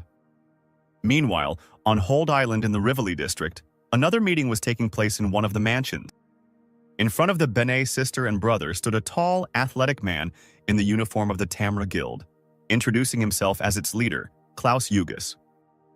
He also joyfully and emotionally shook Kyle's hand in a handshake, welcoming him to the island and saying that he was glad to meet him. Turning to the red-haired guy, he noted that their guests had come a long way, which meant they probably wouldn't mind a special treat, and asking the guy to bring something, while Kyle was cradling his hands, which had suffered from the handshake, and Becca only had time to follow the situation. And from this conversation it turned out that Johnny was Klaus's nephew. Soon, her nephew brought a special treat from Hold Island, and an inspired Becca was looking forward to the delicacy that would be served to them. Both members of the Ugos family were smiling as they waited for the dish to be served, and Johnny remarked that once the guests tried this delicacy, they would never forget its taste for the rest of their lives. Becca was already leaning towards the dish in anticipation, for she was eager to see what was under the lid, and she was wondering whether it would be the meat of the black pig or that bass, while Johnny continued to speak, proudly presenting to the guests a first-class, fresh, and carefully selected mandarin. At the last words of the guy, his uncle lifted the lid, and on the plate there really was only one tangerine. Becca was very disappointed, while Kyle just held back. At the same time, the brother understood his sister's emotions, and when she reached for the bow, he was forced to stop her, asking her to simply be patient for a little while. As Becca frustratedly peeled a tangerine, Klaus got down to business, apologizing for having to discuss work immediately after their arrival, noting that it was important due to the current situation on the island. He said that their guild Tamra is really the only one on the island, but they do not forget that there are two large hunter organizations, Dawn and Twilight, and the Ugos family decided to create their own and independent one. Klaus reported that, judging by the tense situation, it may happen that Hold Island will be captured by one of the groups, because they have been looking towards this place for a long time. Guildmaster Tamra said that their organization had played a key role in governing the island up until now, but that was before. And now, many high-risk dungeons of a level higher than 11 have started to appear on the island, appearing in 5 different places just this year. And such dungeons can only be cleared by veteran hunters of a level higher than 40. Klaus said, upset and depressed that their guild was currently unable to participate in clearing these dungeons because they did not have such veteran hunters, and that was why they really needed a high-level hunter to start clearing these dungeons. But all such hunters belonged to either Dawn or Twilight. Kyle took the floor, saying that he couldn't understand what the problem was with the dungeons appearing, since they could simply be ignored, since it was unlikely that monsters would be able to break out of the dungeons. Klaus interrupted the guy, saying that there was no way they could do nothing, because if they couldn't clear these dungeons as before, then in the future they wouldn't be able to manage the dungeons at all, and because of this, the right to the dungeons would completely pass into the hands of Dawn and Twilight. And if these rights fell into their hands, then the Tamra Guild would never be able to return them, to which Kyle had no choice but to agree with the man, who was half mad on this issue. Klaus didn't stop there, going into an emotional narrative about how the Tamra Guild had to go through a lot to prevent the other two major guilds from gaining a foothold on Hold Island, and if they continued to do nothing, they would be able to completely take over Hold Island. Elder Yugos said that they thought they could not be saved and fell into despair. But then Kyle appeared like a ray of light, their last hope, the high-level hunter Benet and his martial arts guild. Klaus and his nephew Johnny looked at Bennett's idealized image with idolizing, admiring eyes, saying that they were very lucky that he was not affiliated with any of the guilds and was a high-class hunter who took a neutral position. So Bennett was their saving ray of light, because thanks to him, the Tamra Guild would be able to save itself and preserve its territory on Hold Island. Kyle continued to listen to the men with an emotionless face as they continued to praise him, saying that he was from the third generation and would be able to outshine other hunters around the world, thinking that the Yugos family was crazy. The delighted uncle and nephew continued to thank Kyle for accepting their invitation and coming to Hold Island, and they promised to never forget his kindness for the rest of their lives, while Bennett asked not to thank him, honestly saying that he came to Hold Island to raise his level and earn money. Kyle considered this clarification of relations as the end of the conversation, rising from his seat, suggesting that they quickly move on to the dungeons, when Becca stopped him. The girl looked serious, angry, and determined, saying that there was a problem that needed to be solved. Kyle looked at his sister in confusion, asking what kind of problem they had. The girl with an innocent expression on her face reminded him of the black pork and base, which she would really like to try. Meanwhile, in one of the dungeons on Hold Island called Seongsan, the surrounding area looked like an ordinary forest, in which explosions and sounds of battle were heard. Two guys representing the Tamra Guild tried to attack someone, but their opponents were too fast and deftly jumped from place to place, dodging the blows. One of the warriors noticed that their attack power had no effect on anything, and the fire-poisonous monkeys called Ilmo here are too fast.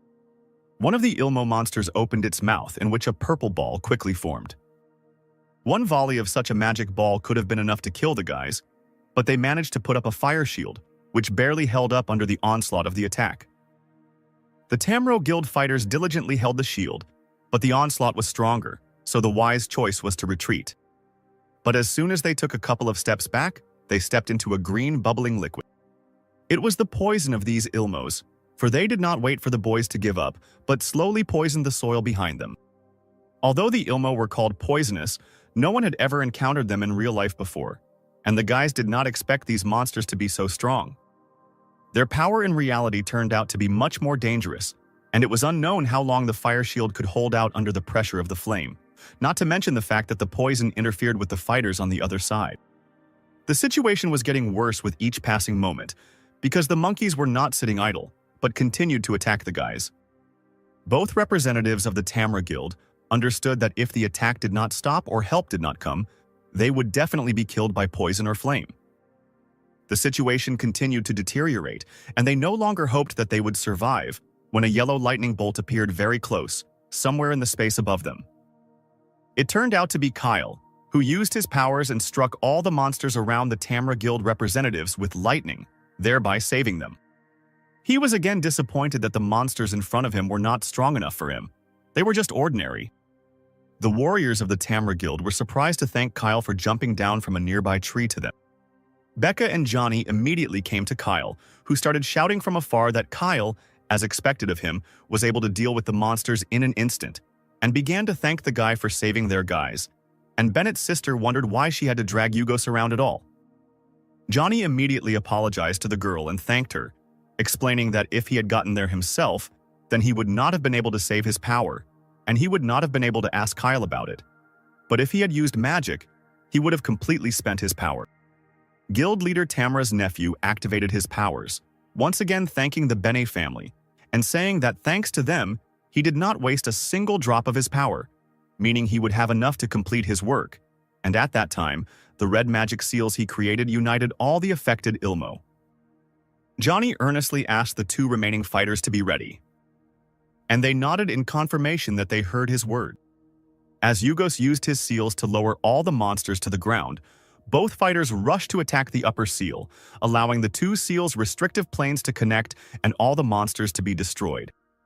Johnny meanwhile turned to Kyle with his naive delight, asking if he used lightning, and clarifying that apparently Kyle also learned magical skills, which however was expected from such an amazing leader like him. But these words did not disturb Kyle's thought, who only vaguely agreed, in response clarifying what level of magical power the guy himself had. Yugos' nephew smiled naively, saying that in a little while his level would be 40, to which Becca stared at the guy in shock, because his level was higher than hers. Kyle noticed that the other hunters were also around level 40, as he had watched them fight and showed themselves to be skilled. Johnny laughed, agreeing that it was only natural for them to be that level since they were in charge of these dungeons, and it would be a shame to have a level lower. Benet asked Johnny about his teleportation magic, noting that the seals that collapsed looked like he had killed the monsters, but that was not the case, and Johnny admitted that he had to kill a lot of time training, as such a power is complex and difficult to use. Then the guy froze in shock, covering his mouth with his hand and staring at Kyle in shock. And then, as usual, he rushed to Kyle with an admiring look, extolling his ability to evaluate the magic of others and asking how he was able to understand that Johnny used teleportation, but Kyle at that moment was only thinking about the fact that Johnny was too clingy in his desire to stick to him.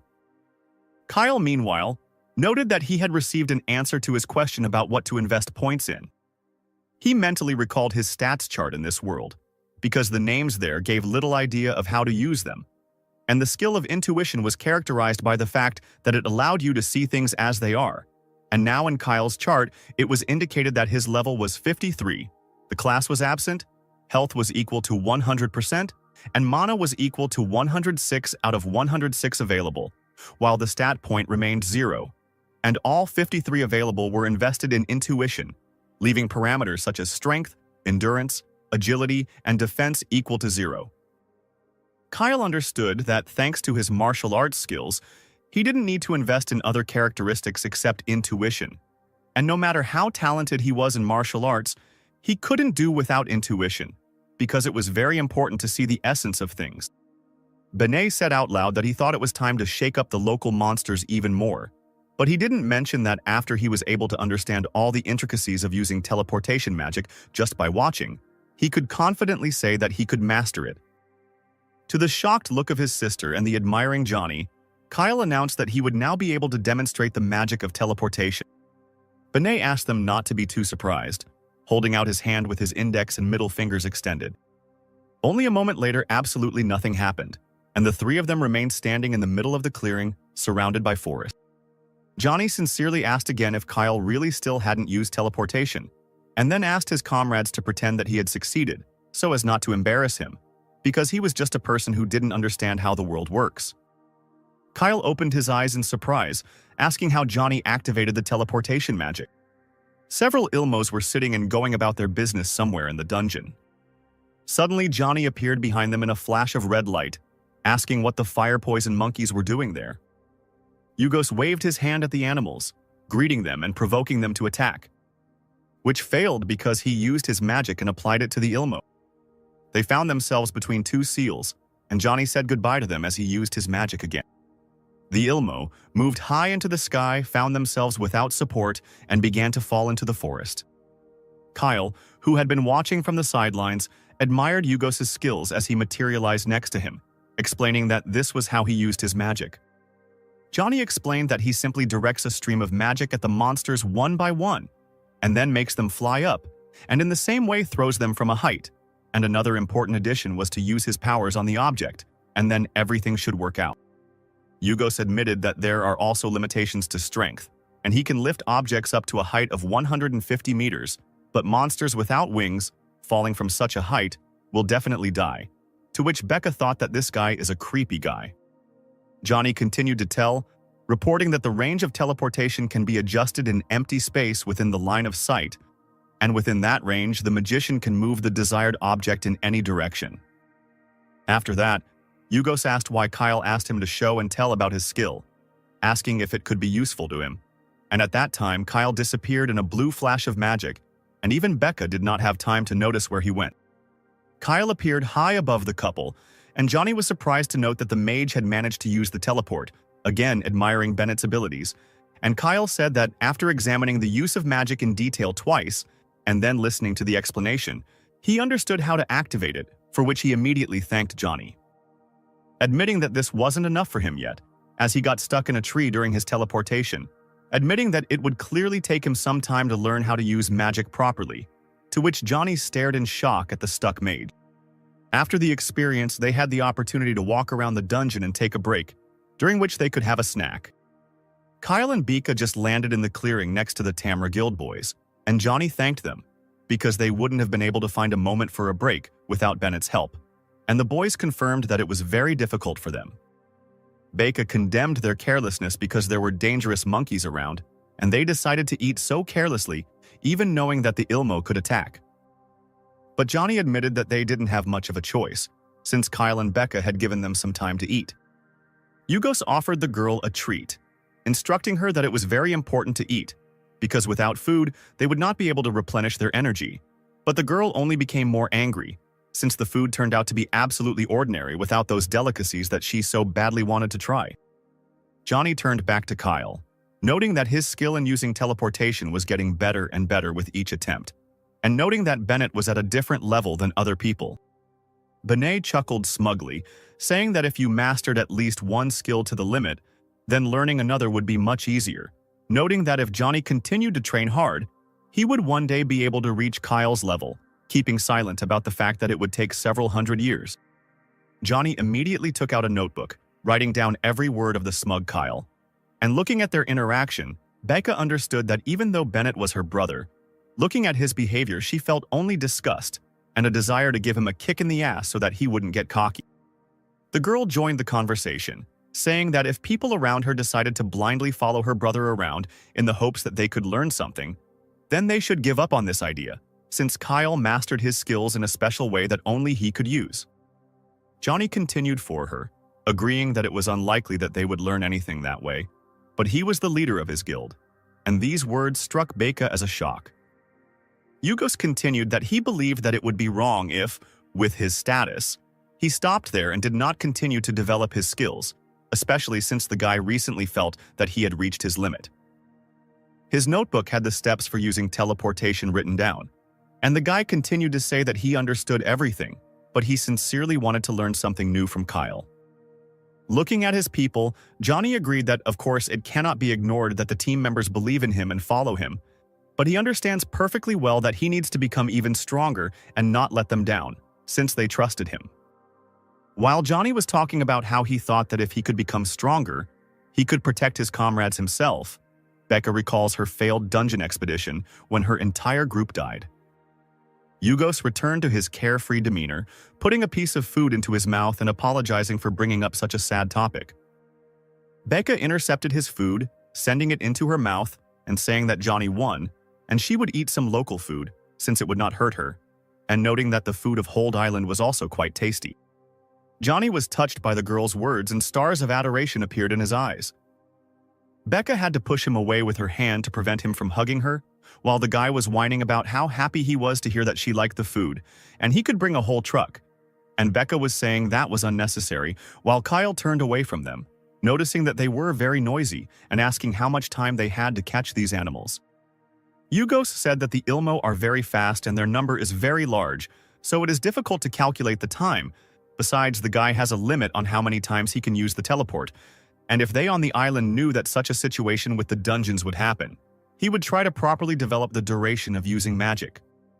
Becca approached Johnny with her fist, clarifying that what he just said was very dangerous for them, because if Yugos was crushed by a monster while they were distracted, Who would be able to take responsibility for what happened?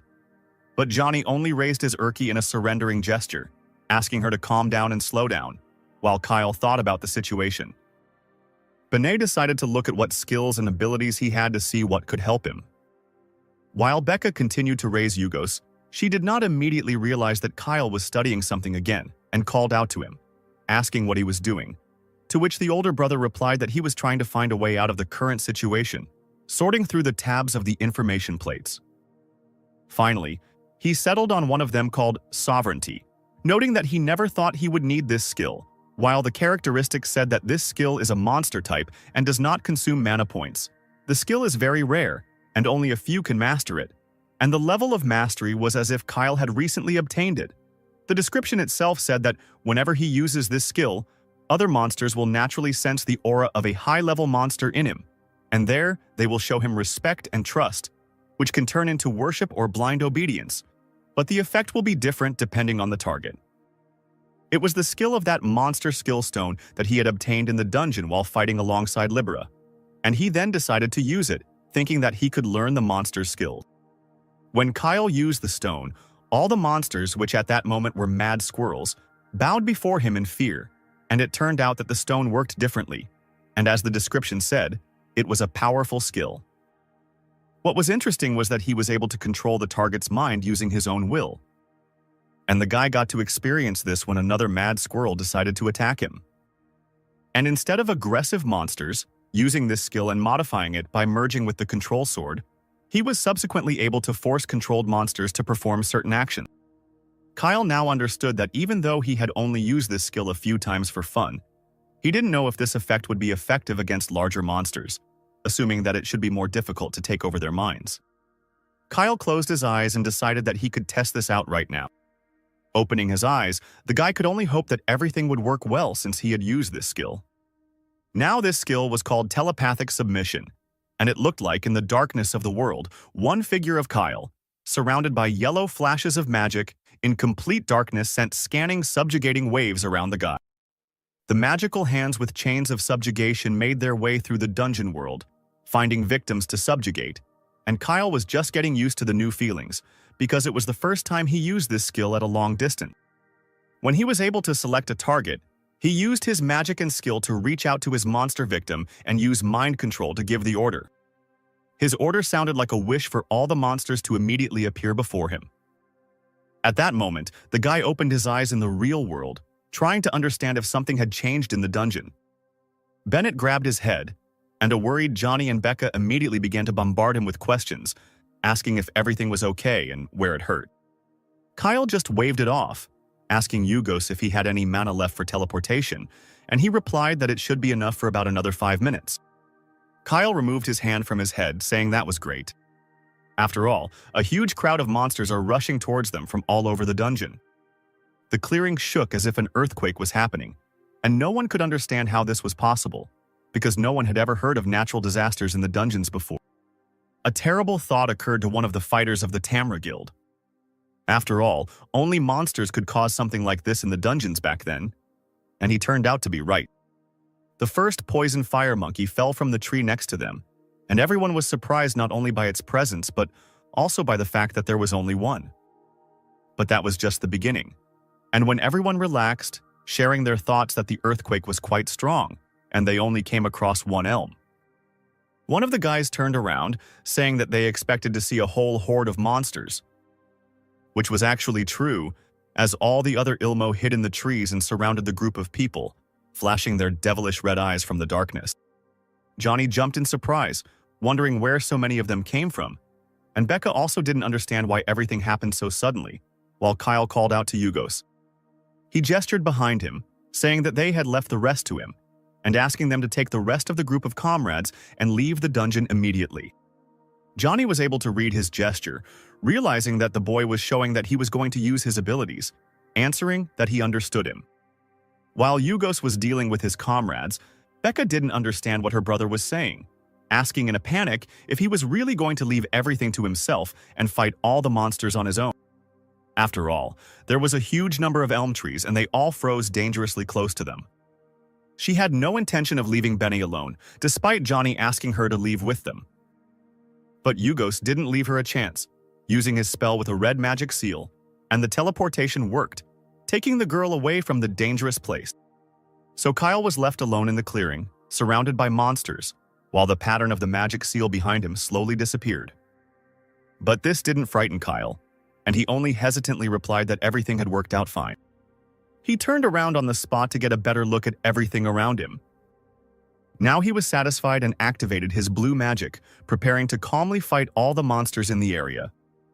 A huge magical flow was gaining momentum in the middle of the dungeon, and another pillar of blue magic fell somewhere in the thicket. From Johnny's high perch, he could see Kyle's latest strike coming into effect. Yugos watched the magic flashes with admiration, repeating out loud that he thought Benny was amazing, while Johnny's guildmates, amazed by his strength, were shocked and tried to figure out if he was human, since his powers were too much for a high-level adventurer, and thinking that the rumors about Benny being over level 60 were true. Johnny turned to his comrades, noting that he believed Kyle had summoned the monsters to himself. Becca did not join in the general merriment, and Yugos noticed that she was biting her nails out of nerves. Johnny thought with sympathy that no matter how strong Kyle Bennett was, he also had a family, and now he was the only one left to fight a large number of monsters. Yugos understood that the girl had good reason to worry, so he put his hand on her shoulder in a reassuring gesture. Having attracted Becky's attention, Johnny told her that he understood why she was worried, but he was sure that Kyle was a strong person, and therefore there was no need to worry. Yugos noted that she knew her brother better than anyone else, and perhaps she should trust him a little more. Johnny's admiration and faith in Kyle surprised Becca, but she was not impressed enough, saying that Johnny had completely misunderstood her feelings and was talking complete nonsense. After all, she wasn't worried about him, but she was worried that he was now collecting a colossal amount of experience alone, and she just wanted to stay there with him, and her words surprised and a little scared the shocked Yugos, because he thought that she was worried. Becca just turned to Johnny in surprise and confusion, not understanding why she should worry about her brother. She was absolutely certain that Kyle might be the one person she didn't have to worry about. Kyle was enjoying the use of power at this time, commenting that the skill was not bad, and now, as soon as he ordered it, the skill worked on everyone in this dungeon. Combined with his strength and this sovereignty skill, he was able to easily gather all the monsters in one place. Benny was pleased, as this discovery would make all his dungeon runs much faster, as the sovereignty skill was finally activated. Kyle stopped in a new clearing, activating his new skill. His command was to wish for all the monsters in the dungeon to come to him. And his contented laughter from the feeling of his power and new ability was very strong. So much so that even Alice Libor, who was drinking tea in the capital at the time, heard it. Her secretary anxiously checked to see if she was okay, asking if she was comfortable in the office, and the girl had to justify herself that everything was fine. She turned around, slightly embarrassed, to the sky outside the window, noting that she had simply imagined someone's abnormal laughter. The secretary pretended not to hear the strange last phrase and returned to her report. The latest data confirmed that the head of the Twilight Guild was still inactive, as were all his people, as a result of which the Dawn Guild got the rights to the disputed dungeon without much difficulty. The secretary said that he did not think that the Twilight Guild should be considered as a strong opponent at the moment. Libra just stared thoughtfully out the window, thinking that such a reaction was too much even for Max Paxville after what happened. He was quite the schemer, and his inaction only indicated that he was plotting something bad again. The girl was worried about his activity behind his back, because it could not lead to anything good. The secretary placed a mortar of papers in front of the thoughtful girl, drawing her attention to what was the most urgent task. It was a stack of materials that required her close attention. Information about a dangerous dungeon that was recently discovered in the mountains. The dungeon was unusual in that its climate was desert-like and its risk level was 13, while the recommended levels for passing were 60. Monsters could suddenly appear from the quicksand of this dungeon. And they were huge, dangerous worm-like creatures that easily dealt with people. In this deserted dungeon, which was called Bexan for the time being, there was a terrible sun, which incredibly exhausted the fighters. And the monsters, despite their enormous size, were able to appear suddenly, catching hunters off guard. So they turned back when it was already too late to run away. The size of the monsters was close to the height of a 10-story building, and these insect monsters were hiding somewhere underground. The secretary continued his report, stating that although the number of monsters was small, they were strong enough to fight against high-level heroes, and the investigation was conducted by their leader himself, so the information was reliable. Alice put the report aside, acknowledging that while it was good, it wasn't enough information and they would have to raid again to get a clearer picture. The girl didn't say it out loud, but at such moments she felt sad. If Kyle were around, a dungeon like this wouldn't be a problem for their guild. She remembered how he saved her in the last dungeon they went through together. She was pulled out of her thoughts about the past by the secretary's call, asking what she was thinking about. He noted, embarrassing the girl, that she was apparently not in a good mood today, and if she was feeling bad, then she should rest, not believing Libra's excuse that everything was fine. And then, refuting her own words, Alice touched her cup of tea with her elbow.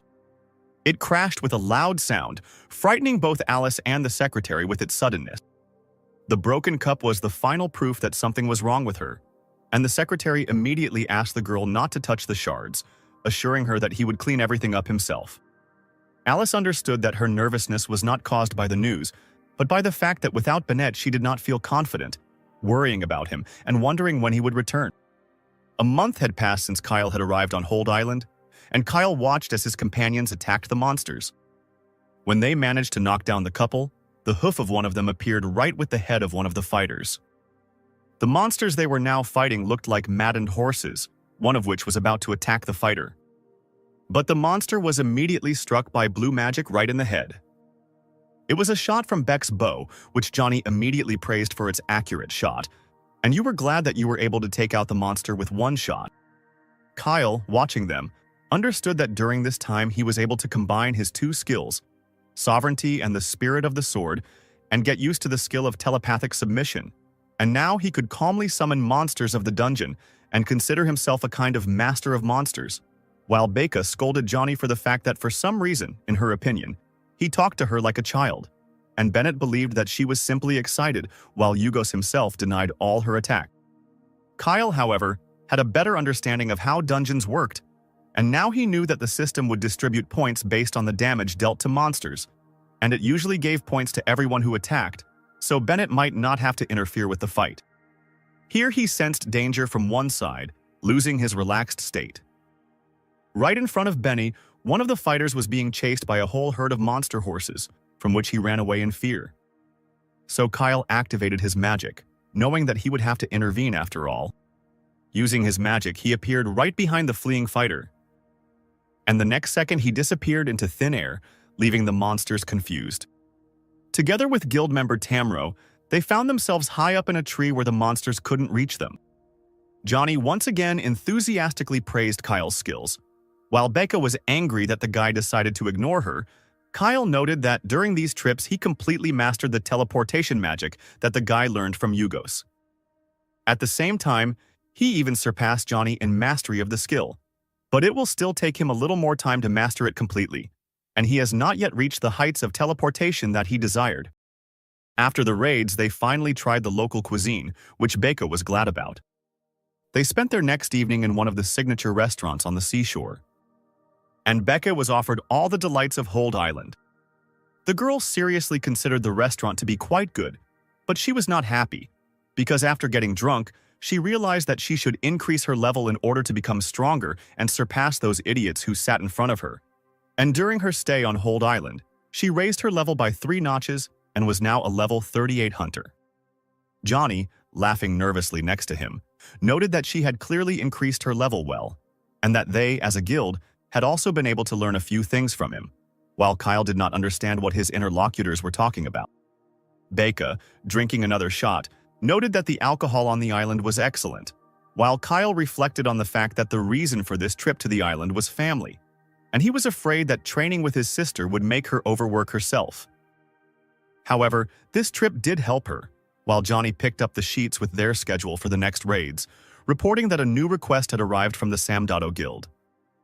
The request stated that the dungeon's risk was 11, and that creatures called werebats appeared there, which had a wolf's face and a bat-like body. This news didn't exactly make Kyle happy, but he clarified that if the monsters were bats, what did the location look like? and Johnny realized that he had forgotten to clarify this point. He looked at the papers and, having confirmed his data, reported that the next dungeon was located in the cave location. Kyle didn't like this.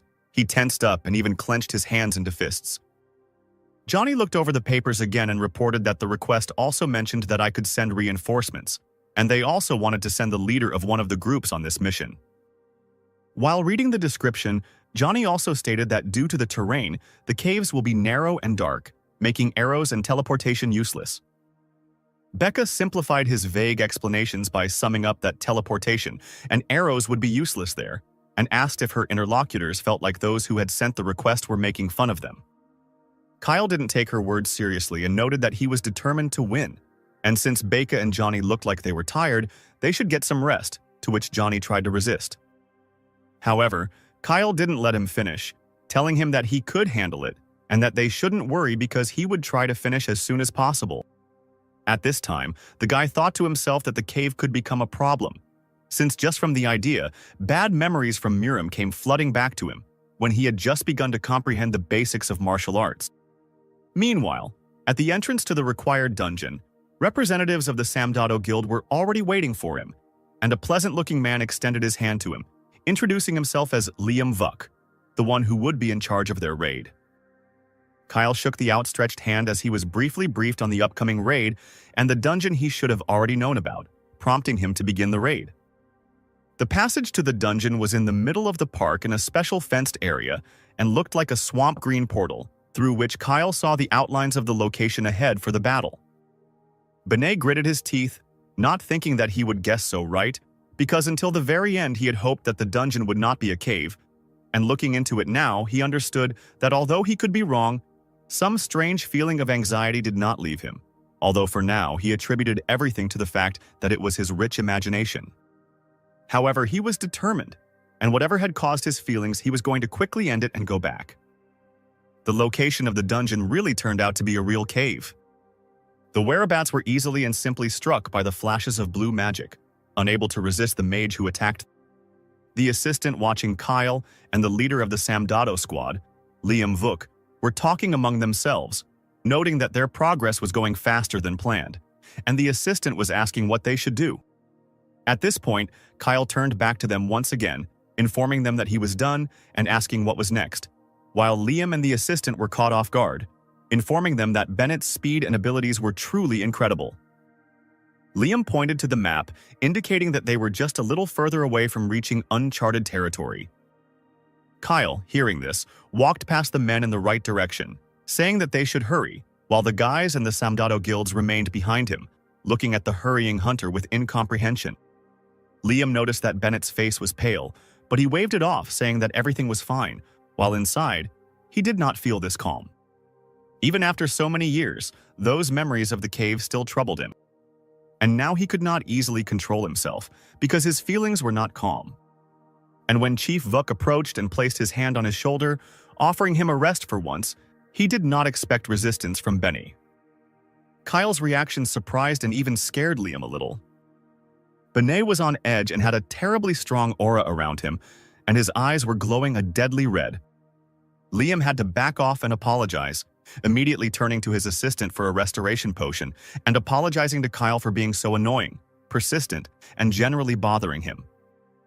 Kyle clenched his fists tightly, realizing that he needed to leave the dungeon as quickly as possible, otherwise he would simply kill these people.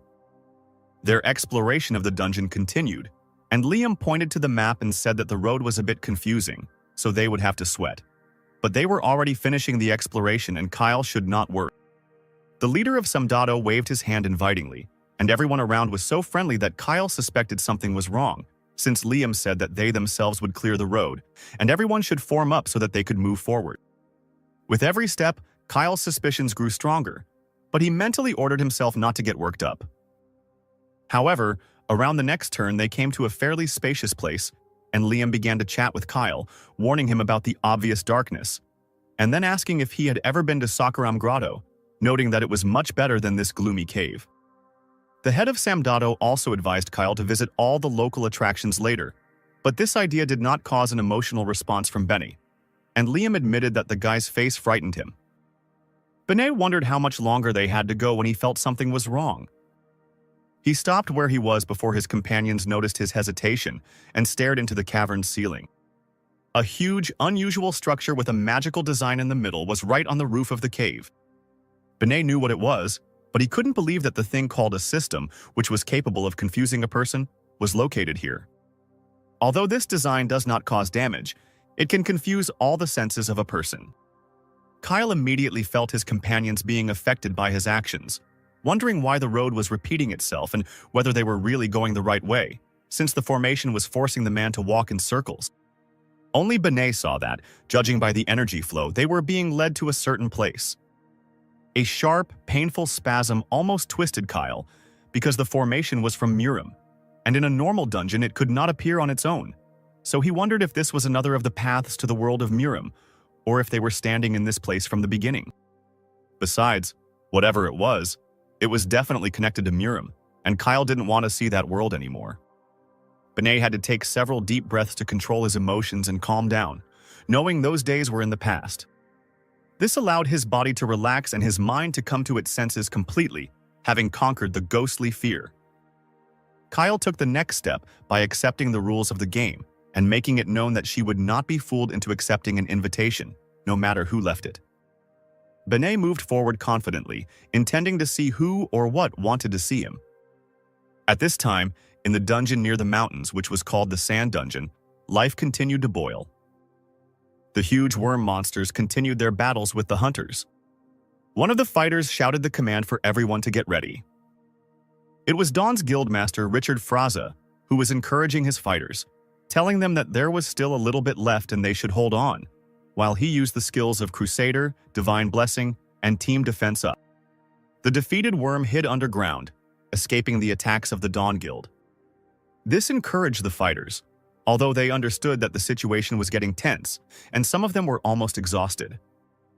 Another worm that appeared nearby acted atypically and opened its mouth and began to concentrate magic in it, increasing its power.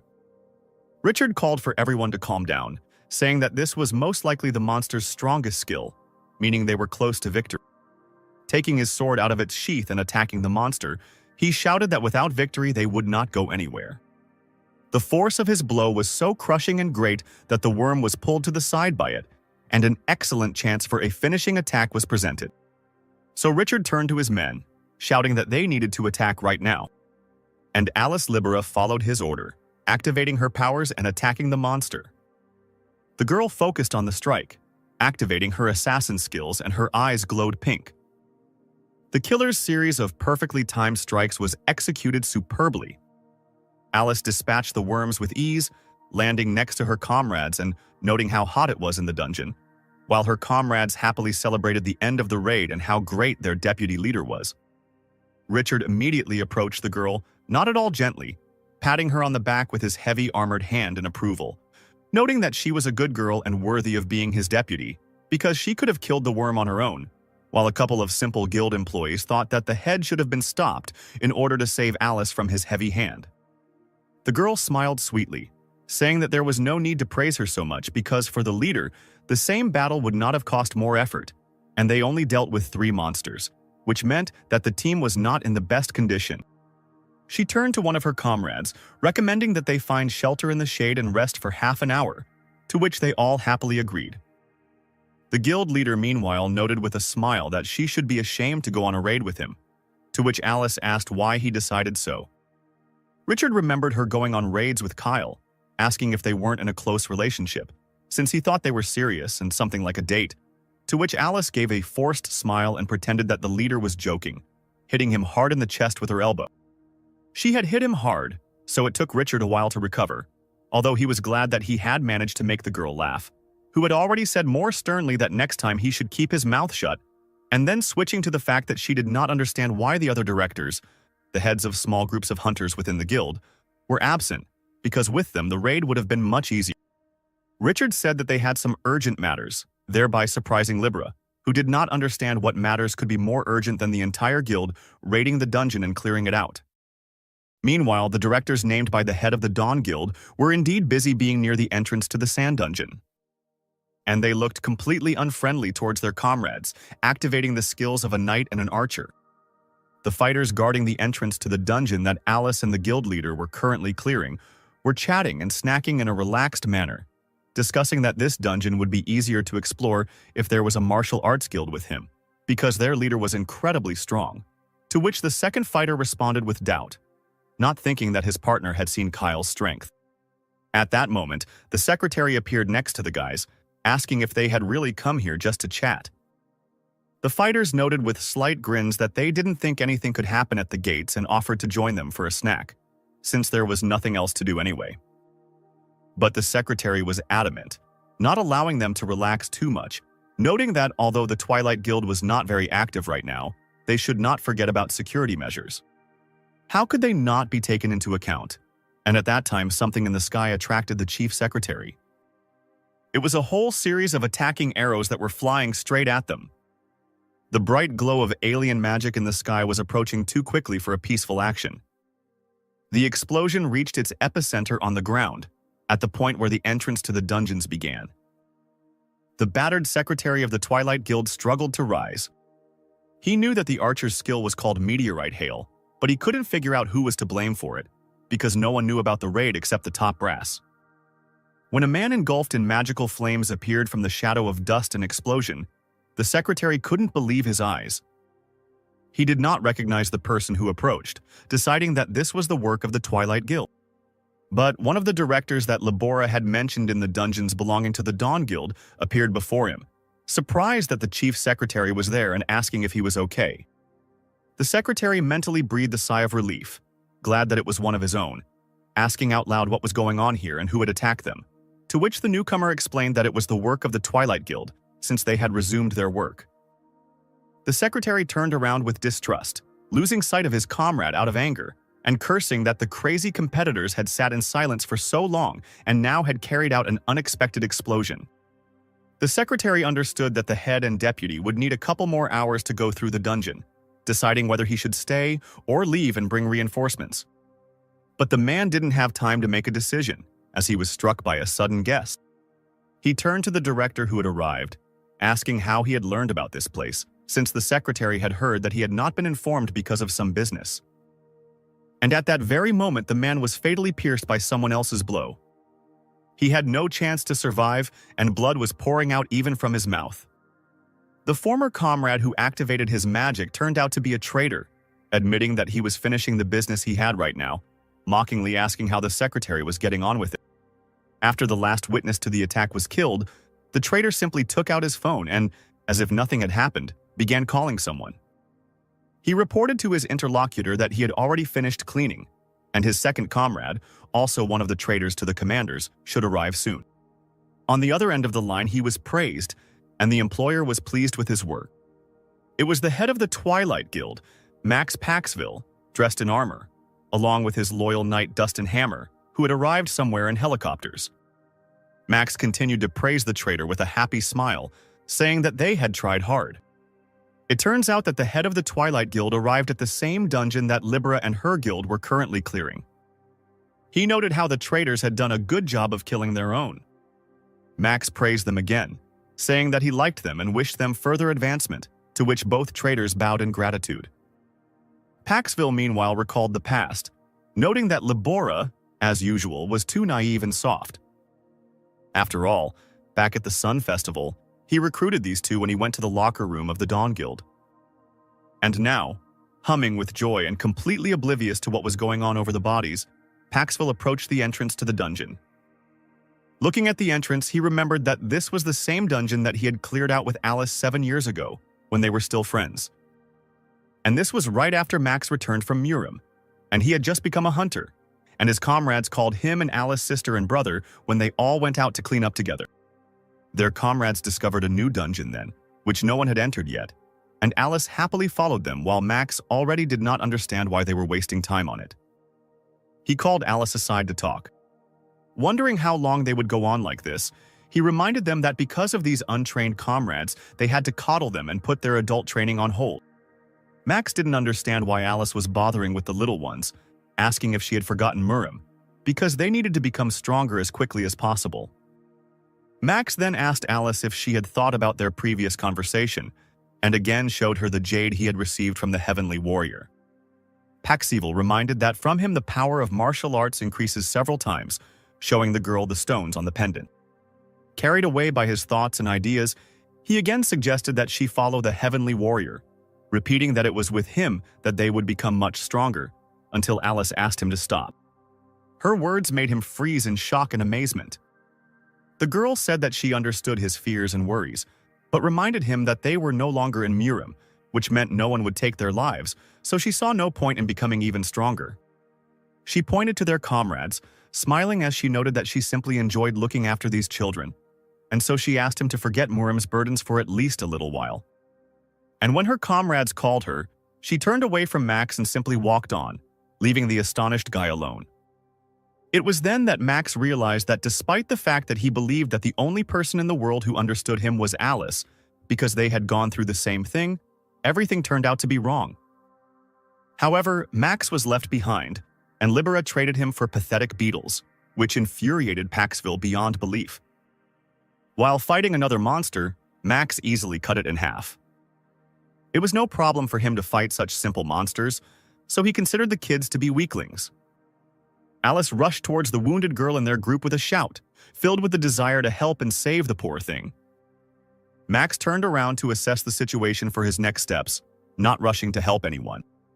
Of course, he saw that the children were hurt by these weak monsters, and Libera could not stay away, rushing to that girl, while in Paxville's head, instead of sympathy, gloating and cruelty grew. And when a guy called out to him, asking him to help pull out a wounded girl, Max did not experience any bright feelings, immersed in his dark thoughts. He only gripped his sword tighter as his comrade noted that they couldn't stay here any longer, as the monsters were too strong for them, calling out to Paxville once more. The boy called out to Max again, asking for help because they needed to hurry to save their friend. Only Max didn't hear the child's voice at that moment. All his thoughts were covered with a bloody veil, and the voice of the Heavenly Warrior noted that everything was happening as usual, and Paxville was helping Libera and following her faithfully, and yet she had rejected him because she was weak. The voice of the Heavenly Warrior continued to take over Max's consciousness, saying that she had simply forgotten about the despair she had experienced in Murim. The Heavenly Warrior spoke to him through the ill-fated jade necklace, ultimately ordering him to get rid of the trash.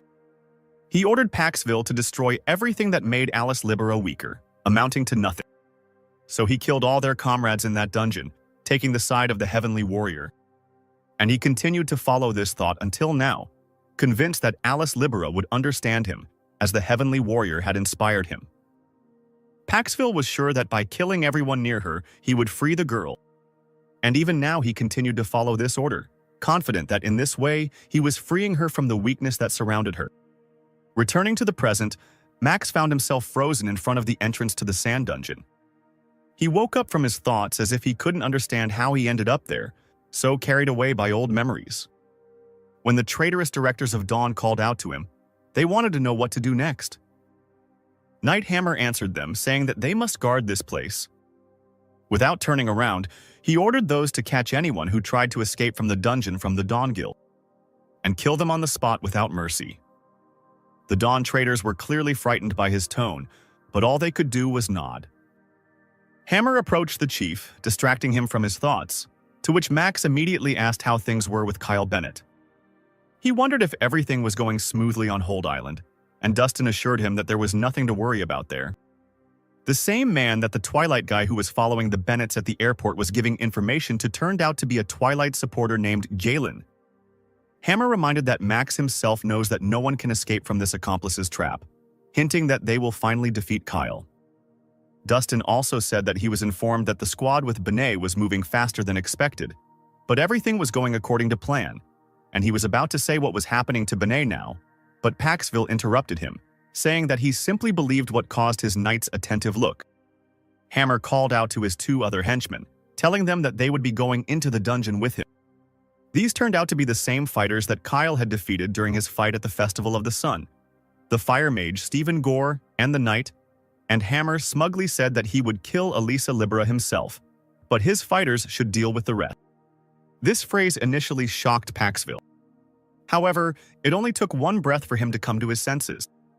With a smug smile, having regained control of himself, he said that Hammer should do as he promised, and then allowed them to do whatever they wanted with whoever fell into his hands. After all, Max wanted to make amends for his guilt, although he didn't specify to whom. In a good mood, he said that they should all start, realizing that they were at a significant advantage. Looking at the portal to the sand dungeons, he noted that they were hunters, and hunters usually hunt prey. Therefore, this time their prey will be the Dawn Guild, or rather all of its people who were in the dungeon in front of them. At this time, in the underground cave, Kyle could not understand what was happening. After all, he fell for the trick and accepted the invitation of his enemies, but nothing happened. He heard the conversations of his escorts, who brought him to the right point and themselves thought that someone would be waiting for him there, but nothing happened. Kyle wasn't going to pretend he couldn't hear them anymore, so he let them know he knew, asking about who was supposed to be waiting for them here, causing the escorts to shake in fear. He approached the head of Samdado, Liam, ordering him to tell the truth and tell what they were up to, while he hid the map in his jacket, pretending nothing had happened. But Kyle grabbed him by the head, cutting off the oxygen. Benet's face looked scary, because he was tired of pretending to be a nice guy, which he told those around him, because he turned a blind eye to many things. But did they really all think that he would remain silent until the very end? This phrase scared Liam, but he couldn't answer. Kyle activated his magic, lifting Liam off the ground and telling him that if he wanted to leave here alive, he had to tell them everything he knew. But at that moment, one of the other guys distracted Kyle, noticing something on the other side. Kyle noticed it too, freezing in shock. Jalen took off his glasses, smugly noting that Benet was fast. But that was good, because now he wouldn't have to wait. Other people told him that the target was in place, and he grinned smugly, confirming that this was good. Kyle noticed a red light in the wall, thinking that those they were waiting for had finally decided to show up. But it turned out to be some kind of device, which Bennett called a welcome gift, which he did not expect to see here. Kyle even laughed when he realized how crazy his opponents were. It was an explosive device that exploded at the same second, filling the cave with fire, rocks, and dust. At this time, in the sand dungeon, Alice Libera felt something. Only it was a distortion in her dungeon that caused the girl an unpleasant, strange feeling. Deputy Guildmaster Dawn decided that it looked like she was overheated and needed to relax a bit.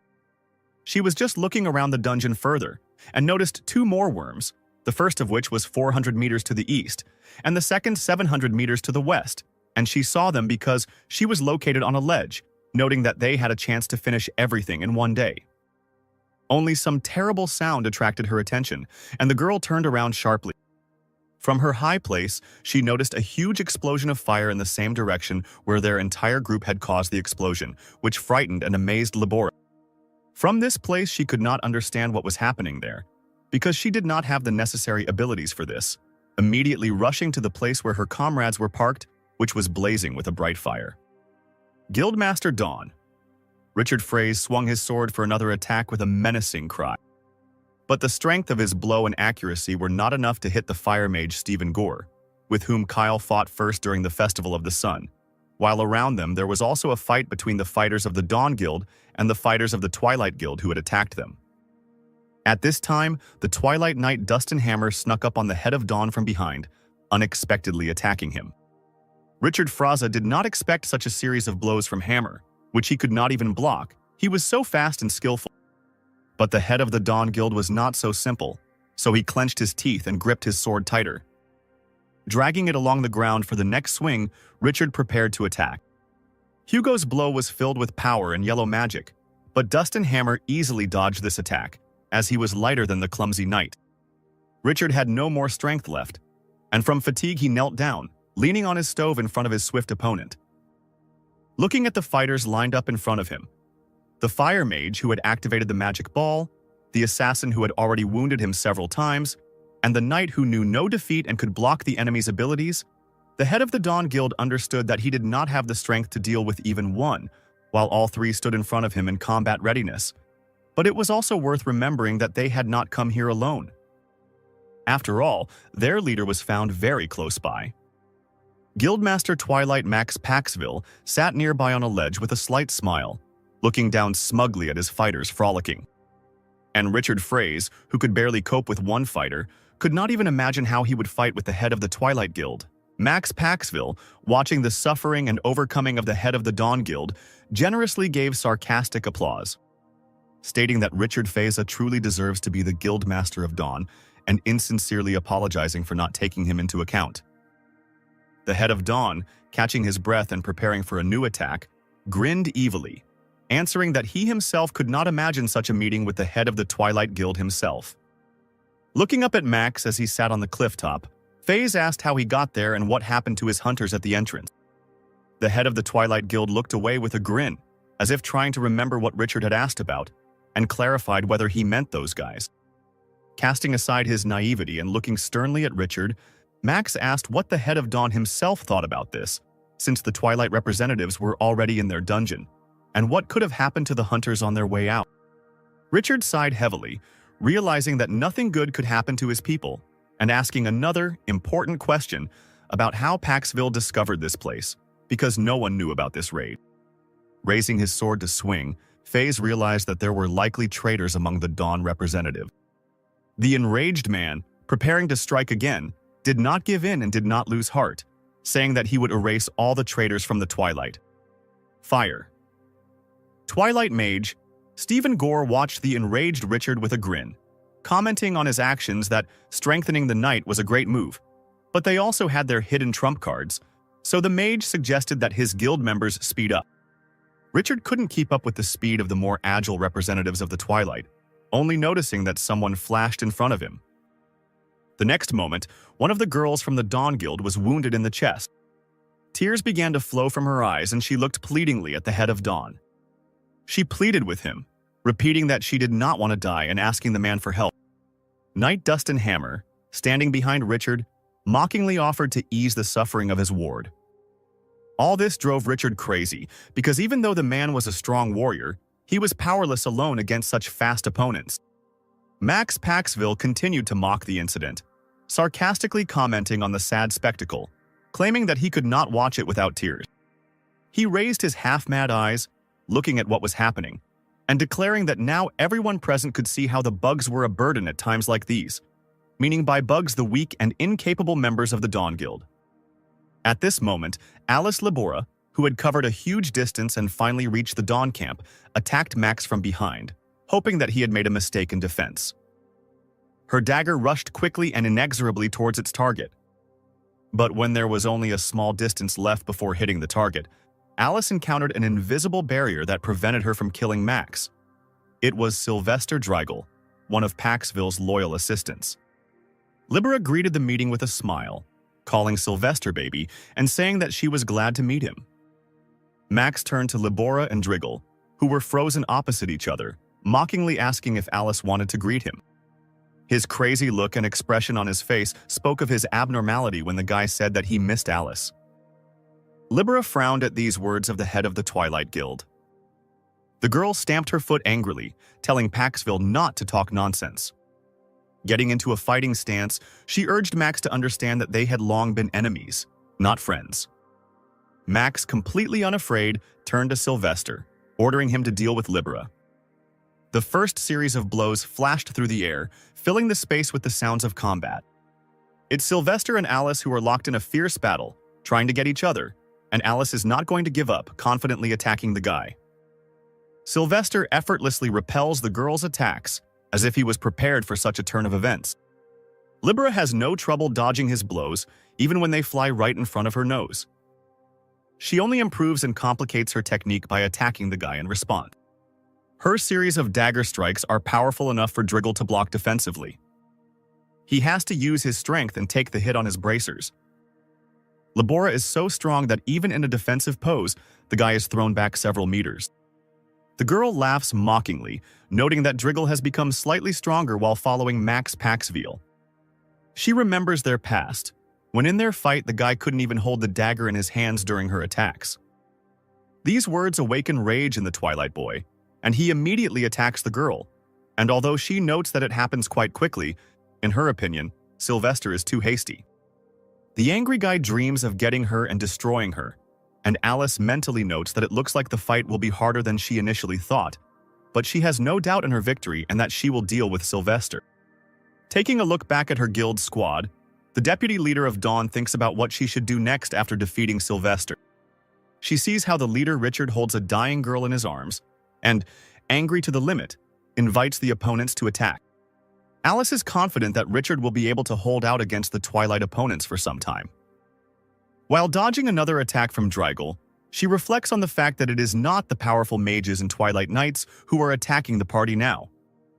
Looking at the head of Twilight sitting on the ledge, the girl understands perfectly well who will become their main problem. Max Paxville, chilling on the mountain, is really Alice's big concern and problem.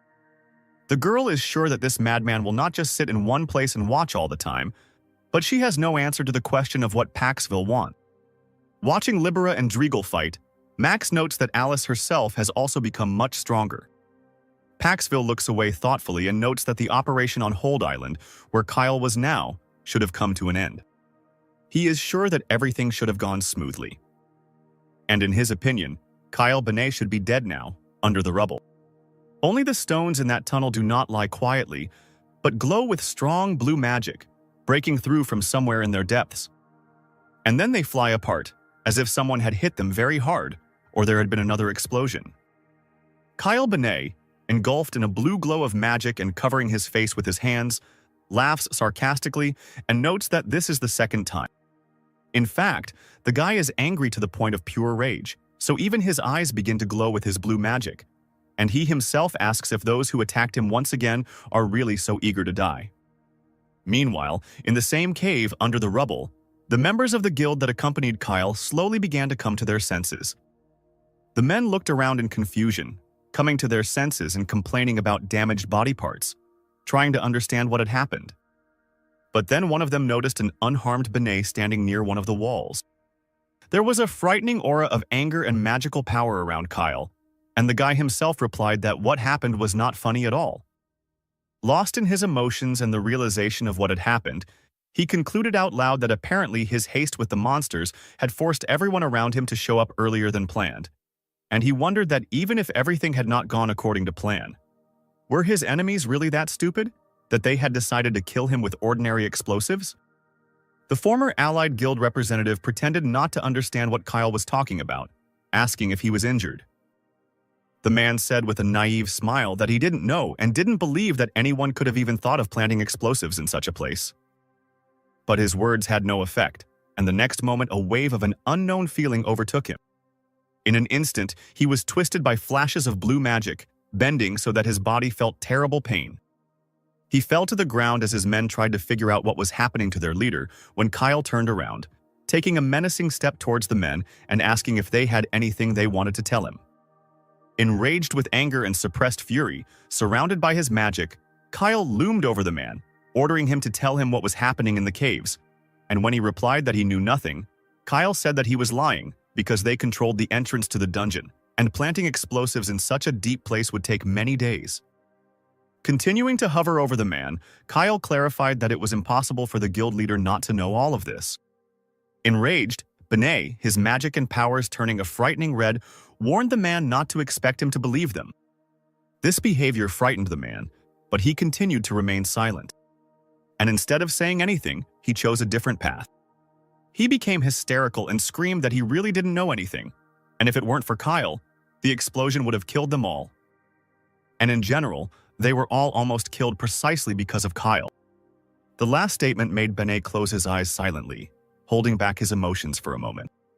Kyle smiled insincerely, noting that the man hadn't said anything that Bennett had asked, and he had given him plenty of time, so the boy used his new skill, using the magical chains of subordination and turning them on the head of the former Allied Guild. Kyle admitted that this was the first time he had used it on a human as the magical will suppression arms extended around him. It was the absolute submission skill that Kyle had used on monsters before, but now that he was forced to use it on humans, Bennett noted that even if a man's consciousness was completely destroyed, it was the man's own fault, and Kyle's would not be at fault. Guildmaster Samdado didn't yet understand what Kyle was talking about. But his mind slowly became empty, and his consciousness lost touch with reality. Soon he was completely submissive to Kyle. Benet learned that the Samdado Guild had been supported by the Twilight Guild since its inception, and Samdado's main task was to maintain the authority of the Twilight on Hold Island. But everything changed quite recently, when someone broke into the head of Samdado's office without asking, and despite the security. A guy came to them, very similar to the head of the Twilight Guild, saying that their office was rather poor but cozy, and asking if this was really the Samdado Guild. The man asked if they had been contacted and announced that he was a death warrant from Max Paxville. Chief Samdado had no idea how this guy was connected to Twilight, but he introduced himself as Galen. The man felt an incredible aura emanating from him, and he immediately began to command, saying that he needed Samdado's help, and first of all he demanded a car.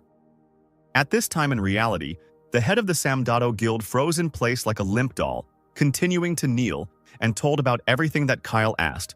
While his henchmen did not understand what was happening to him, he told that after they received an order from the Twilight to unquestioningly fulfill Jalen's requests. Their next task was to get Galen and his friends to the dungeon within the specified time frame, and it was assumed that they would do all the work on the death sentence themselves.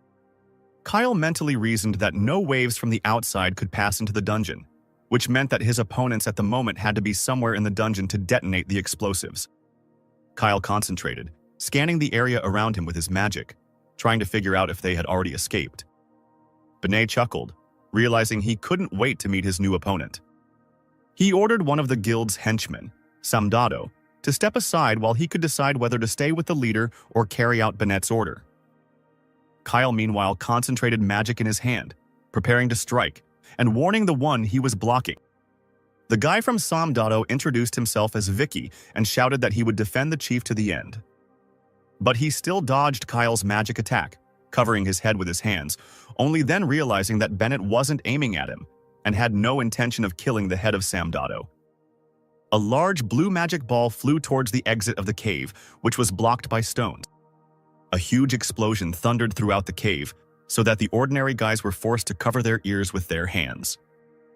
The explosion cleared a passage in the rock-strewn tunnel, freeing up the road, and the desperate supporters of the Samdado Guild were overjoyed to realize that now they too would be able to escape. And as Kyle walked down the aisle, one of them wondered what kind of magic Bennett had used, until the other said it didn't matter, because they were free now. The guy named Vicky was happy that they could now return and live, while the other guy tried to bring the guild leader Samdado to his senses. Hearing this, Kyle calmed them down by telling them that they would not be able to get out and that they would all remain there. The man, enraged by their actions, said that they had to pay for their sins, and did they really think that he would forgive them?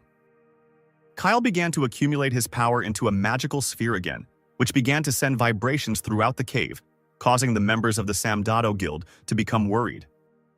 Kyle's manipulations caused the vault to collapse again. The stones slowly closed the formed exit from the cave under the pleas of the traders with their unwillingness to stay in the cave, attempts to shout to the unconscious head of the guild, and cries that Kyle should save them because they did nothing. But Benet didn't care about their screams because he himself had lived in the cave for 10 years, and now he was offering the traders the opportunity to experience this.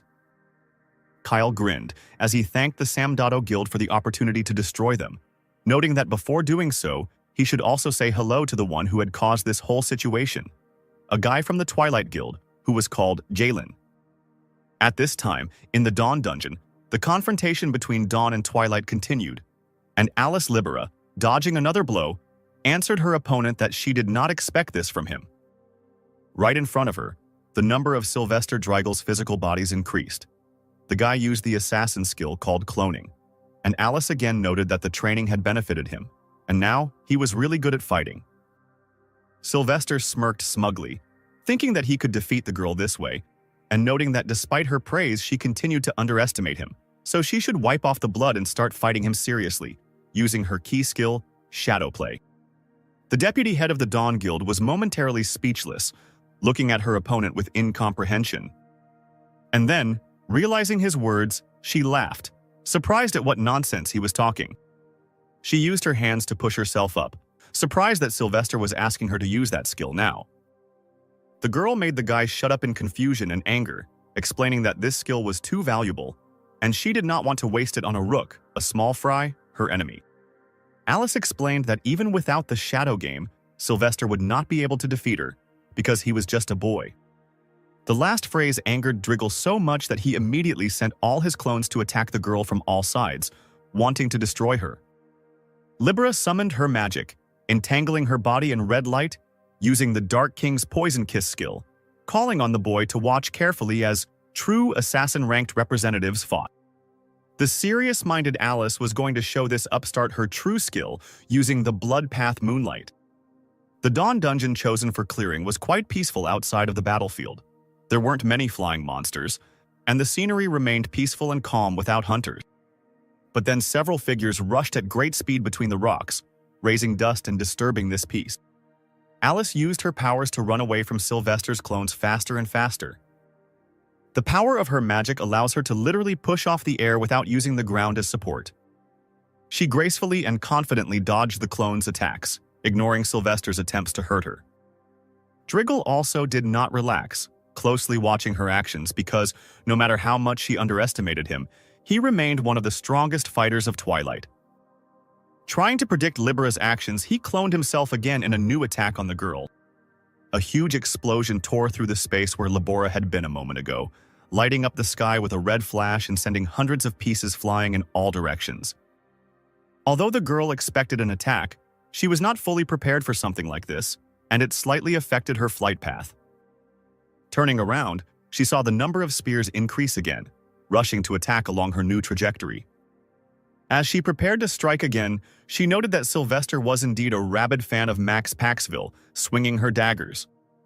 Despite the fact that many clones were attacking her, the girl did not lose her spirit, noting that Sylvester was similar to Paxville in that he was just as persistent and annoying. A bright pink flash of magic cut through the space of the dungeon. Alice Libera was a top-notch assassin, so her series of dagger strikes instantly destroyed all of Driggle's clones, causing them to turn into nothing. Some sound caught the killer's trained ear. She turned around to see Sylvester rapidly approaching her with his weapon at the ready, because despite the fact that she had defeated most of the clones, she had not managed to get the guy himself in the last attack. Instead of attacking with his blade, the boy cupped his hands, activating his magic and using the Origin skill. He slashed his magic-filled hand straight at Alice, who barely managed to block it using her poison spear skill. The purple poison magic was not stopped by Alice's block, and the poisonous fumes began to attack the girl's steel blade. Struck by the unusual attack, the girl jumped back as far as she could to understand what had happened during the last attack. Moving away to a safe distance, the girl saw how the daggers affected by magic were simply corroded, something that had never happened before. Stopping in place to concentrate, Ashlisa looked around. Drygle's attack showed that the stakes had been raised and the games were over. She had no right to make a mistake, because then she would simply die. And at this time, new copies of the enemy appeared in front of her again. But Libera did not feel fear, but on the contrary noted that she was having mad fun, asking Sylvester when his style had changed so much and throwing away her damaged daggers. Looking at the guy in front of her, she noted that she would probably have to change her weapon after all. Sylvester thanked Libera, and the girl looked at him questioningly.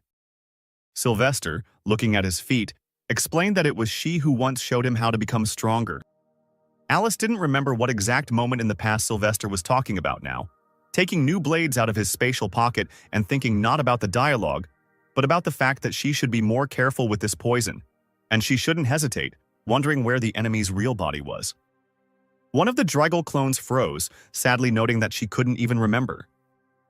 The serious-minded guy replied that he would help her with this matter, once again indicating that this was the last time he was giving her a chance to use the shadow game. Libera got angry, taking a belligerent pose and asking if the Twilight minion was tired of it, since she had already said that she would not use it in battle with him, adding silently that she would save this ability for someone else. The girl smiled confidently, repeating once again that she had already told him that the skill of shadow play was not for him, mentally understanding that she should not use shadow play under any circumstances, since she still needed strength for the battle with Maxim Paxville. This arrangement angered Sylvester Dryggle, so the guy experienced a wave of rage. He crept up on the girl from behind, unexpectedly attacking from behind, which Libera, confident in her own safety, did not expect. The girl turned to him too late to do anything.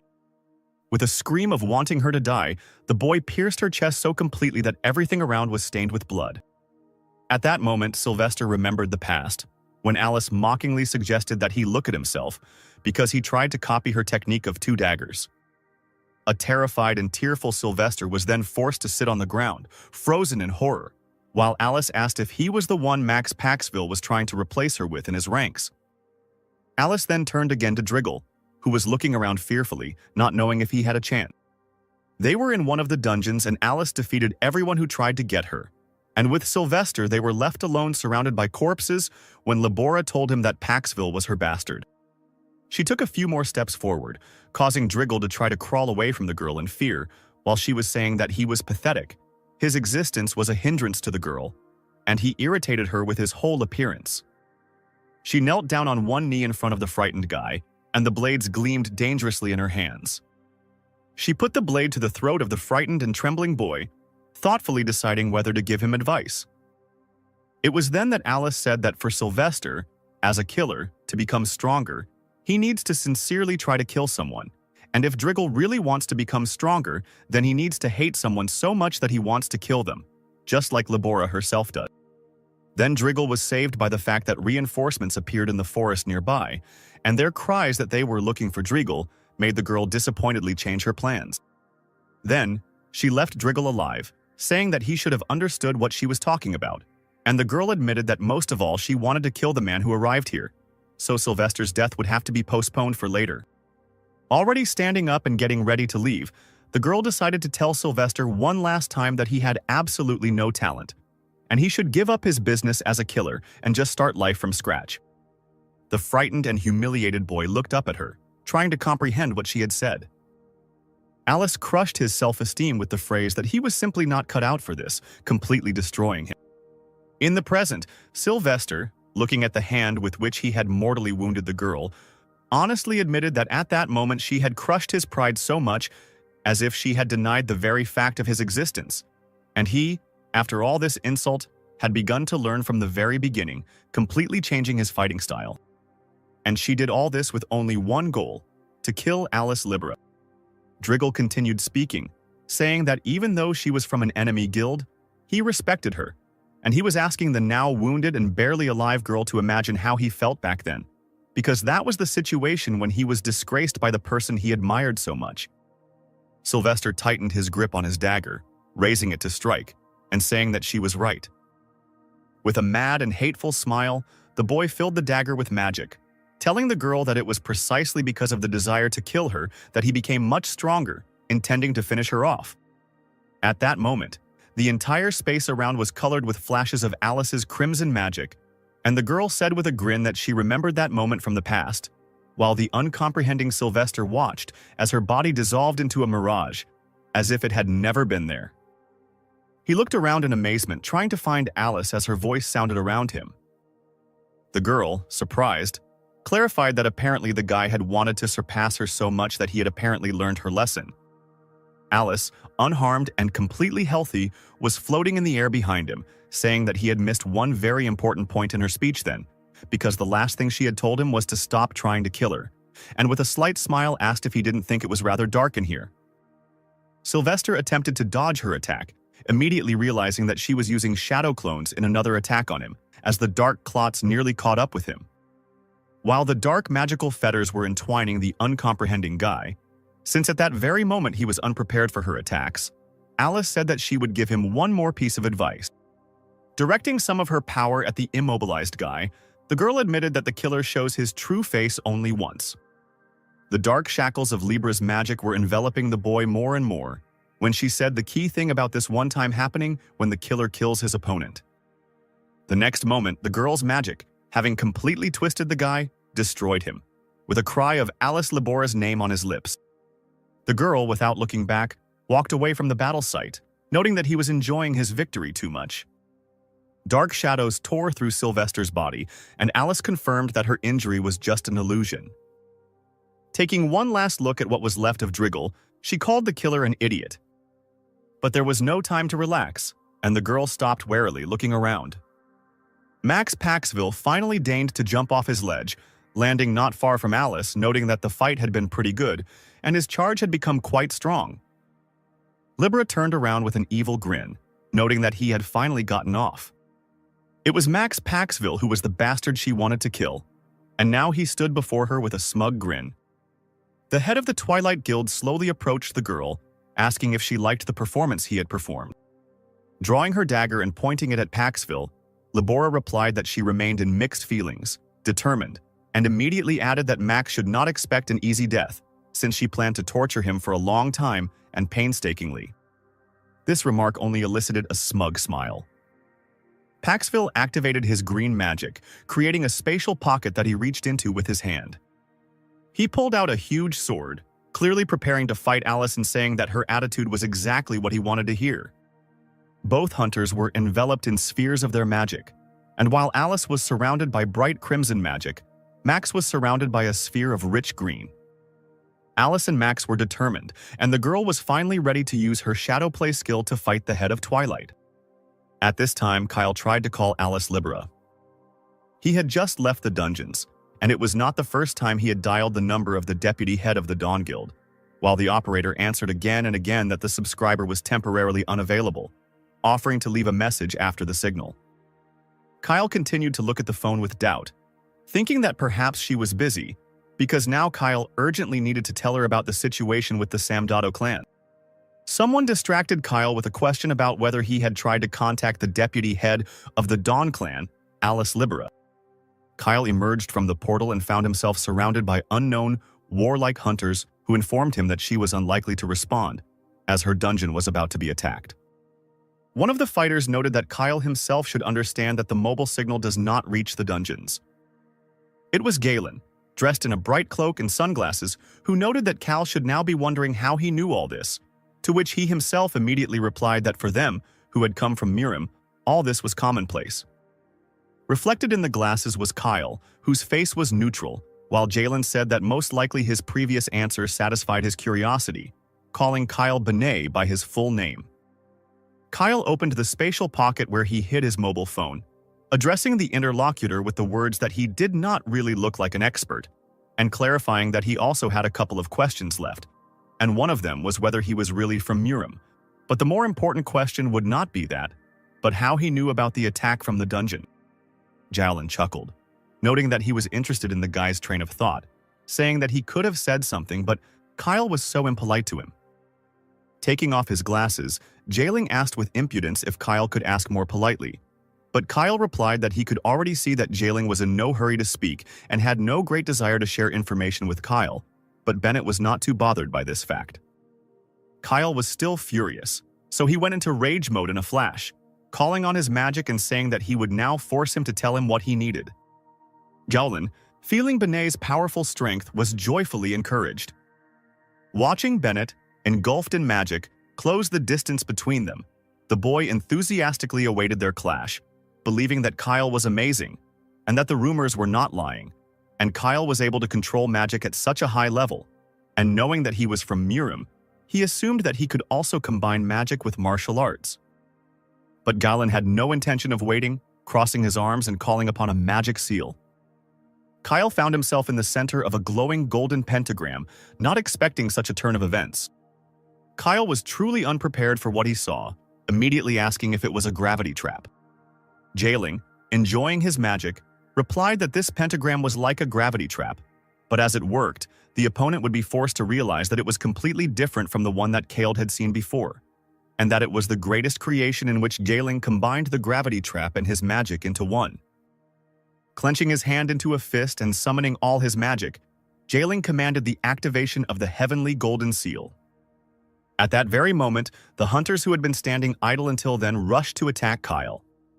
Benet thought that what was happening was a cheap trick, preparing to attack. But he was shocked and amazed that his expectations were not met. He felt the radiation of magic affecting him from several directions at the same time. One of the hunters charged towards Benet, but Kyle felt his body become much heavier than usual. He was able to parry the attacker's attack, striking straight at the sword that was blocking him. Only, unlike previous battles, nothing critical happened, and the blow had no effect on the opponent at all.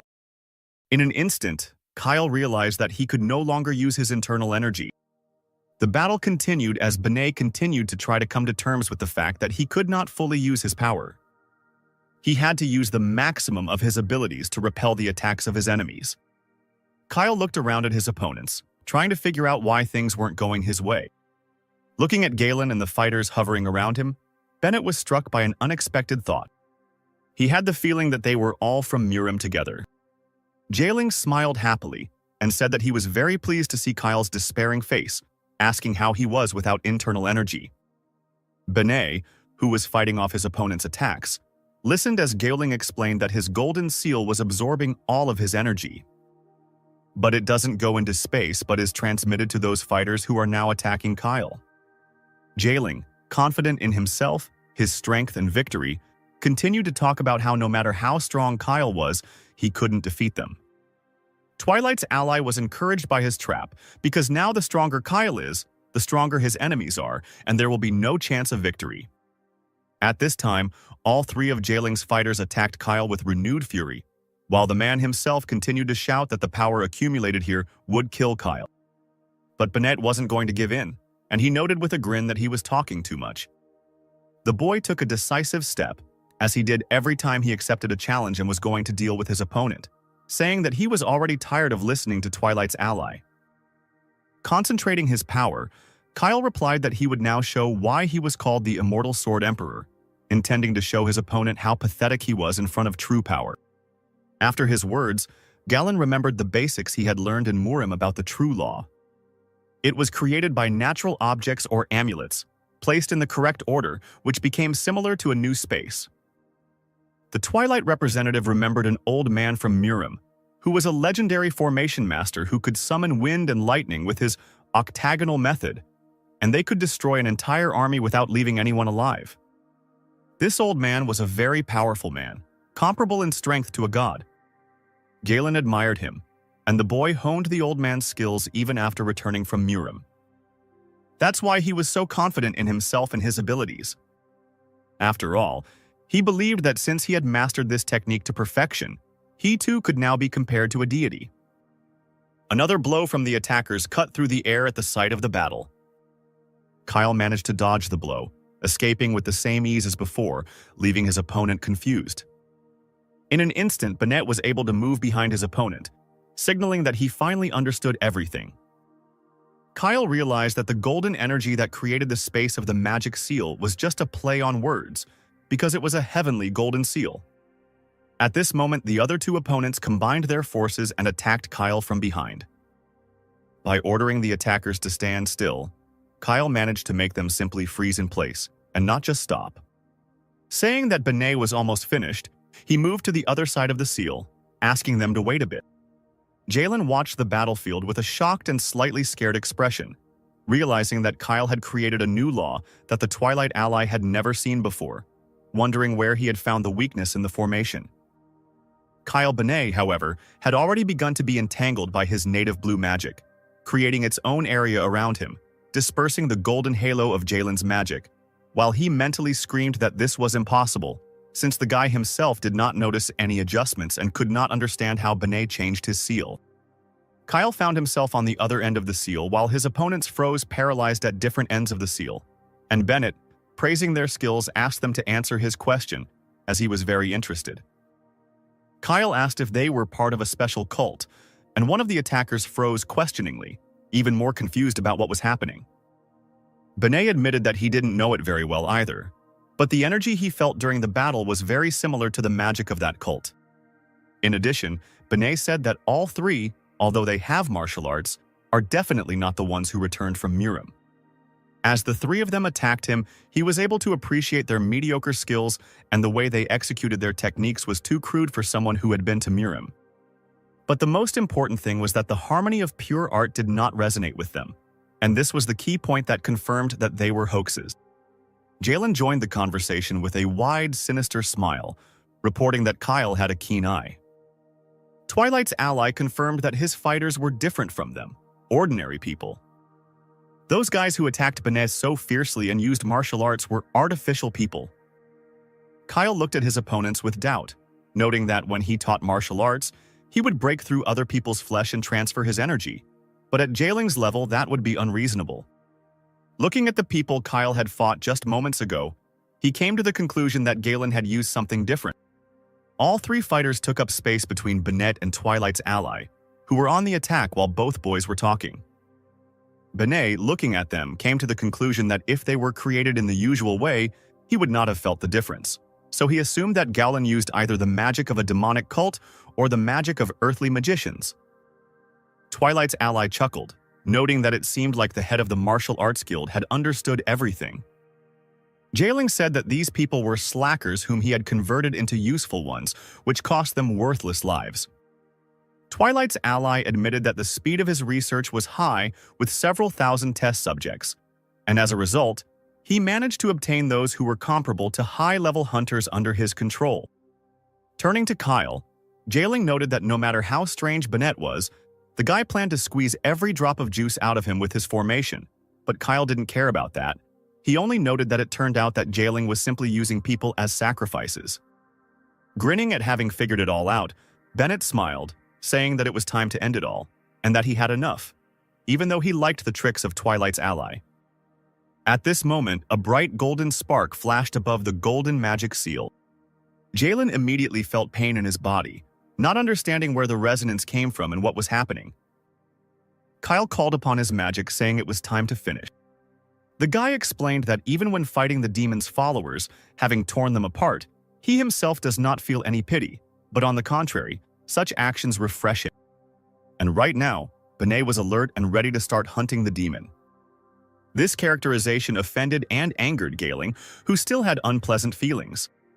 Creating a new seal in front of him, he angrily asked how Bennett dared to talk to him like that. The seal activated by the mage gave strength to his fighters. They were able to move again and control their bodies in order to attack Kyle. But Bennett had no desire to share their delight, because in fact they were already in his trap. So the guy raised his legs surrounded by magic, preparing to turn the tide of events. And the next moment, Bennett kicked the seal with all his might. His magic proved stronger than Jalen's energy, and all of Kyle's blue power immediately began to spread throughout the seal. Not even a few seconds had passed before the golden glow of Jalen's magic and seal disappeared. And the Twilight ally himself, although he folded his hands in a gesture of summoning a magic formation, could not understand what was happening. His fighters screamed in pain as their bodies were no longer wrapped in the saving gold, but were surrounded by the blue, incinerating fire of Bennett's magic. The artificial people cried out for help to Jailing, asking him to save them and help them stop feeling like they were burning alive.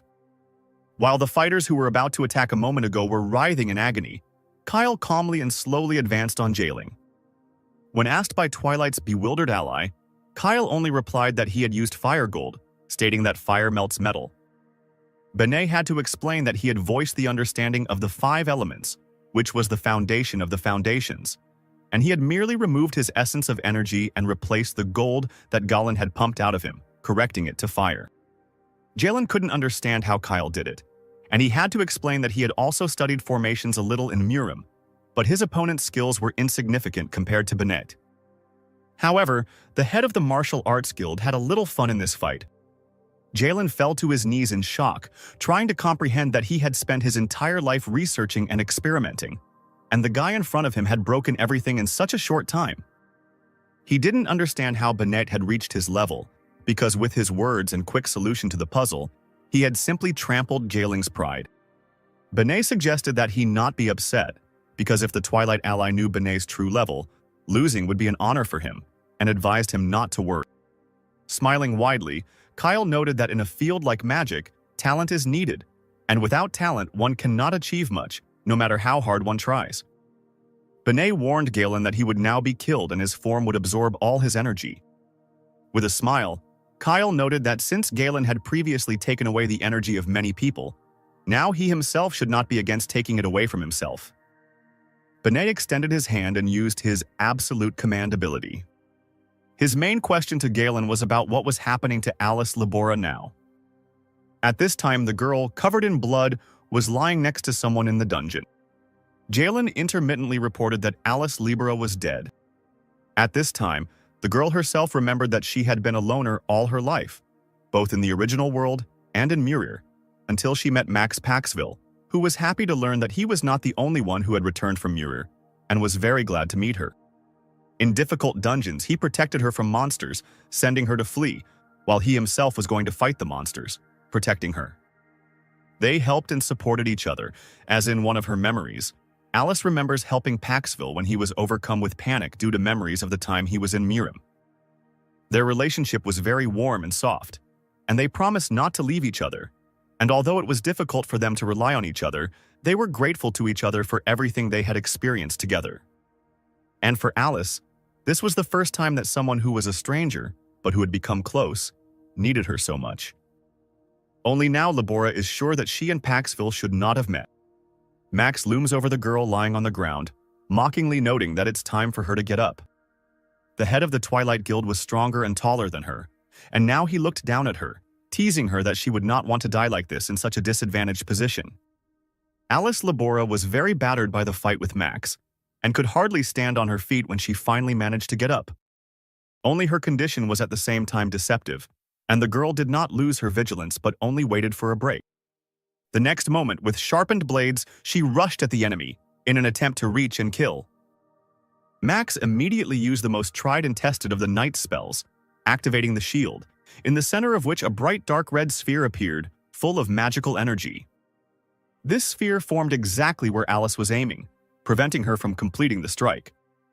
In addition, the spell had a hidden purpose, since the shield was not a simple one, but a reflective one, and the next moment the sphere with magical energy exploded.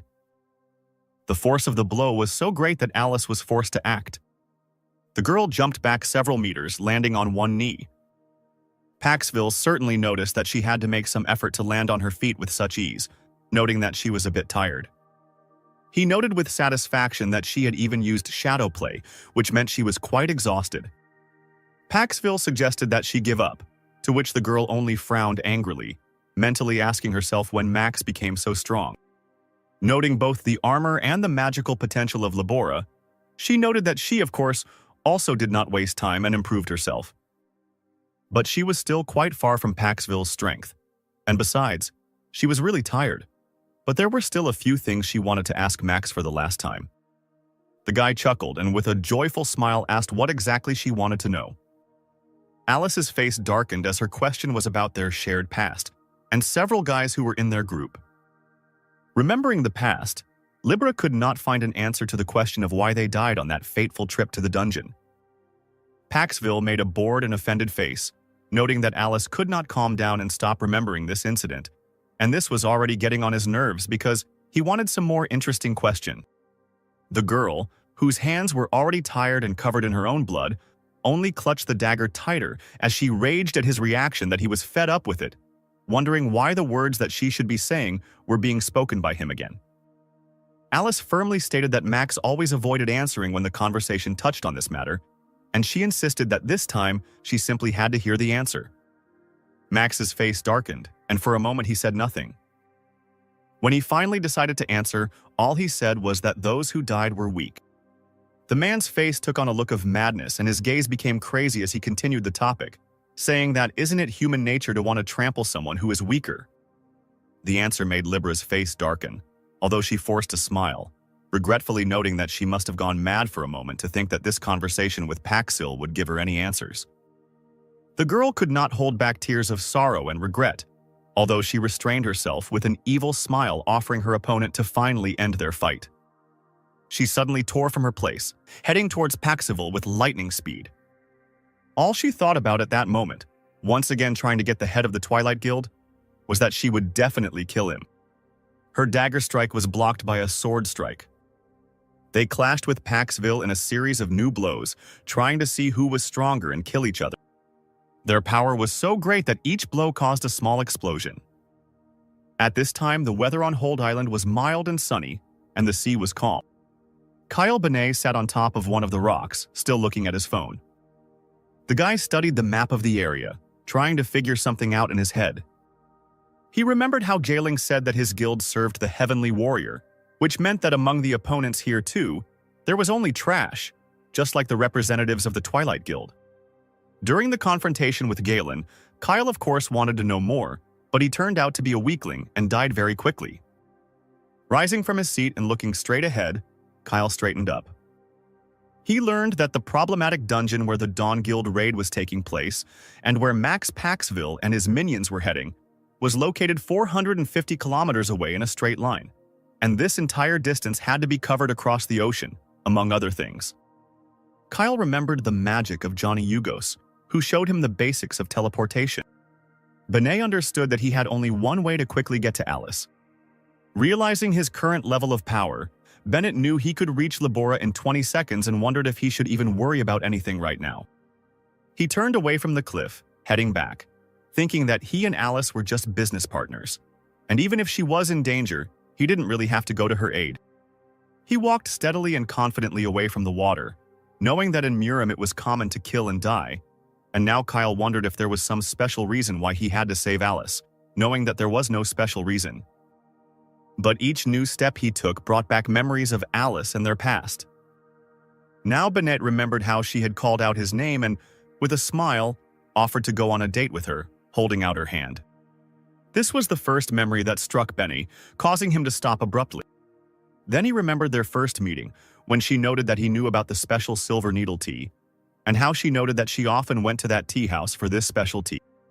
The next memory was their meeting and conversation before the competition at the Sun Festival, when she was not at all afraid of him and even grabbed him by the collar. Then Alice was angry that Kyle could not tell the truth to his sister and could not admit that he returned from Murim as a different person. And one of the very last memories was their conversation after the Sun Festival. Then Alice officially, as the deputy head of the Dawn Guild, thanked him, shaking his hand. All these memories took Kyle by surprise, because he didn't think that the girl took up so much space in his life. Realizing all this, Kyle froze, starting to laugh loudly. He laughed so hard that it could be heard even in the nearby bay. Covering his face with his hands, the guy said that he was probably going crazy. He began to warm up, first stretching his arms. Then he began to stretch his back, realizing that all this time he had thought that there was no one important to him, except his sister. Then the guy began to warm up his fists, smiling slightly surprised even to himself. Right now, he realized that, without noticing, another person had been added to his list of important people. He gave the first push from the spot with all his strength.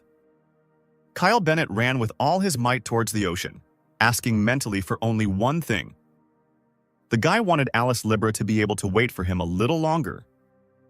At this time, on the island where the problematic dungeon of the Dawn Guild was located, silence and harmony reigned. Two traitor hunters were peacefully resting at the entrance to the dungeon. They allowed themselves to take the places of the slain hunters, sipping drinks and thinking about how easy it had all been for them. The shooter noted that they had made the right decision by accepting Paxville's offer and joining the Twilight Guild, as they were even paid more, and the work wasn't hard. The knight replied that he still wondered what was on the mind of one crazy hunter. The gunslinger realized that his fellow knight was talking about Kyle Benet, who had so easily defeated his rivals back then during the Sun Festival, and he was glad that Paxville knew that he would join the Dawn, because now they would be able to defeat him for sure. The shooter threw away the bottle, calmly remarking to his comrade that Benet was most likely already dead, and the knight agreed. The shooter meanwhile continued to reflect that even if Benet had suddenly survived, he would not have been able to get from Hold Island to them quickly. It was at that moment that the sound of something heavy hitting them came from them. This sound frightened not only the traders but also the birds in the nearby forest, and they instantly rose into the air, creating an atmosphere of something terrible. The knight looked at his comrade with fear, asking what had just happened, but the shooter didn't know either. At that moment, they both felt the radiation of something terrible coming straight towards them, wondering what it could even be. The shooter turned out to be more sensitive, as the alien aura literally suppressed him. And then the realization hit him, because he had already encountered something similar. Kyle Benet, consumed with rage, was making his way through the forest towards them. As soon as he reached the clearing, he directed his hand with concentrated force at the traders. The men immediately recognized him, realizing that they had buried this hunter too early in their conversations. A cry of inhuman horror echoed throughout the island. Another sharp blow of the sword cut through the air. The confrontation between Alice Libra and Max Paxville continued, and the head of the Twilight Guild did not let his friend relax, constantly goading her. He was completely immersed in the fight, smiling madly and egging the girl on, asking her if she was going to kill him and demanding that she show her all her strength. He continued to pester her, asking where her passion had gone, making her angry, wondering if maybe she was just making fun of him. And so, in the next blow of their forces, the sword and dagger collided like this. Only it seemed that Alice's weapon was not as strong and powerful, as the dagger in her bloody hands began to crumble. She didn't expect that the blade simply wouldn't withstand this confrontation. Distracted by her weapon, she allowed herself to lose sight of Max as he prepared to swing his hand. In one powerful movement, Paxville grabbed the girl by the head, not allowing her to break free and reminding her that she must focus all her attention on the battle. His eyes burned with the red fire of madness as he struck again. The head of the Twilight Guild swung his hand so hard that he threw the girl who was grabbed by the head into the ground with all the force he had. Turning away from Alice, he repeated his favorite phrase about how everything that was happening around was very boring. Returning to the girl and hovering over her, Paxville once again asked in surprise if she was really going to defeat him with such little force. The girl was having a hard time coming to her senses, and her face was covered in blood, while Paxville gloated that apparently these were all her capabilities, and she was not capable of more. Bending over the girl, who was still barely coming to her senses, he asked her how she felt, and whether it was clear to her which of the two of them was right. The head of the Twilight Guild grabbed the girl by the neck, intending to mock her again. His crazy face was too happy about what was happening, and he said that now she should understand that following the Heavenly Warrior was beneficial, and it was still not too late for her to change her mind, because he would give her one last chance to join them. Squeezing the girl's neck, Max again suggested that she go with him, because that way they would be so strong that no one would dare to threaten them anymore. With difficulty, Alice was able to answer him, thanking him for the offer, causing surprise in the guy. But she remained determined, even on the brink of death, to be true to herself, declaring that she would rather die than follow Paxville, because then he would finally be out of her life. The man, angered by this state of affairs, trembled with anger, while the girl continued to make fun of him, asking again whether he had offered her to follow the Heavenly Warrior and whether he was still using the way that only the strong are right. In the end, Alice called Paxville a child. She ended with a grin by asking Max to know that he would simply die for following the Heavenly Warrior like a dog. These words finally angered and enraged Paxville. Alice remembered the name of Kyle Benet, whose image immediately appeared in Paxville's head. The girl reported that Kyle was the one who sought a meeting with the Heavenly Warrior, but only for the purpose of revenge since the Heavenly Warrior ruined his life. Alice asked Paxville seriously if he really thought Kyle would leave the servant of the Heavenly Warrior alive, to which Paxville only slowly said Bennett's name, as if that clarified something. Max calmed down after hearing the girl's words, calmly saying that Alice should know that Kyle should already be dead by this time. Only the girl's eyes widened in disbelief, not because of what Paxville said, but because of whose silhouette she saw. While Max was talking about how he entrusted the assassination of Benet to another guild, and that they were strong enough, like the Twilight Guild, and they also follow the path of the Heavenly Warrior, a familiar silhouette approached the couple. Of course it was Kyle Bennett, yawning in boredom as Max talked about the guild he hired, and how their leader was also from Murim, and every member of that guild was stronger than any high-level hunter. Max was so confident in his strength and rightness that he forgot about caution, letting Alice go and saying into space that no matter how long Kyle stayed in Murim, he would not be able to cope with that guild when he was interrupted by the greeting of the hunter. Paxville froze with his mouth open as Kyle asked him to continue, not to be shy. When Max turned around, Kyle was just clarifying whether it was him that the head of the Twilight Guild was burying right now in his sweet and triumphant words. Paxville turned around and saw who had interrupted him, shocked, stammering that Benet should be dead by now, and not understanding how he had gotten here to them. Benet was dragging two traitors on his back, the archer and the knight from Dawn who killed the hunters at the entrance to the dungeon, asking again if he was really dead if he was still alive, and he decided to return the guys he was dragging to Max.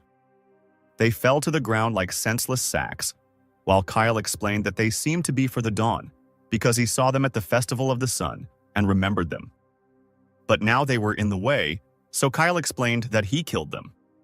Alice happily called out to the guy, not believing that it was he who was in front of her, and Kyle was glad that she was still alive. The girl peered at him from behind Paxville's figure with a joyful smile, her face and body covered in bruises. Kyle noted this especially carefully, realizing that the girl had been through too much during the time it took him to get to her. His face darkened from what he saw, and his mood worsened. The smile and carelessness disappeared from his face, and his lips formed a straight line. His magic began to spread around the boy, while Max frantically thought about whether Jalen could really lose to him, and asking the most difficult question about how Benny managed to get to their dungeon so quickly if he was supposed to be on Hold Island. Paxville knew about both Benet's strength and his abilities, so when he called out to him, the head of the Twilight Guild tensed up. As soon as Kyle turned to him and said that enough time had passed since their last meeting, and it seemed like the last time they saw each other was at the Festival of the Sun, Paxville immediately covered himself with his shield. Paxville immediately used his shield skill, creating a dark red magical energy sphere on his shield again, and using the reflective shield skill. But for Benet, such skills did not bring significant resistance, and the guy with one fist filled with power directed all his power into the center of Paxville's shield. His blow was so powerful that the attack was completely deflected. And Kyle himself asked the frightened and panicking Max only one thing. Benet wondered if Paxville had a religion or faith he belonged to. Because if not, then Kyle advised him to take some right now and start praying to his god, while he swung his magic-filled fist a second time, suggesting he pray for his life. As he prepared to strike again, Kyle was not only surrounded by magic, but was filled with it himself, and his eyes glowed blue as he prepared to strike, suggesting that he would not survive today. These words angered Paxville, and he angrily shouted the name of Kyle Benet. Guildmaster Twilight pulled out his sword from his magic pocket, summoning his powers for the next strike. He unleashed the full force of his powers, colliding them with Kyle Bennett's attack so that a flash of light appeared again where their powers touched. A moment later, a huge energy explosion occurred in that place, illuminating their bodies with a bright light. But even after such a strong collision, none of them were injured, and Paxville swung his sword filled with his red magical energy for another blow at Benet. The leader of the Twilight Guild was a powerful hunter, so his sword strike was merciless in striking everything around, if not with its power, then with the fragments that the sword scattered.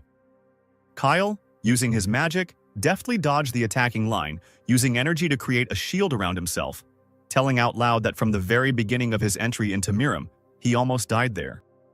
That was why, as a sign of politeness, the boy was going to use martial arts while a round energy sphere filled with his blue magic was forming in his hand. This magic ball and the power that Kyle used there was called the 100 Descended Dragons in the World of Marima.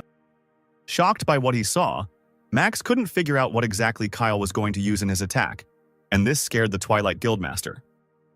By this point, Kyle had already filled the sphere with his power and swung it with all his might, raising it above his head before attacking, his eyes also glowing with the insane energy of the boy's power. The attack technique he used with the magic sphere was called Soaring Sky Dragons, and its power was very destructive. And now this huge wave of energy was rushing straight towards Max Paxville, who found him in the act. Guildmaster Twilight frantically tried to figure out what exactly Kyle had used in his spell, wondering if the energy Bennett had used wasn't a normal martial art that simply used the body's energy, and wondering how Bennett had managed to do it. Frightened and surprised, Max could only smile. He threw his sword aside, knowing it wouldn't help him, wondering out loud where Kyle had managed to steal such techniques. Paxville had to summon all his strength, also quickly concentrating it into magical energy on his hands and swinging quickly. With a cry that Bennett wouldn't hit, Paxville sent a wave of his power in front of him to create an energy shield and block the other's blow. The collision of the two forces created a huge explosion, filling the space around with fragments and its own force. Alice Labora, who had risen to her feet, coughed with difficulty and tried to make out at least something through the dust that had formed. She couldn't see Kyle Benet or Max Paxville, and she wondered if they had both been wiped out by the attacks, or if something else had happened. Then someone called out to the deputy head of the Dawn Guild, and the voice seemed very familiar to the girl. She turned around to see the knight Richard Faza, the head of the Dawn Guild, kneeling before her, looking very glad that she was safe. She immediately rushed to meet him, worriedly asking how he got there and what happened to the rest of the guild members. Richard Faza, his face darkened, confessed to the girl that everyone else was dead. The man said that during the battle it so happened that the others died, and only he remained. At this time, the cloud of dust from the impact began to gradually dissipate, and Max Paxville slowly came to his senses with a cough. The head of the Twilight Guild realized that he had barely survived this last attack of the enemy, but the bloody cough indicated that he had barely survived the attack, because the destructive power of Bennett's blow had exceeded all his expectations. Paxville's comrades, the fire mage Stephen Gore and the knight Dustin Hammer, made their way through the haze from the explosion, asking if their leader was okay. The hunters who ran up immediately bombarded the leader with questions about why such a huge piece of land was destroyed, and whether the deputy leader of the Dawn Guild, Elisa Labora, could have done it. The boys admitted that things looked much worse than expected when someone who recognized their voices emerged from the dust curtain.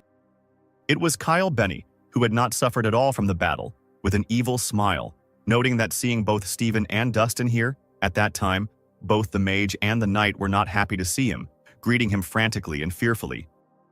Stephen Gore, like any fire mage, was impulsive, immediately asking how Benny the Hedgehog got into this dungeon, while Paxville noted that his opponent did not even get tired from the blow. The head of the Twilight Guild understood that in fact everything was not in his favor at all, because he had not yet had time to recover. Paxville immediately turned his gaze to his henchmen, who looked cheerful and were generally not weak, and besides, they could drag out the time that was so necessary for Max's recovery. Delighted by the thought that had come to him, the man breathed a sigh of relief and even allowed himself to laugh slightly. The next moment, he turned to the frozen mage and knight, ordering them to kill Kyle Bennett, thus causing confusion and questions in both of them. Max shouted to his henchmen that Bennett was most likely weakened by the use of the skill he used to perform the last attack, which meant that it was a great chance for both Stephen Gore and Dustin Hammer to attack. But Kyle, listening and watching the situation without any fear, simply noted detachedly that this would lead to the appearance of 2 more corpses. Paxville once again tried to direct his henchmen to carry out his orders, asking if they had gone deaf. Threatening, the maddened Paxville threatened to kill them if his henchmen refused to attack Kyle.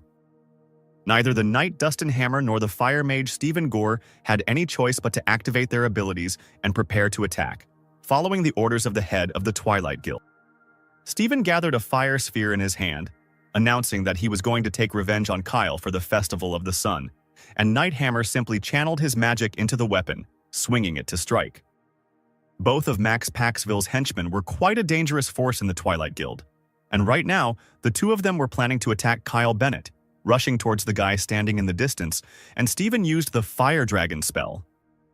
Max Paxville, meanwhile, was glad that he had managed to snatch a breather in order to recover more quickly for the next blow. True, he did not expect what would happen next, and it left him in complete shock. At this time, Alice Libera and Richard Faza were quickly crossing one of the wastelands of the dungeon. Both representatives of the Dawn Guild hurried to where they last saw the explosion. On the way, the head of the Dawn Guild asked his deputy what the head of Bennett was doing here, and shouldn't he have been on Hold Island, to which Alice suggested thinking about it later, since they were just near the place where the explosion occurred. But the girl stopped in shock, seeing something she never expected to see. In front of her lay the corpse of the knight Dustin Hammer, defeated in battle, while Kyle spoke about how he could finally feel a little relief now. Not far away was a hunched, charred figure that was none other than the remains of the Twilight Guild's fire mage, Stephen Gore. Kyle recalled that from the moment he got stuck in that cave near Hold Island and then teleported in a hurry over the sea and mountains, there was an evil, triumphant smile on his face. The guy stood in the middle of the scorched rocks, warming up the same way he warmed up his body before a series of teleportations to the dungeons in which the main members of the Dawn Guild were stuck, and Kyle said that he knew that Paxville actually wanted to recover. Alice Labora and Richard Faza stood in shock a short distance away, amazed at what they saw and not believing their eyes that Kyle was able to defeat 2 such powerful hunters in one short period of time, since only a short time had passed since the previous explosion.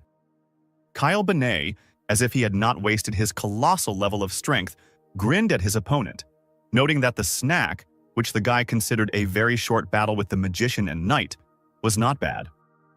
The martial arts guildmaster approached his opponent, the Twilight Guildmaster, announcing that it was now time for dessert. Max Paxville felt truly scared. But besides that, the Twilight Guildmaster couldn't understand why he still hadn't recovered from the previous attack. The hand that the man held his huge sword with was shaking from his excitement and nervousness, as he was not confident in himself. Looking at Kyle Benet and his enormous, terrifying strength, the Twilight Guildmaster was not sure that even if he recovered, he would have enough strength to defeat Kyle Benet, the monster that the martial arts guildmaster had become, by using his full strength.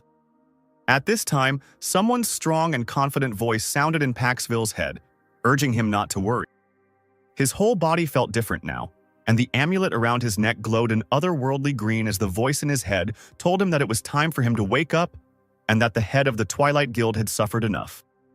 When Paxville asked the voice if he would become stronger, it reassured the boy, saying that it was the only one who could make Max stronger.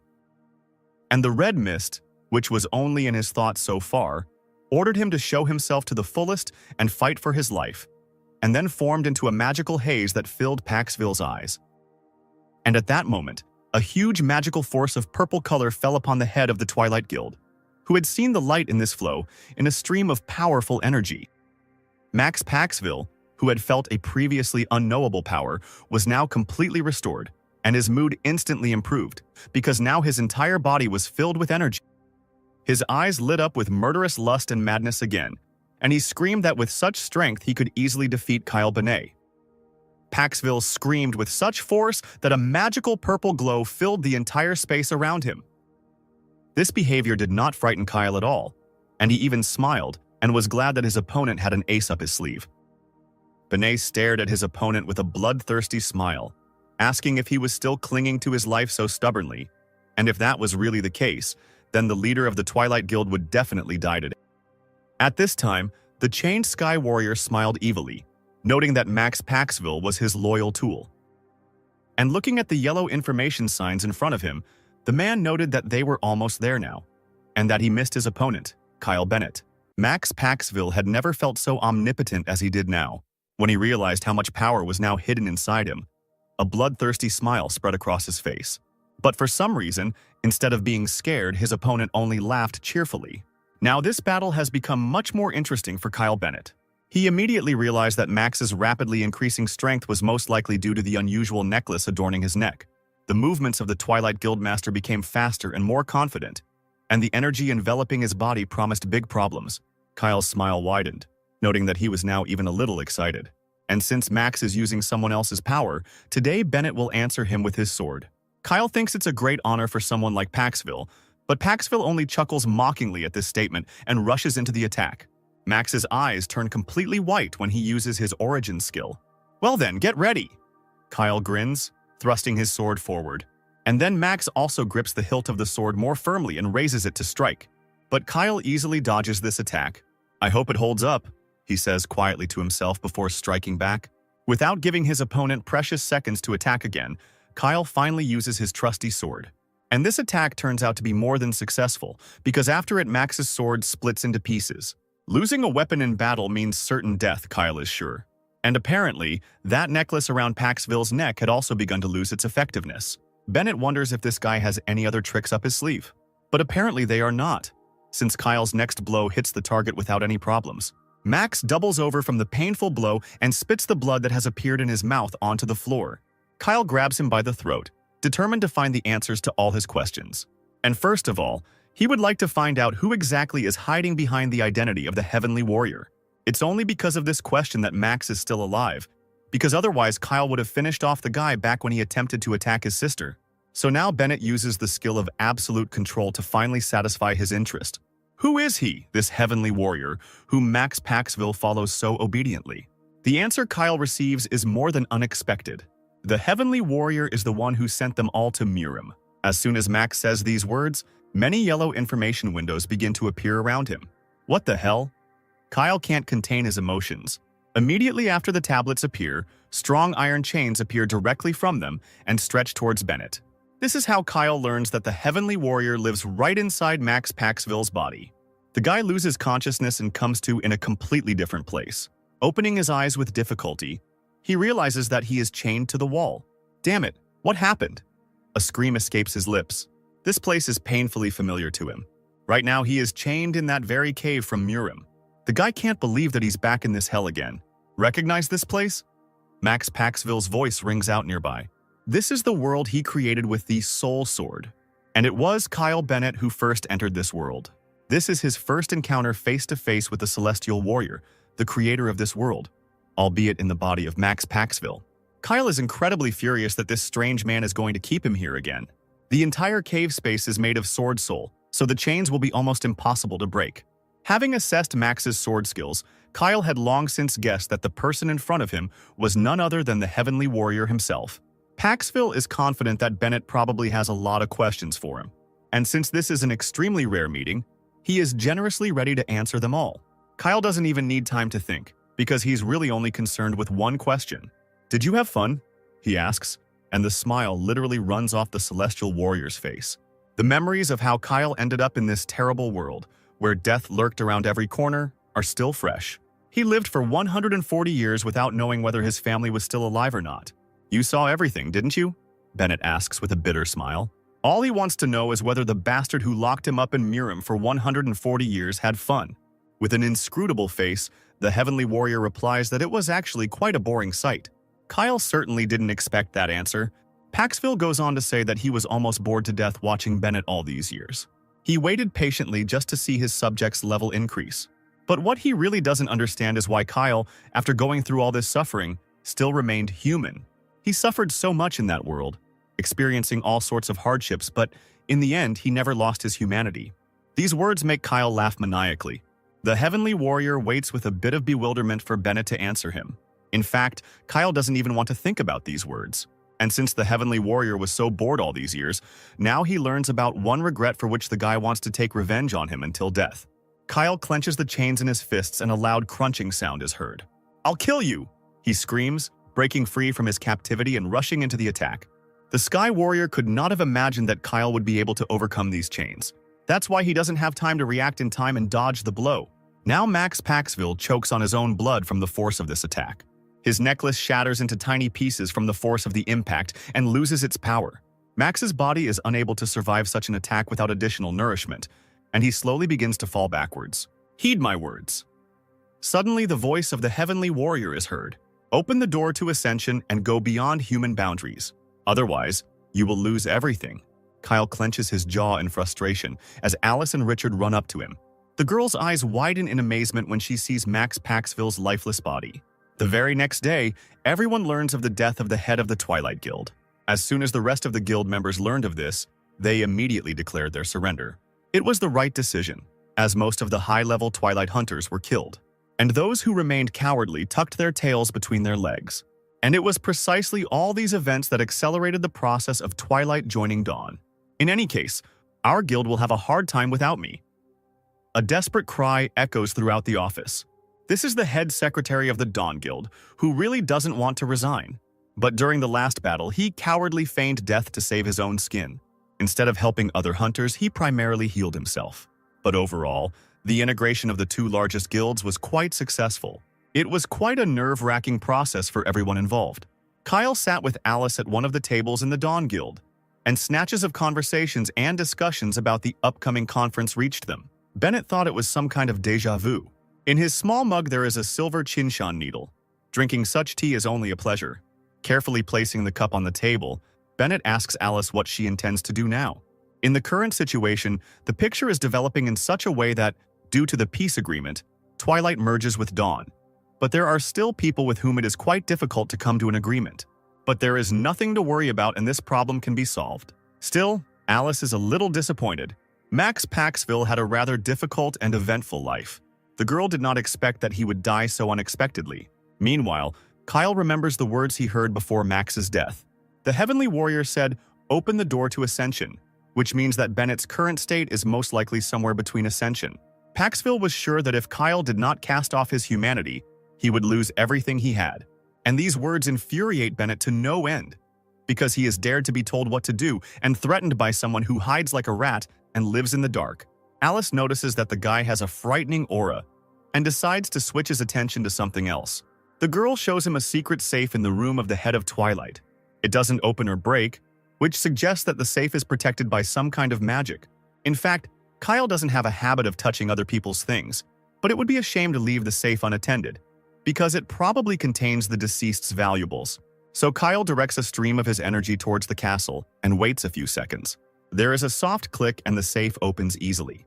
Alice cries out in surprise. She didn't expect Bennett to solve the complex lock so easily. Without hiding his interest, the guy takes a folder with documents out of the safe and begins to read it carefully. But Alice suddenly snatches the folder right out of the hands of Kyle, who is extremely unhappy about this. The girl had seen these papers before, so she immediately recognized them as a secret agreement between the Cheongjo Guild and Max Paxville. This document stipulates the transfer of all North Korean dungeons to Cheongjo in the event of their cooperation with the Twilight Guild. This information makes Kyle think. The guy is interrupted from his thoughts on this matter by the trill of a phone call from Johnny Yugis. The leader explains that they are now in front of the entrance to the dungeon and all the Samdado members who attacked Kyle have been captured and will be arrested. Inside the dungeon, there is real chaos. Johnny is sure that something beyond imagination has definitely happened there. Lowering his voice slightly, the boy tells Kyle that his sister is terribly angry about his absence for such a long time. Bennett finds these claims extremely annoying, so he hangs up. Just at this time, Alice finds a reference to the Tenjo Guild in a document. According to these records, there are 4 more people who returned from Miram besides Gowlin. It is known that all these people have already reached the 50th level. Most likely, these guys are exactly the same crazy fanatics. Now Kyle has a new goal, to find all the members of the Sky Warrior Guild. He plans to find them and use their poison against them. In the world of Miram, being consumed by something stronger than you is a common occurrence, and the blonde boy with the arrogant expression knows this better than anyone. Today, a subordinate told him about the merger of the Dawn and Twilight Guilds. And this was not the most pleasant news for him. The subordinate tried to contact Galen, but 36 hours had passed and he had not responded. It becomes clear that he, too, failed in his battle with Kyle Bennett, which seems very unusual to the blonde, because Galen was not as overly self-confident as Max. The guy suspects that Kyle has been in Miram for at least 75 years, since he has such power. This means that he cannot be underestimated. Therefore, he orders his subordinate to find out as much information as possible about this person. It is necessary to avoid direct contact and do everything carefully and slowly. The fair-haired man is confident that Kyle's external and internal levels do not matter much, because victory can be achieved not only by the level of strength. Meanwhile, Bennett returns back to Hold Island to the Tamra Guild headquarters, where his very displeased sister is already waiting for him. Becca promises that she will kill him if he dares to run away without her one more time. Johnny raises his hands in a placating gesture, trying to calm the escalating argument.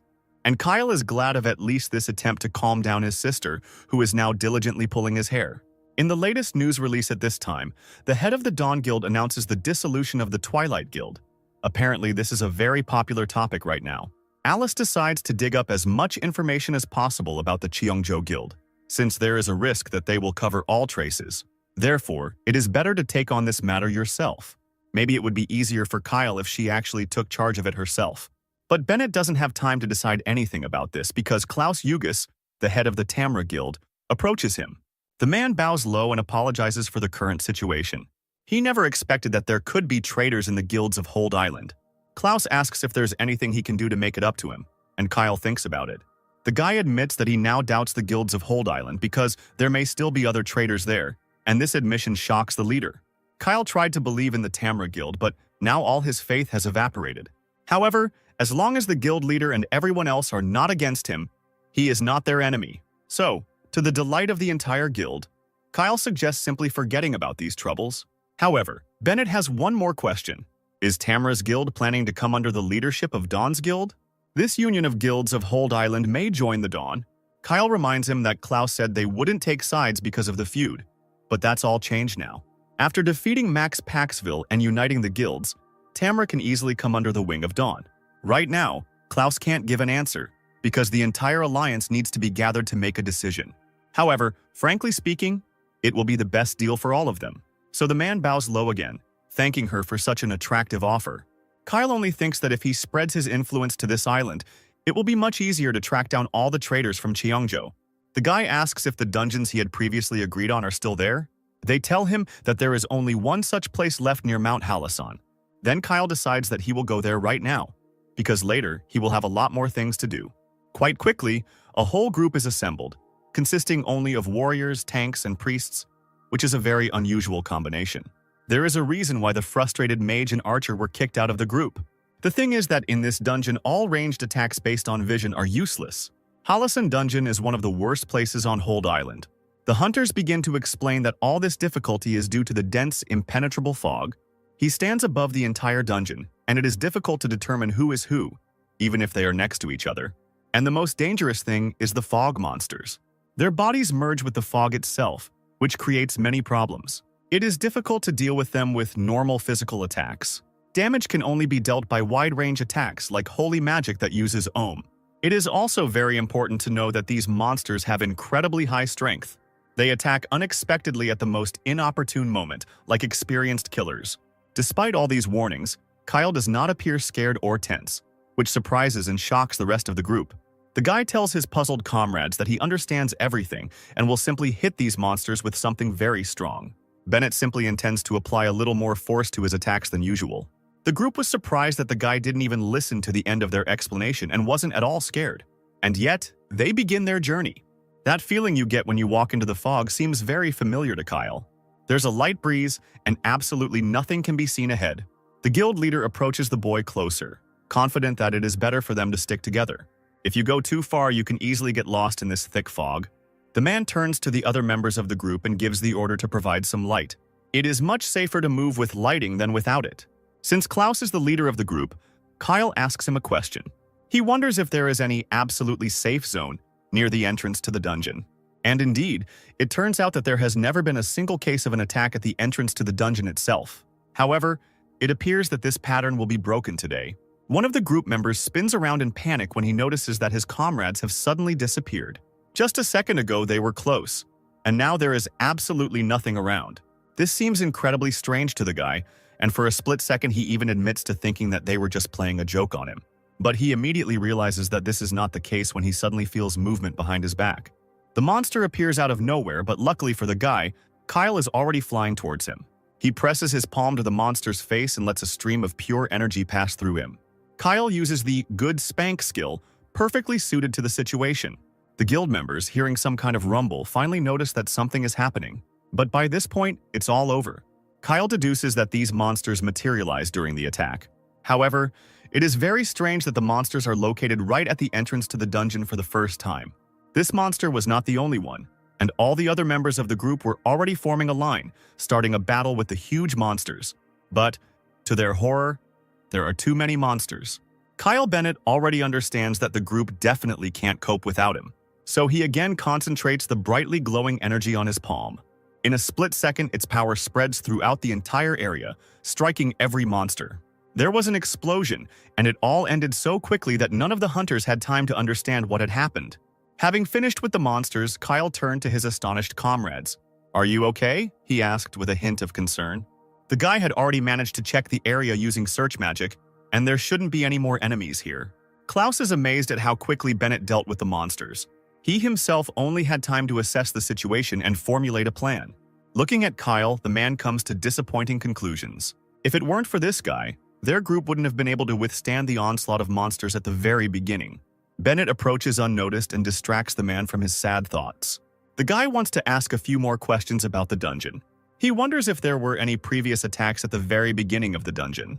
Klaus confidently replies that there definitely wasn't, and perhaps today everything changed only because they haven't cleared this dungeon for a long time, and there are so many monsters that they've reached the very entrance. Kyle decides to find out more about this during the cleanup.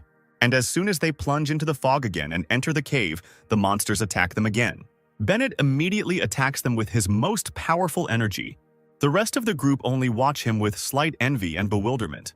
Kyle has been standing at the forefront clearing the cave for almost 3 hours now, and the hunters are beginning to think that his power is simply endless. They're a little worried that the guy needs at least a little rest. But instead of resting, Kyle turns around and asks them if they noticed any changes since last time. The hunter girl replies that there are definitely more monsters compared to previous raids, but everything else looks the same as always. Having finished with the monsters, Bennett scanned everything around and found something suspicious at a distance of almost 5 kilometers. That's why he decides to head there. They move forward, and after an hour they actually notice something strange. The fog around them seems to become even thicker and denser. Now it just looks like a white wall. Kyle thinks there's something interesting going on here and asks Chief Klaus to throw a dagger into the fog. Bennett points to a cloud of energy next to them and asks them to aim there. With a good swing, Klaus throws the dagger. The weapon successfully reaches its target and impales itself on something. Immediately, a deafening, painful scream is heard. Kyle warns the frightened hunters to be ready. And just in time, because something frightening is already approaching their small group. And this is a giant fog monster. The guy who is the first to be attacked by the monster screams in fear. "Why me?" he mutters indignantly. The head of the guild is already rushing to help the hunter. He turns to the guy and orders him not to whine and not to be afraid of such a monster's size because that's not the main thing. Klaus is confident that by working as a team they will definitely cope with everything. So they all rush into the attack together while Kyle watches them from the side with interest. He is confident that the guys will cope and there is no point in helping them, so he decides to go a little further into the cave. Kyle was really expecting another big catch, and this was the second time if you count the monster in Buchan. Therefore, the young man is very interested in where exactly such monsters come from some huge gate or from somewhere else? From the depths of the fog, another monster suddenly rushes at him. But the guy doesn't even turn his head in his direction, destroying the monster with one blow of his fist. There shouldn't be more than 2 types of monsters in the dungeon. And if Alice finds out there are more, her hair will definitely stand on end. Walking a little further, Kyle finally notices what he is looking for. Somewhere high up, something is shining brightly, very similar to those very gates. But Bennett already understands that this is something else. He looks at the brightly shining rift in surprise, pondering what he sees. Like the status window, you can't even touch it. You can only see it, but it is simply impossible to influence it. To confirm his suspicions, Kyle brings up his own status window. This is an unknown phenomenon that permeates matter. Bennett feels dizzy from everything that's happening. At this time, Klaus runs up to him, having finally dealt with those monsters. Kyle immediately asks if the man sees anything that looks like a crack here, to which he receives a negative answer. Apparently, only he himself can see this rift. Kyle suspects that this is the work of the Heavenly Warrior again. At this time, Alice was working with documents in her office with a thoughtful look. Hearing a knock on the door, she raised her head and asked not to come in. However, Chris, her secretary, didn't even think of obeying. The girl only sighed wearily in response to such arbitrary action. In fact, Chris, like no one else, knew how much Alice was looking forward to the documents he had just brought her. The girl picks up one of the pieces of paper that was brought and notes with displeasure that lately, whenever she sees Chris, something inside her begins to boil. It's probably because he always brings her a ton of new work. However, this time it concerns the location of the incident. The man picks up one of the documents and holds it right in front of Alice's face so she can immediately see what he is talking about. Unfortunately, during the exploration of the new dungeon, some fatalities occurred. And although the guild had organized a research team of only mid-level hunters, it was confirmed that they had died without even being able to use their skills. No matter how you look at it, this matter requires Alice's personal intervention, and Chris knows it. Meanwhile, Kyle and Becca finally leave the welcoming Tamra Guild. They have completed their entire program as stipulated in the contract and want to leave this place as soon as possible, despite all requests to stay. They happily return to Seoul. Sitting in the car, Kyle looks at the stone in his hand so intently that he doesn't even immediately respond to Becca's call. She also noticed the interest with which he looked at the skill stone he had picked up in the dungeon. It dropped from a large type of fog monster as a reward. Klaus and Johnny tried their best to hand him absolutely every stone they had mined in the cave that day. Becca also remembers that a similar monster has already appeared in the Buchan dungeon. At least 2 huge monsters have appeared here recently. But Kyle understands perfectly well that the real problem is not these monsters at all, but that very crack. He remembers showing the rift to the guild members, but they were unable to see it. Kyle was the only one who could see this crack. According to Klaus, it's all about his unusually high perception. However, it is too early to draw any conclusions. Becca's next question practically knocks the air out of Kyle's lungs. The girl wants to know if the rumors are true that he is dating the deputy head of Dawn. Becca thinks that Alice is a great option because she is beautiful and talented. Returning to Seoul, Kyle's first step is to find his deputy sleeping right at the table. He settles down opposite her and patiently waits for her to wake up. Opening her eyes and seeing Kyle next to her, the girl screams in fear and jumps up in her chair. Kyle thought she was very tired, so he decided not to wake the girl and let her sleep a little longer. And indeed, the mid-level Twilight Hunters opposing the unification gave her a terrible headache. The girl leaves the table and moves towards Kyle, continuing to talk about unification as she goes. But suddenly she unexpectedly begins to fall. dropping the jacket thrown over her shoulders onto the floor. However, Kyle manages to catch the girl in time and prevent her from falling completely. He catches her by the waist, but almost immediately awkwardly removes his hand.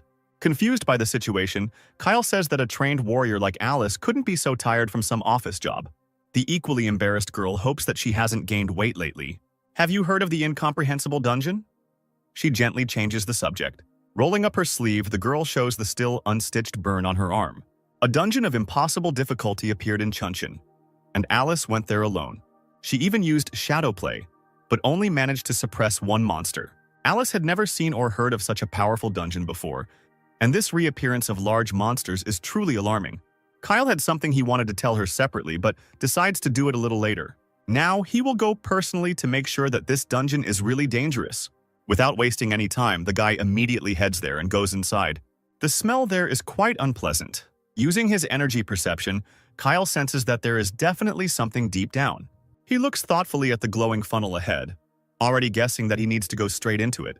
But before he can do this, something from the depths itself comes to the surface.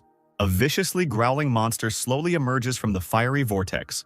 Kyle is glad that the monster came out to greet him, saving him the trouble. Apparently, it was a similar monster that left a burn on Alice's hand. This fire monster looks down on Kyle, which irritates him greatly. The monster bends down and reaches out its hands towards Bennett. The guy surrounds himself with an ice shield, noting that this magma is quite hot. It must be incredibly difficult for ordinary hunters to fight in such a hostile environment. Melee warriors cannot attack due to the heat, and the power of ranged attacks simply won't work due to the monster's constitution. So, this is truly an impassable dungeon for the people of this world. Kyle throws the first few punches to confirm another of his guesses. And indeed, everything turns out exactly as he expected. The regeneration of this monster is simply amazing.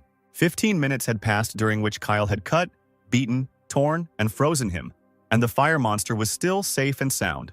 It would be worth asking Alice how she killed one such monster, but Kyle also has a guess. He looks down at the legs of the fire monster, and his confidence in this guess grows.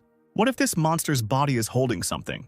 Kyle takes another hit and finally figures it out. Looking more closely, he found the core of this fire giant. It took a bit of work to kill just one monster, but in the end everything worked out. Suddenly, a status window appears in front of the guy. The notification said that Kyle had just leveled up to 56. It turns out that for killing this monster, he received 3 levels at once. Having finished with the monster, Kyle goes outside. He starts talking on the phone, while someone is already watching him nearby. Kyle tells Alice that it was pretty fun, and that he's perfectly fine. He asks the deputy head to lend him this beautiful dungeon for a while. The spying man listens attentively to this conversation, confident that he is not being noticed. Alice, meanwhile, agrees and allows Kyle to do with the dungeon whatever he sees fit. They talk for a while longer, and soon the girl hangs up. "China, then," she says thoughtfully. It doesn't take long before Kyle brings his sister into the dungeon. The girl peers tensely into the distance to get a better look at the monster. Kyle, meanwhile, asks her to try to break the nearby core. Becca is outraged that her brother brought her to such a hot place to fight lava monsters. Kyle strokes her head soothingly, reminding her that he wouldn't do anything bad to her. Still dissatisfied, the girl pulls the bowstring, intending to do as her brother tells her. She needs to try to do this with her first attack. After Becca successfully destroys the core, a level up sign appears in front of her as well. 5 whole levels? The huntress cries out in shock. It's a little more than Kyle expected. But still, such a sharp increase in level is simply amazing, so he does not intend to miss this opportunity. He spent the entire day extracting the monster cores, and Becca destroyed them, and in the end they destroyed all 13 lava giants. Becca looks at her level and feels like it's just some kind of dream. She reached level 50 and is now a high-level hunter, all thanks to her brother. From now on, she promises Kyle to consider him the best brother and to stay by his side for the rest of her life. Becca is sure that she has the best brother in the world. Kyle is no less happy, because now his sister will have a high salary and many more opportunities. Becca asks, just in case if he lost his experience points because of helping her? To which the brother replies that everything is fine and he has also leveled up quite well. And in honor of the new high-level hunter, he has a small gift for Becca. This is the skill cube he received on Hold Island recently.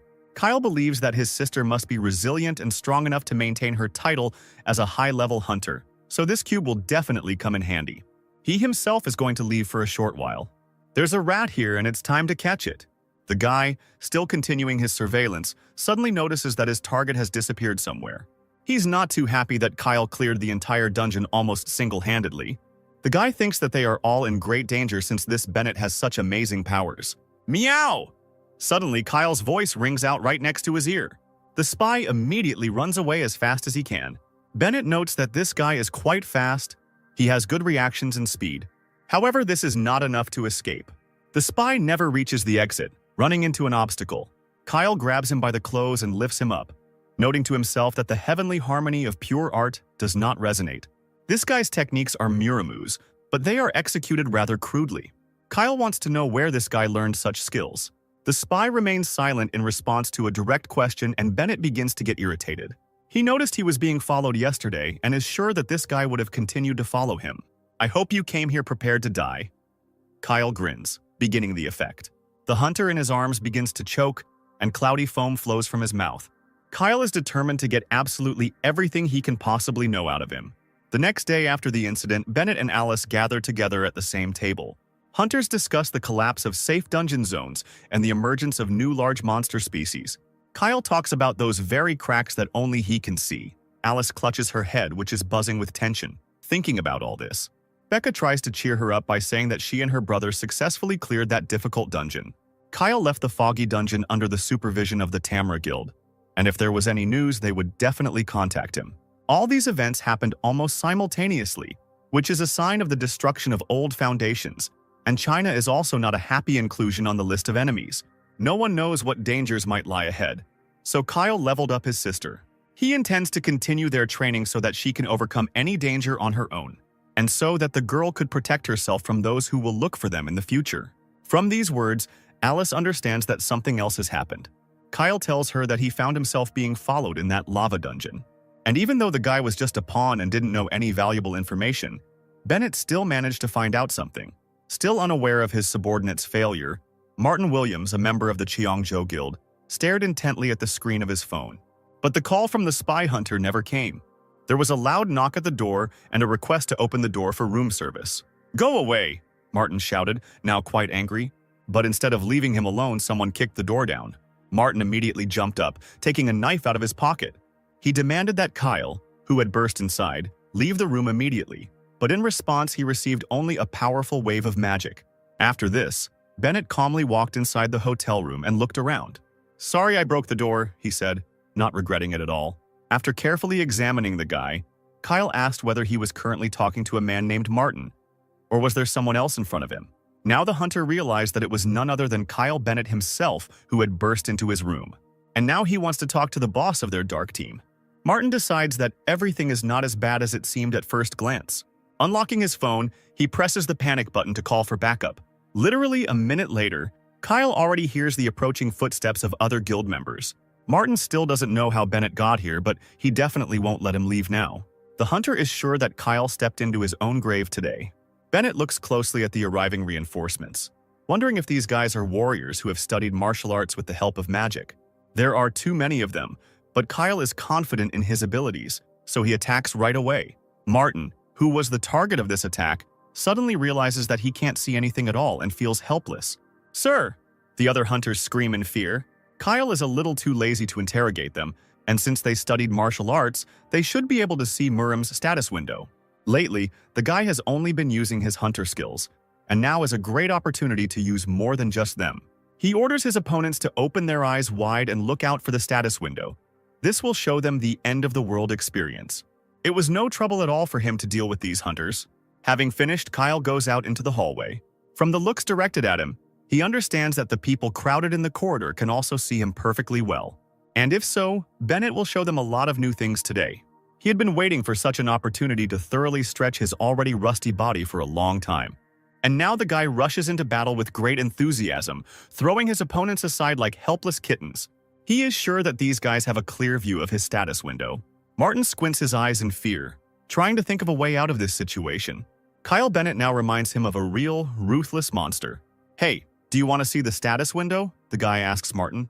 The smile on Kyle's face is a little crazy, and he is covered from head to toe in someone else's blood. Isaac Lewis, a hunter and third-ranked member of the guild's dark team, enters the hallway. The man looks around, but the corridor looks empty. It's suspiciously quiet around and not a single sound can be heard, which seems strange to Isaac. He takes out his phone to contact Martin, but Kyle suddenly appears behind him. Isaac, feeling movement behind him, turns his head sharply. Seeing Kyle, he cries out in surprise. Martin's body suddenly appears right next to him, with literally a couple of breaths left. With his last bit of strength, the guy asks his boss to run away from here. Isaac realizes that all of his subordinates are already dead. The guy's face turns red with indescribable rage. "Why are you so surprised to see me here?" Kyle smiles at him as if nothing had happened. Isaac draws his sword without further ado, and dark red magic begins to swirl around it. "What have you done to my people?" he screams in horror. In response, Kyle only grins bloodthirstily, not bothering to answer. The entire corridor is strewn with dead hunters and the floors are covered in blood. Bennett now suggests that Isaac go through the same thing himself. He is generous today, and may well share with Isaac the same fate that befell his subordinates. Out of the blue, the boss of the dark team suddenly finds himself in the very depths of the pool. He makes a lightning-fast dash upward and emerges, greedily gulping air. Kyle sits nearby and asks with a chuckle why it is customary to swim in classic suits in their country. Isaac's face grows redder and redder with barely contained rage. He tells himself that he shouldn't give in to this guy's provocations. Teleportation with a group is the most advanced technology that even in China few people have, which means Kyle is very dangerous. Isaac hopes to be able to tell others about this guy's skills, even if he himself is destined to die today. He laughs deliberately, cheerfully, and draws his sword again. Isaac asks Kyle not to underestimate him, as he is the third strongest in his guild. "I'll drown you in your own blood," the man promises, his eyes glowing red. The next sounds of fighting in the hotel make people on the street flinch in fear. Kyle and Isaac start fighting for real. Bennett rushes forward, not forgetting to praise Isaac for running so well. Lewis orders him to be quiet and says that he knows that Kyle is from Miram. He focuses on attacking, but each time Bennett simply dodges his blows. "Let's fight to the death!" Isaac shouts, eyes blazing with rage, finally catching up with his opponent. The tip of his sword is aimed straight at Kyle's chest, and the guy is almost certain of his victory. But Bennett easily avoids this attack. All attempts by Isaac to get it only cause Kyle to laugh mockingly. Lewis can't figure out what's so funny about him that Bennett can't stop making fun of him. Kyle wipes away the tears that have welled up from laughing so much and smiles. He liked this guy. An ant that he can kill with one finger dares to threaten him. It's really funny.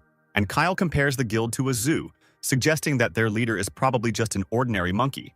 But eventually, Bennett gets tired of this drawn-out fight. He orders Isaac not to be stupid and to stand still.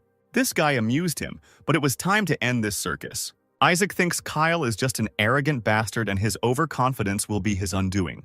The enemy's arrogance gives him at least a small chance of winning. So Isaac goes on the attack again, using the skill Heavenly Tribulation. But at the very moment when he almost touches his opponent with his sword, he suddenly literally dissolves into thin air. And the next moment, all that remains in front of Isaac is emptiness, and Kyle Bennett himself ends up somewhere far behind him. Now that they had risen so high, they were clearly visible to people on the street outside the hotel. It's not often that hunter battles take place somewhere outside of a dungeon. Observers do not miss the moment, and some manage to capture this battle on camera. Isaac still hasn't lost hope of winning this battle. "Die!" he screams, aiming his sword at his opponent's chest again. But nothing works and Kyle remains safe and sound. And Isaac himself suddenly realizes that he can't move again. "Come on, attack!" Kyle laughs at him. But Lewis remains in place, unable to move and continue the fight. Only now does he realize that the man opposite has a soul sword. Kyle moves closer to Isaac and touches his face with his palm. This guy did a good job today, but it's time for him to retire. After a deafening explosion, the body of the defeated Isaac Lewis quickly falls to the ground, which is captured on the camera of one of the observers.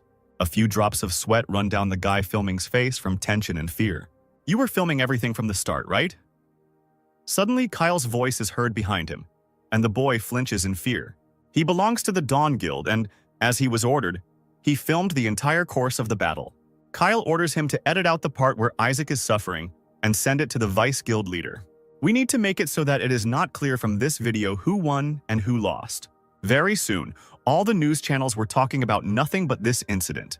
According to television reports, Kyle Bennett, known as the head of a martial arts guild, was attacked by an unknown assailant in the city center. The media currently knows nothing about the life and health of the hunter himself. People watch the video over and over again, trying to figure out who actually won this battle. There are rumors that Kyle Bennett is currently in the hospital and undergoing intensive treatment. This news shocked absolutely everyone in the country. Meanwhile, Isaac Lewis's body is placed on a stretcher and covered with a thick cloth. Alice is already here, a couple of steps away from Kyle himself. The days are getting cooler, and the girl brought with her a small jar of warm drink for the hunter. What she's most interested in now is whether Kyle managed to find out anything at all. Bennett tried to interrogate Isaac with an absolute order, but he died immediately. Most likely, it is some type of magic that is placed on certain words to keep information secret. However, at least now there is evidence of the Chinese guild's attack. Alice finds them to be rather annoying opponents. She asks Kyle if he has any magical way to turn the entire continent upside down and find the guild. If Bennett were to do so, she would be forced to stop him, as it was not time to raise the issue to an international level. Kyle finds it funny that this guild keeps popping up and then hiding back in the shadows. If you bet blindly, counting on a strong hand, your opponent will easily fold. But if you pretend that you are on equal terms, you can play a little and see his reaction. Kyle is a little tired today, so he's going to rest at home for a while and asks Alice to be careful. A week later, the long-awaited conference finally begins. The atmosphere in the hall is quite tense, as this event is one of the most important in the world at the moment. Many participants and just spectators pay most attention to Alice, expecting something interesting from her. The whispers and conversations suddenly stop when the door to the conference room suddenly swings open. A stunned expression appears on the faces of everyone present. Kyle Bennett enters the room, his face and body obviously quite badly injured, since he has so many bandages and plasters on him. People are starting to think that all the rumors about his severe injuries are actually true. They consider the people who did this to him to be extremely cruel. Alice can't help but smile as she looks at Kyle's unusual appearance. The hunter approaches the pulpit and picks up the microphone. He thanks all the journalists who were able to find time to attend this press conference today. The guy also thanks the Dawn Guild for providing them with the premises.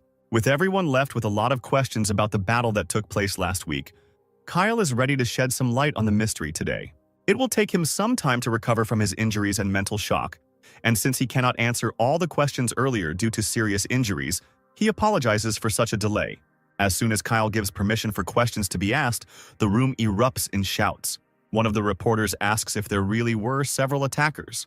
Kyle honestly answers that there were about 20 people in total who attempted to take his life, and the man who was caught on that very video was their leader. Journalists immediately ask where this person is now and what happened to him.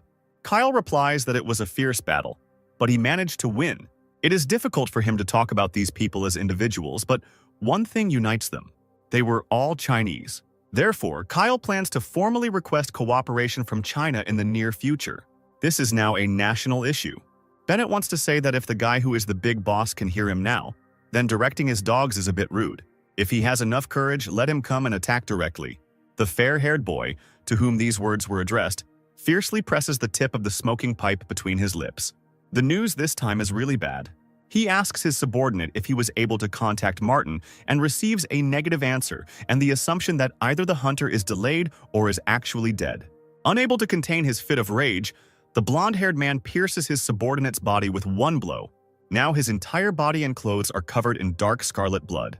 It's surprising that the third strongest member of the Dark Team, Chiangzhou, died along with the rest. Not only did the mission fail, but now his identity has been revealed. He was going to take it step by step, but now there is no other way out. I'm coming and I'm going to tear you apart, Kyle Bennett. The guy grins madly. Sometime after the conference, events begin to develop rapidly. Someone insistently rings the doorbell at Bennett's apartment, and Becca reluctantly heads to see who it is this time. She opens the door and freezes in amazement. "Brother, wake up!" A tense Becca returns to the room. Kyle removes the book that had been covering his face and turns to face his sister. Two tall men in classic suits enter the room. They ask Kyle to come with them because someone important wants to see him. Bennett thinks that this man is incredibly brave since these people came into his house so openly. Together with his companions, Kyle goes into one of the popular restaurants in this city. He is already interested in what this mysterious man looks like. Suddenly, someone from one table starts waving at him loudly, and a surprised Kyle recognizes this person as Klaus. The man shakes Bennett's hand enthusiastically, politely asking if he is okay now after all these events. Klaus's companion remarks with a chuckle that Kyle looks much better in person than on television. The man extends his hand and introduces himself as the president. His name is Baxter Davis. Kyle can't understand why this man suddenly wanted to meet him. The man replies that the matter is very urgent, so he could not wait any longer. Kyle asks Klaus how he and the president even know each other, to To which the man replies that the best guilds in Korea always have connections to the government, from which Bennett concludes that the president was also close with the Twilight Guild. "So why do you need a hunter like me?" he asks the president rather rudely. The man purses his lips, unhappy with this attitude, but still answers. "A couple of days ago, he heard rumors about an attack by Chinese hunters." Kyle yawns lazily, hinting that the president should get closer to the point of the conversation. This battle was talked about in all the media, but the president knows the truth. He knows that it was actually Kyle who attacked them that day. Ironically, after the advent of the dungeons, all international relations took a new direction, all because of a common enemy, the dungeon monsters. But not everything is so smooth, and relations between local and foreign hunters are quite tense. And this incident could spark a fire that will soon spread throughout the world. Kyle interrupts the president's story with a sharp wave of his hand. He believes Baxter is judging in the wrong direction. The Cheongjo Guild, which had been bothering him recently, had ties to China. It is now known for certain that the Cheongjo Guild was also behind Max Paxville. Kyle now has proof of an open attack from China. Bennett wants to ask the president a question that requires reflection.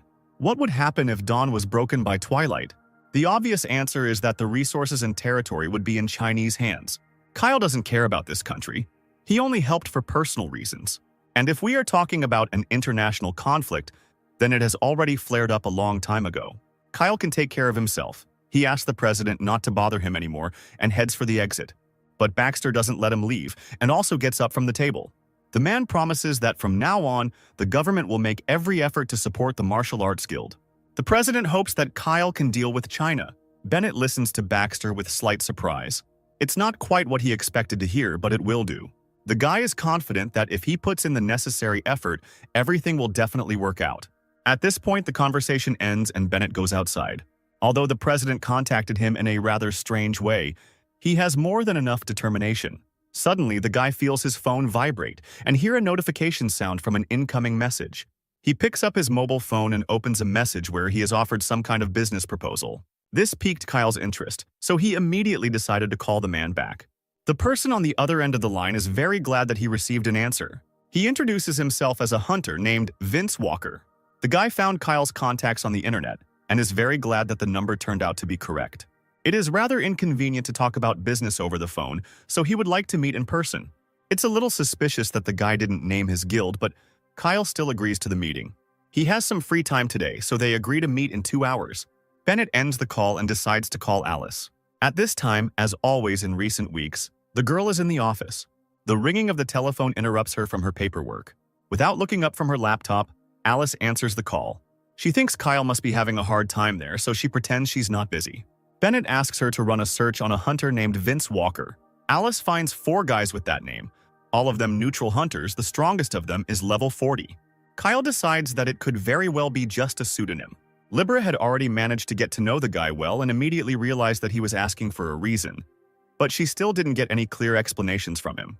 Kyle still senses something is wrong, but out of curiosity, he still attends the meeting. He was already quite tired today, since this meeting was far from the first. All this is exhausting, and the guy gets the impression that he is seeing so many people for the first time. Maybe I should try him? Bennett ponders as he waits for the mysterious Walker.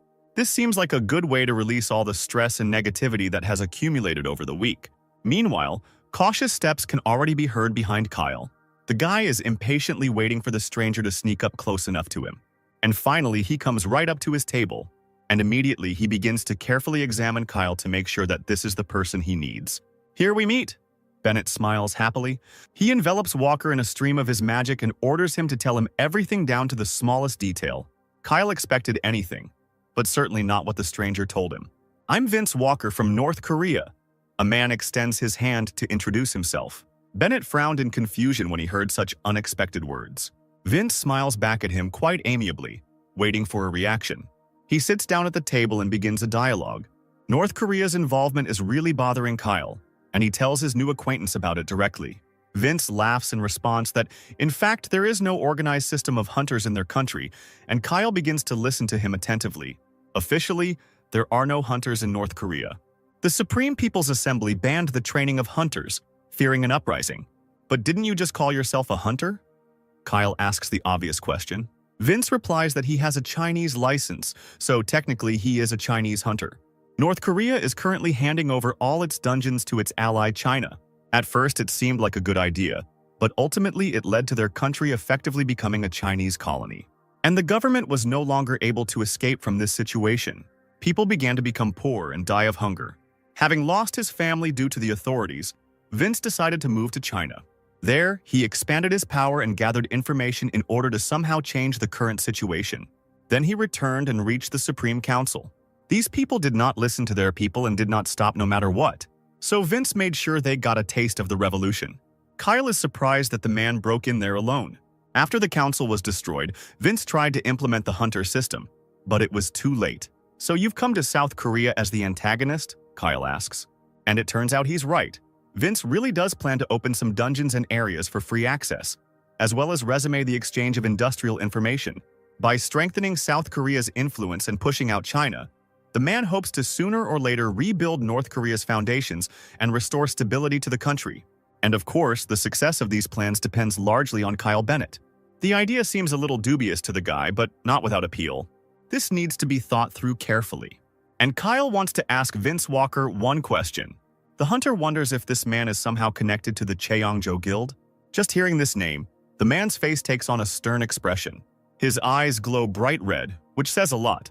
Kyle carefully monitors his reaction and comes to certain conclusions. He had already seen on the man's face everything he wanted to know. And since he is so persistently invited, Kyle Bennett will definitely visit North Korea. Having made this decision, the hunter sets off in search of Alice. Not finding her in the office, he trusted his intuition and found the girl in a cafe he already knew. Alice is surprised that he did it so easily, but she is even more surprised when Kyle suddenly asks her out on a date. It had been several months since she had last been asked out on a date, and now the girl has a pretty good idea of what Kyle means by the word date. So she agrees without hesitation.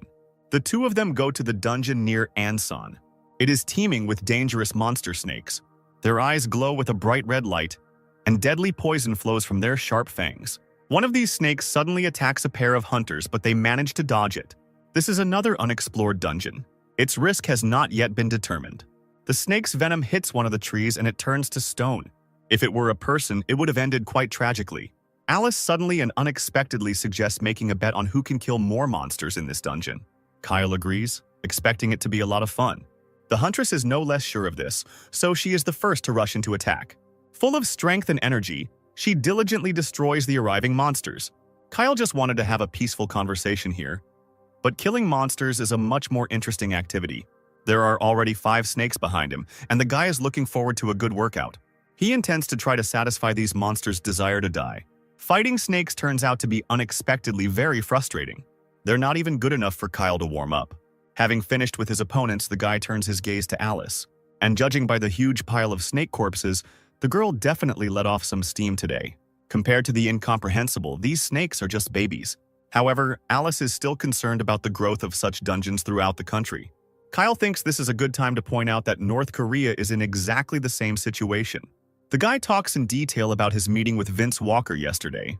Perhaps this man was simply putting on a clever act, but either way, Kyle can't believe him so quickly. Alice also thinks that this is most likely a trap. Suddenly, a huge snake emerges from the lake behind the girl. From his eyes come bright flashes of power that turn objects into stone.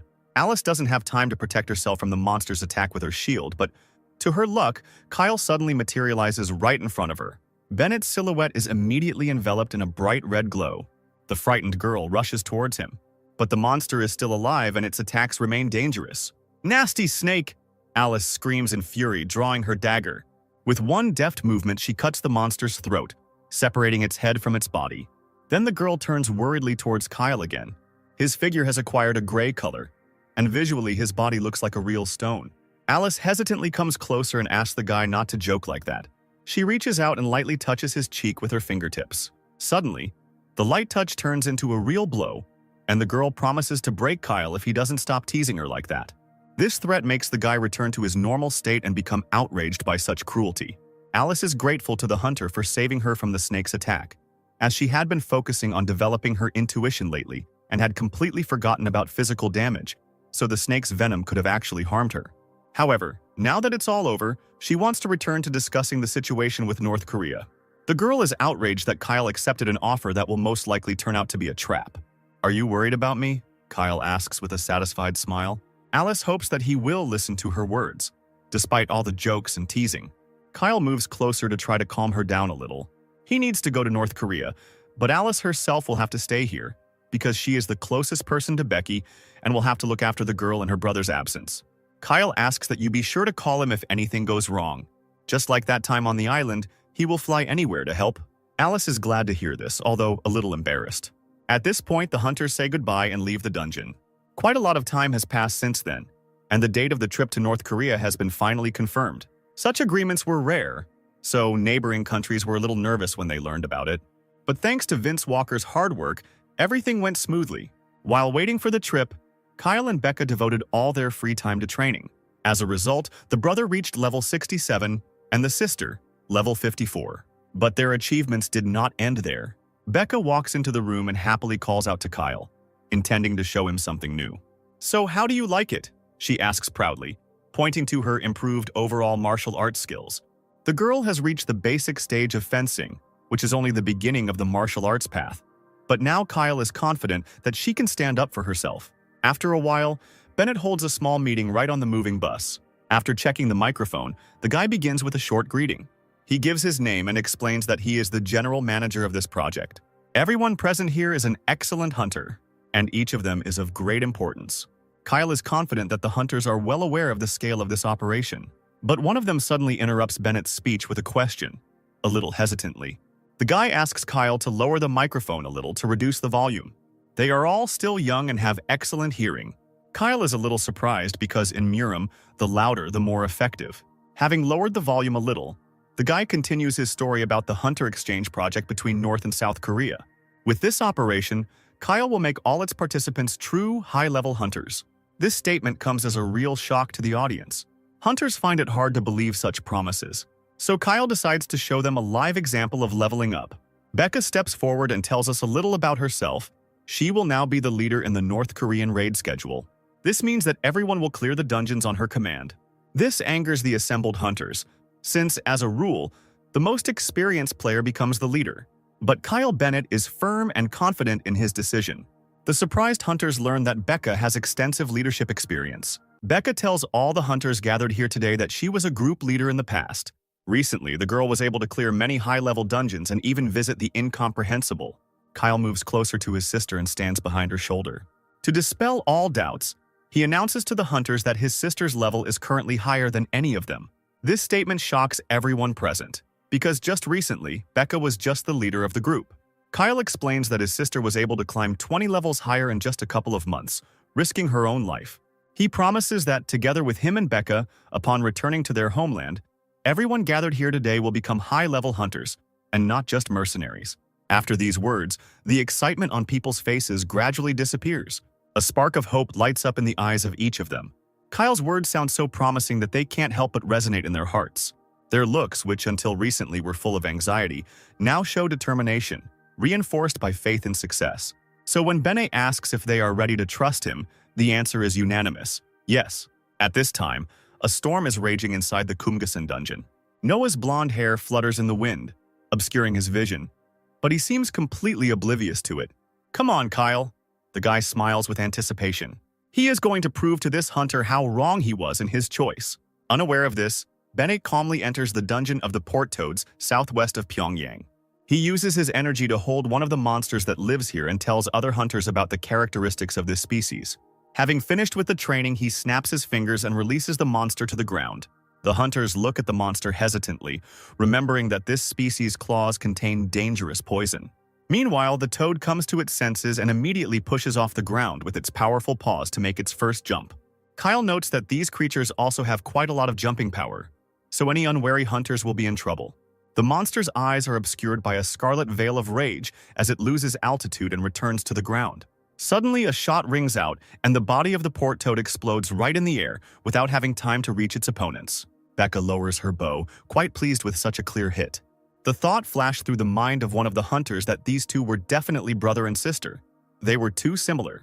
Kyle leaves the regrouping to the group leader, and Becca immediately calls everyone together to strategize.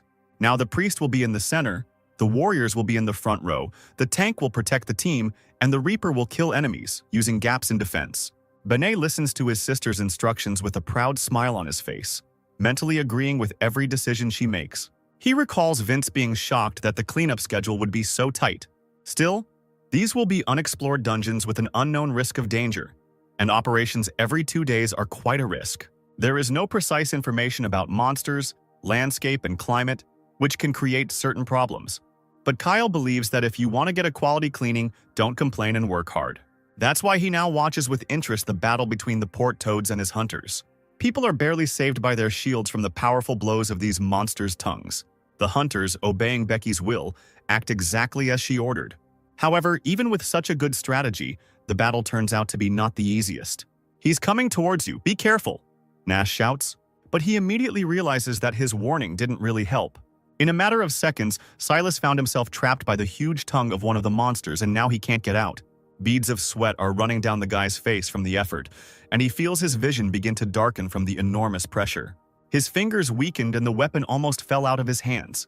But by some miracle, Silas still manages to stay conscious and gather the rest of his strength for the attack.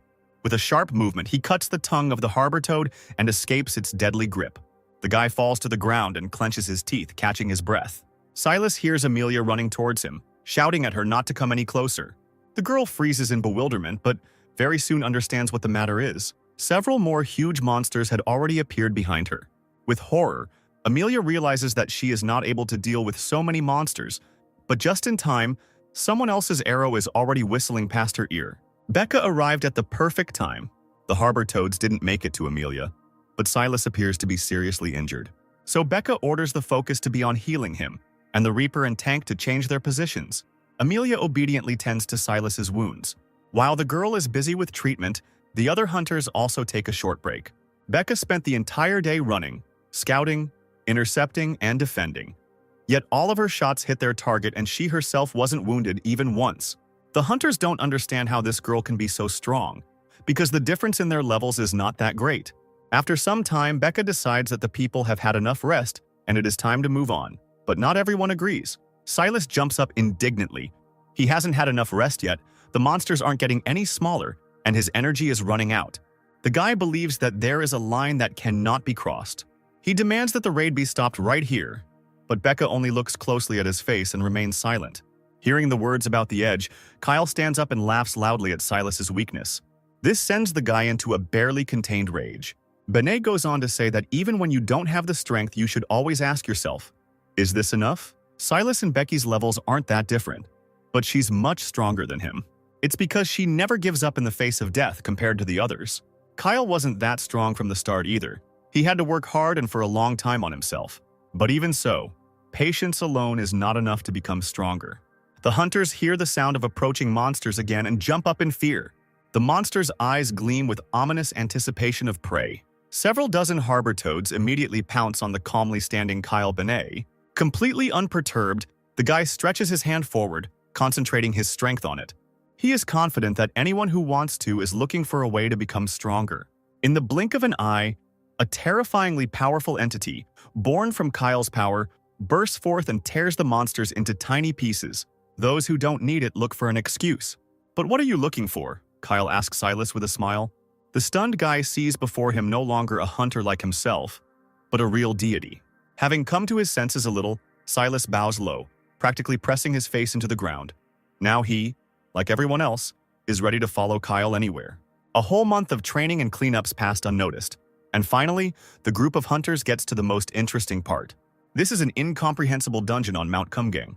There is anticipation and interest on Kyle's face, but the other hunters don't share his feelings. Vince isn't sure they have enough strength to clear such a difficult dungeon.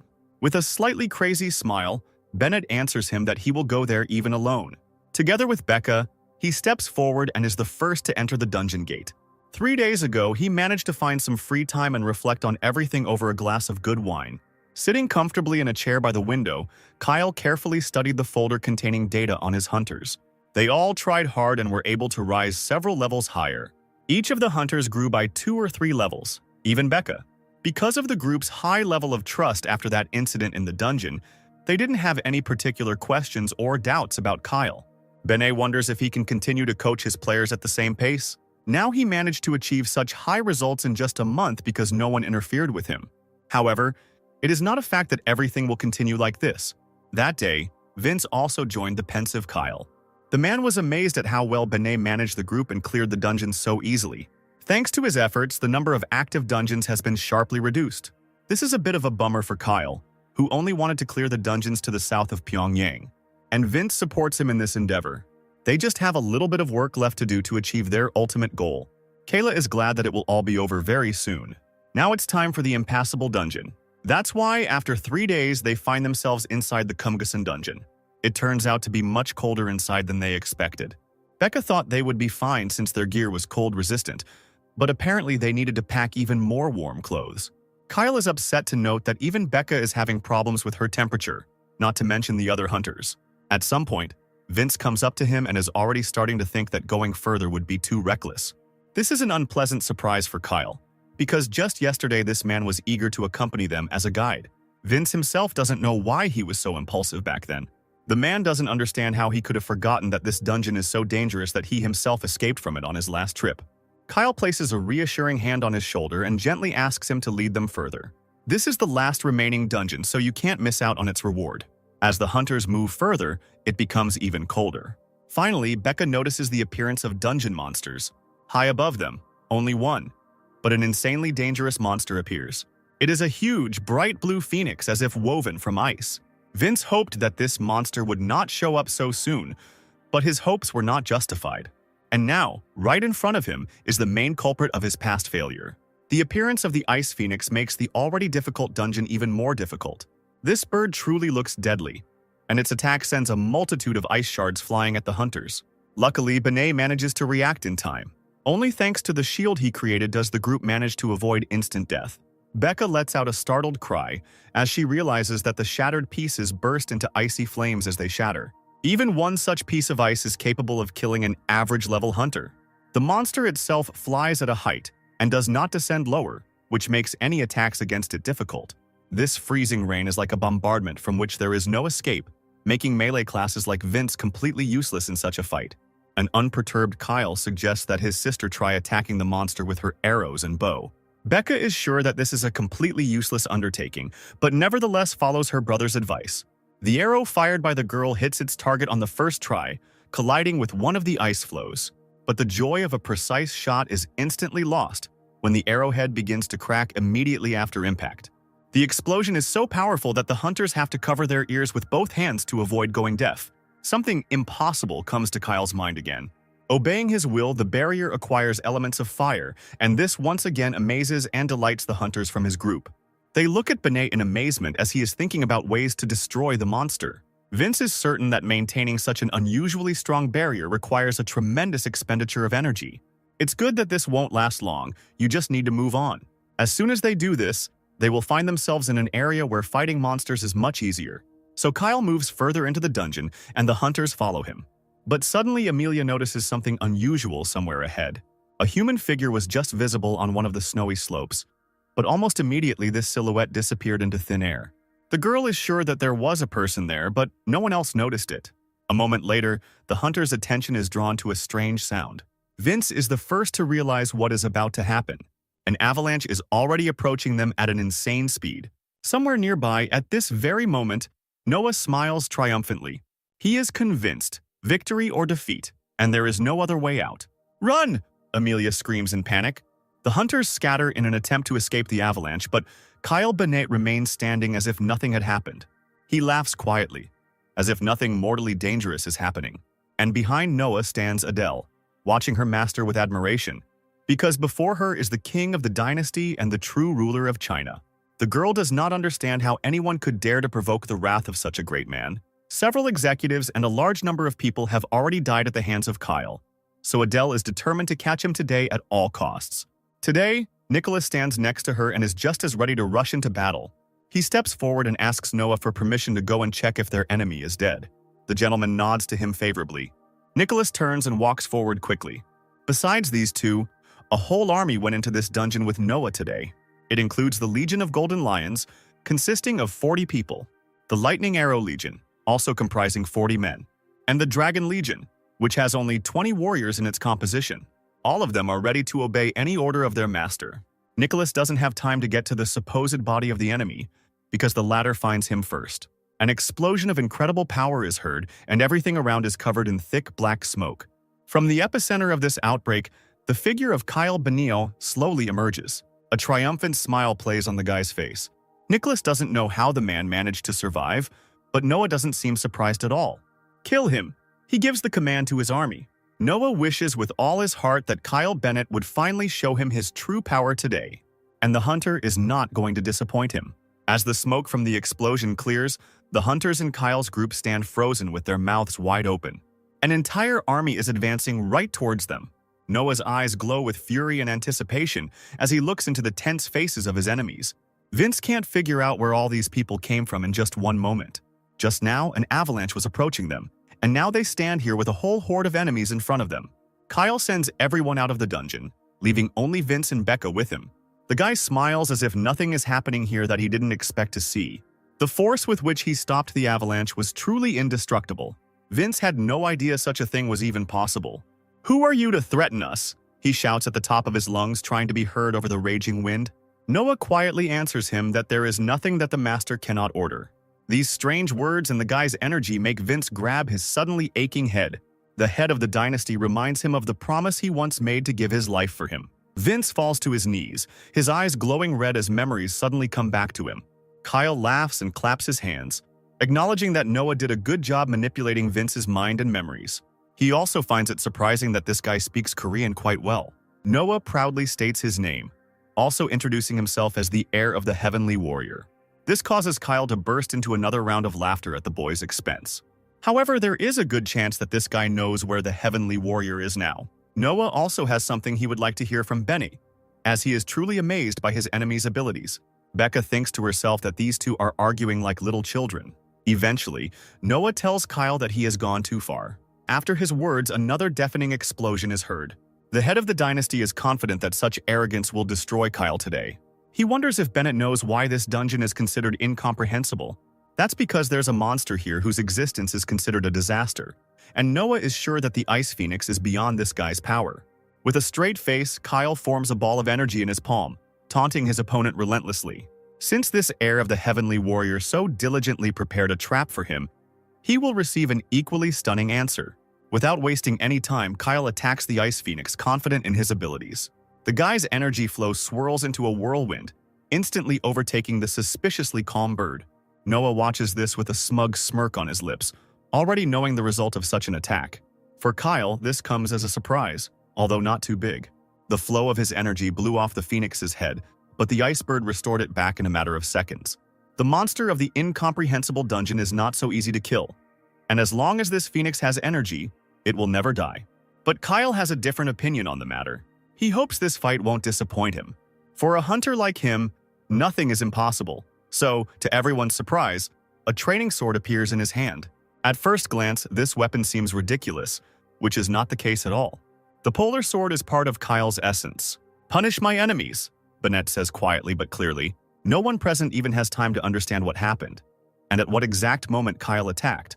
But the body of the Ice Phoenix suddenly splits into many fragments. Adele stares wide-eyed at the defeated monster of the impassable dungeon. Nicholas was no less shocked than the girl. None of them could have even imagined such an outcome of the battle. "Know your place." Kyle's calm voice rings out, and Noah flares up in anger like a match. Before him is a true emperor of the sword incarnate. Kyle's movements are lightning fast and elusive. His sword is like floating clouds. He himself is like a leaf that stirs the surface of the water. It seems that the involuntary spectators of this battle cannot even breathe from the tension that has gripped them. Vince and Becca know Kyle is capable of a lot, but even they were surprised by such a powerful attack. Noah was completely sure that Kyle would not be able to cope with the monster of the impassable dungeon, and now he is very unpleasantly surprised. Adele barely had time to recover from the shock of what she saw before Kyle had already finished off the Ice Phoenix. Now he stands right in front of them, clutching the hilt of his sword tightly and confidently. The guy's eyes are glowing with anticipation of new entertainment. It only takes him a few seconds for the enemy army to be significantly thinned out. Neither Adele nor Nicholas managed to stop him. No sooner had the tip of Kyle Bennett's sword been drawn than the losses became simply unbelievable. In a terrifyingly short time, Noah's legions lost 2/3 of their warriors. The soldiers themselves never understood how this man had destroyed so many people so quickly. They froze in place, not daring to attack such a dangerous enemy. "Get in line!" Noah shouted at the top of his lungs, seeing their confusion. But his cry did not achieve the desired effect. Then the heir of the heavenly warrior decided to take everything into his own hands. He extended his palm forward, intending to mercilessly destroy Kyle Benet. The boy used a fusion of magical skills and magic itself to make his attack more deadly. This approach sparked Kyle's interest. Noah began to give commands to his army, without stopping to attack his enemy for a second. By his order, the surviving archers must strew the sky with arrows, and the legion of golden lions must be ready for strong resistance. Kyle watched these changes with interest, easily dodging Noah's attacks. Anyone who dares to attack him will get what they deserve today. Noah breaks away from command of the army and orders Adele to provide his warriors with support using magic. And for Nicholas, he has a special task. If the guy can handle this, then the advantage in the fight will be on their side again. Nicholas's task is to catch Becca Benet and bring her to his master. Meanwhile, Kyle is having a blast with the warriors attacking him, happily commenting on their every action. The smile never leaves his face as he tirelessly mocks his opponent's pathetic attempts to get to him. But he immediately notices Nicholas approaching and flies up to meet him. They collide in the air, but this guy doesn't stand a chance against Kyle. An attempt to steal someone else's sister turns out to be extremely unsuccessful. "Next!" he commands with a chuckle, dispatching Nicholas with lightning speed. But instead of one enemy, the remnants of Noah's army gathered together are already advancing on him. Covered by shields, the front rows form a real iron wall. The warriors' faces are covered with masks, so it is impossible to read any emotions on these people. "Fire!" Adele cries out, giving the command to the legion. Immediately, dozens of sharp arrows fly towards Kyle. Kyle is surprised that there aren't as many of these arrows as there should be. Apparently, he really is being underestimated here. When the arrows reach his calmly standing figure, another explosion is heard. Vince lets out a startled cry, but Becca tells him to calm down and just watch what happens next. She knows that her brother is just enjoying the moment right now. Adele was unpleasantly surprised that so many attacks from high-level hunters couldn't even touch him a hair. After this attack, she suddenly attacks the guy herself in order to achieve at least some result. But this idea also fails miserably. Her blow does absolutely no harm to Kyle Benet. The girl remains on her knees in humiliation as the hunter passes by as if she were nothing but empty space. Seeing this, Noah curses and demands that Adele use all the powers she has. The boy watches in horror as Kyle disrupts the internal order of his troops. Taking advantage of Benet's distraction with Adele, Nicholas makes a second attempt to reach his sister. For a moment, he thinks he almost has her. But the guy's hand never touches Becky's body. Kyle's power envelops everything around him, preventing his enemies from even moving. It was foolish to oppose someone who knew all of Murim, Benet believes. And trying to take your sister hostage is even more stupid, because it's completely useless. Frustrated by the failed entertainment, Kyle decides to simply kill Nicholas, who has become tiresome to him. All it takes for Benet to destroy an opponent is one elusive move. Nicholas falls dead before the eyes of the stunned hunters. Only after this does Noah begin to guess who exactly is standing in front of him now. He couldn't even imagine for a second that he would come face to face with the soul of the sword. Once this realization hits him, the boy can no longer contain the rage raging inside him. After all, this level of swordsmanship is something he himself was never able to achieve. "Take that!" Noah screams in rage, pouring all his strength and fury into his next attack. Kyle just sighs in displeasure at this impulse. Noah is trying to act taller than he really is, and Benet will have to teach him a lesson for that. He easily dispels the stream of hostile energy approaching him and also playfully delivers his blow. Noah's eyes widened in silent surprise as he felt his arm being cut off. Kyle hopes he doesn't whine in pain like a child. Besides, it was high time for Noah to come down and stop talking to him from such a distance. That's why he immediately throws the enemy down from the cliff, right at his feet. Kyle believes that people like him need to be taught. Benet grabs Noah by the hair and lifts him off the ground, hoping that at least now he will understand how different they are. And indeed, now the heir of the heavenly warrior finally understood that before him was the true ascended one, about whom the master had once told him. "But you're not ready yet," Noah says unexpectedly to Kyle's surprise. Previously, the guy also hated the heavenly warrior just like Benny. But is Kyle sure that his true enemy is the heavenly warrior? After all, it was he who told Noah the truth. This world would soon be destroyed, and only those who came from Murim, who had reached the peak of mastery, would be able to stop it. With a crazy smile, Noah asks if Kyle will be able to cope with this disaster because he can probably already feel it approaching. Benet replies that he doesn't know anything about it yet. Maybe I was a sacrifice to complete you? Noah suddenly starts laughing. Taking advantage of Kyle's confusion, the guy intercepts his hand and pulls him towards himself. Now Noah was able to make the eye contact he needed. Kyle's pupils dilate and he freezes uncomfortably. This is the spirit magic that Noah acquired through countless experiments and wasted lives. Kyle gave him too much time to recover. He should have killed his enemy right away instead of looking him in the eye. Noah orders Benet to stand up and he immediately obeys. The heir of the heavenly warrior is confident that the boy is now under his complete control. So, without skimping on condescending ridicule, he swings hard to finally destroy his greatest enemy.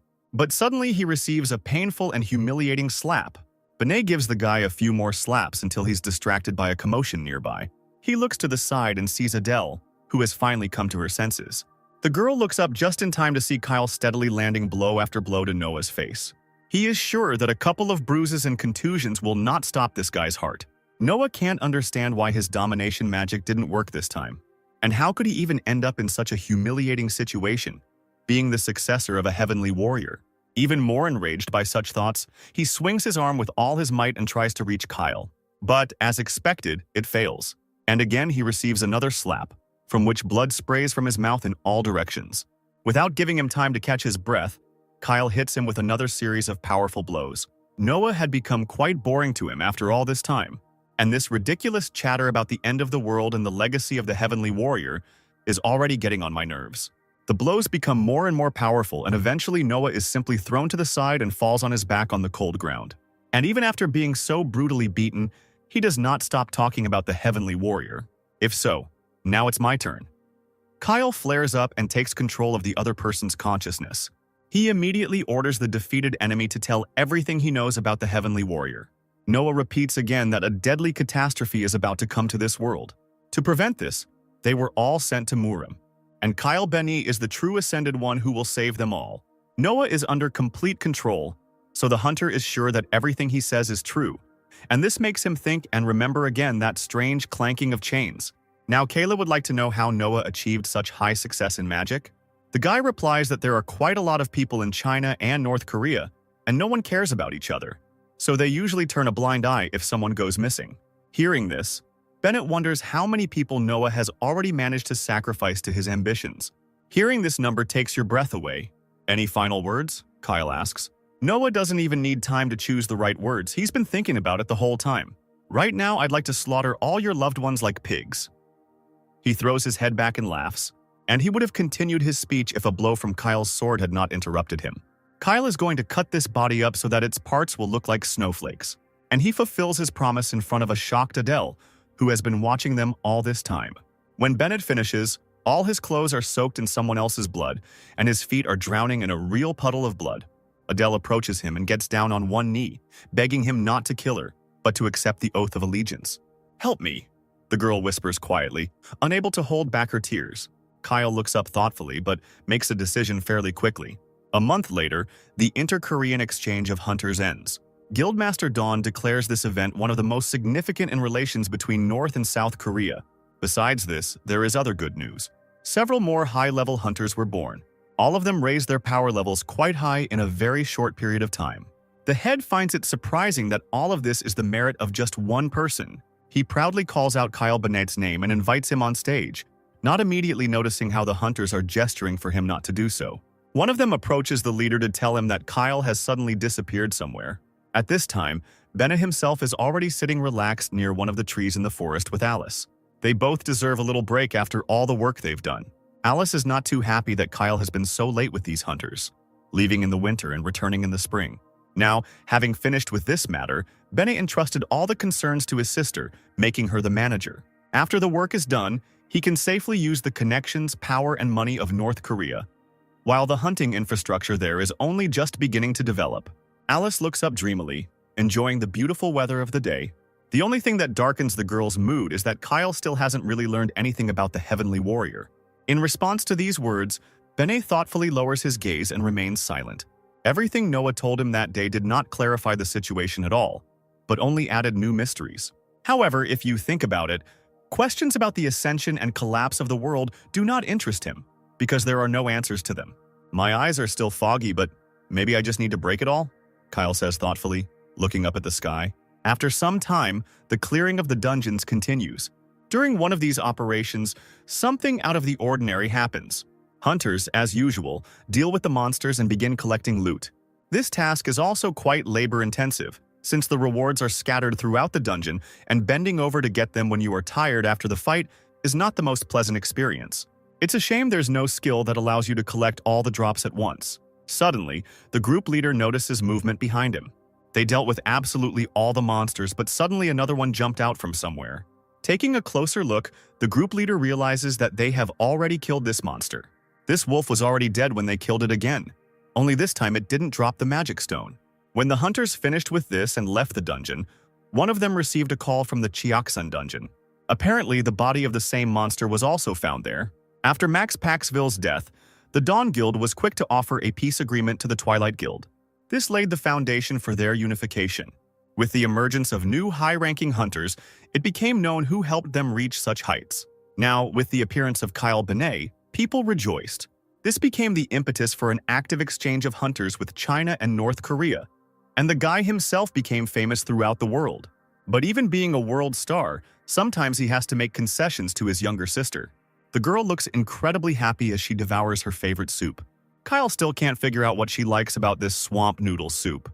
To all his indignation, Becca responds with a hint that she has always dreamed of eating with her family in such a restaurant.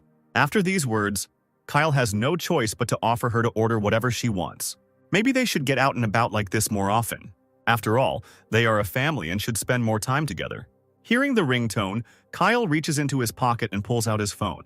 Looking at the screen, he tells his sister that something urgent has happened, so he will go first, and she can follow him when she finishes eating.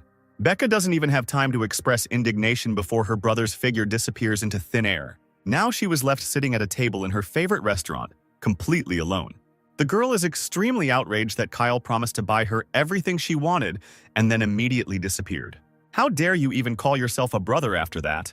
Her indignant cry echoes throughout the restaurant. Meanwhile, Kyle is already talking to Alice in the Dawn Guild. The girl is going to show him a laboratory he has never been to before. Magical research is usually classified, but this was an exceptional case, so Alice called him. The girl reaches out to one of the boxes and lifts its lid. Now Kyle's eyes are met with something he didn't expect to see here at all.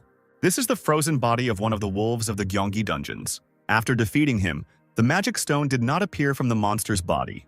Kyle finally understands why he was called so urgently. Alice hoped that the guy knew something about this phenomenon, but he was also seeing it for the first time. "Why are you so worried?" Kyle asks when he notices her distress. He asks the girl to tell him the coordinates of the dungeon where this wolf was found. Alice understands that he wants to inspect this place personally. Kyle believes that if he sees something like this in person, the situation will become clearer. The information about the stone that didn't fall from the monster makes not only Alice and Kyle think. In one of the city's high-rise buildings, a man with golden hair named Alex and his assistant are also concerned about the situation. The country may face a shortage of mana stones, which will lead to serious economic problems. However, they know that there is currently close cooperation between the guilds, which gives them hope of finding a way out. Alex plans to visit these guilds in the near future in hopes of finding the talent he needs there. Having received the coordinates, Kyle goes to the indicated dungeon. Standing on one of the hills, he watches the unsuspecting monsters with interest. He's not sure he should kill them all at once, but he still decides to do exactly this and see what comes of it. Therefore, in a few blows, he easily deals with all the wolves. Kyle looks closely at each monster to make sure they all dropped the magic stone. Apparently, you'll have to kill a fair number of them to find the right one. After a while, Kyle's back already hurts from collecting stones for such a long time. Suddenly, a familiar noise is heard behind him. Kyle turns around and sees exactly the same rift that he had encountered earlier in the foggy dungeon. Once again, the guy remembers Noah's recent words. Wasn't this the disaster he was talking about then? Gradually, the rift becomes wider, as if something is about to emerge from it. And indeed, a moment later, a huge wolf tumbles out from there. With barely enough time to react, Kyle cuts him in half with a deft movement. It seems that now he has finally found what he came to this dungeon for. While waiting, the guy looks at the severed head of the monster, but the magic stone never appears next to it. This monster is completely different from the rest of its brethren. It is obvious that monsters without loot come out of such rifts. Kyle is terribly curious about what lies behind all this. Somewhere far away, a heavenly warrior chuckles quietly, watching him. They will meet very soon. Benet suggests that there may be gods beyond this rift. Be that as it may, the monsters appear from there, and the guy touches the murky surface with interest.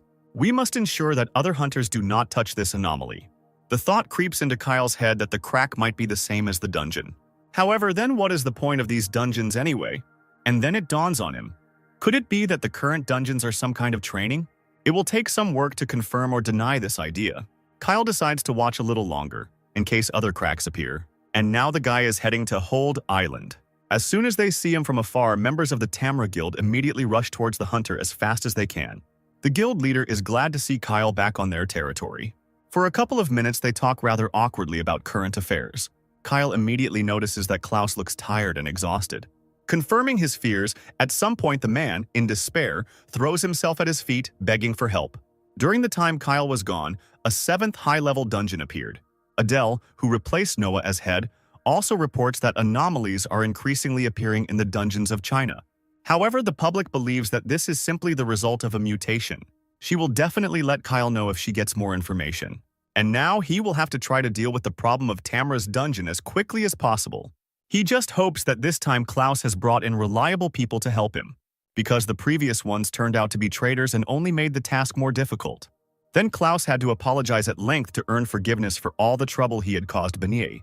This time, the boss swears he did everything possible to assemble a team of only those people he personally trusts. Satisfied with this answer, Kyle heads towards the entrance to the dungeon. He's going to grab everything he can from there. Entering there first, the guy immediately gets to work. He quickly deals with all the monsters that attacked their group. The members of the MANHWA Guild stand behind him the whole time, their mouths wide open in shock. Klaus sincerely doesn't understand how it's possible to destroy so many monsters at once. Kyle just wants to deal with the monsters as quickly as possible to get to his goal. And finally, he finds that very rift, which has grown quite a lot since last time. The guy is distracted from looking at the anomaly by Klaus's astonished exclamation. "What the hell?" the man whispers in disbelief. He hopes that Kyle will now explain what it is they see. Benet is surprised because last time no one but him could see this rift. Now every hunter can see the anomaly. This fault seems to be gradually cracking, and more cracks are appearing on it. Without thinking, Kyle sends a wave of his power straight into its center. But this leads to absolutely nothing. The amazed hunters see how the flow of magic passed through this rift without harming it in any way. Meanwhile, events in the Chiaksan training dungeon begin to unfold rapidly. Bored hunters yawn, trying not to fall asleep from boredom. They have been sitting here for a long time and don't know what to do with themselves.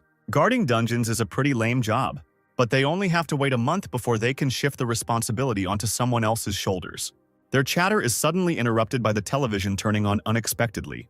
None of the hunters turned it on, so it's really weird. A girl suddenly appears on the screen, and her figure emits a blinding light.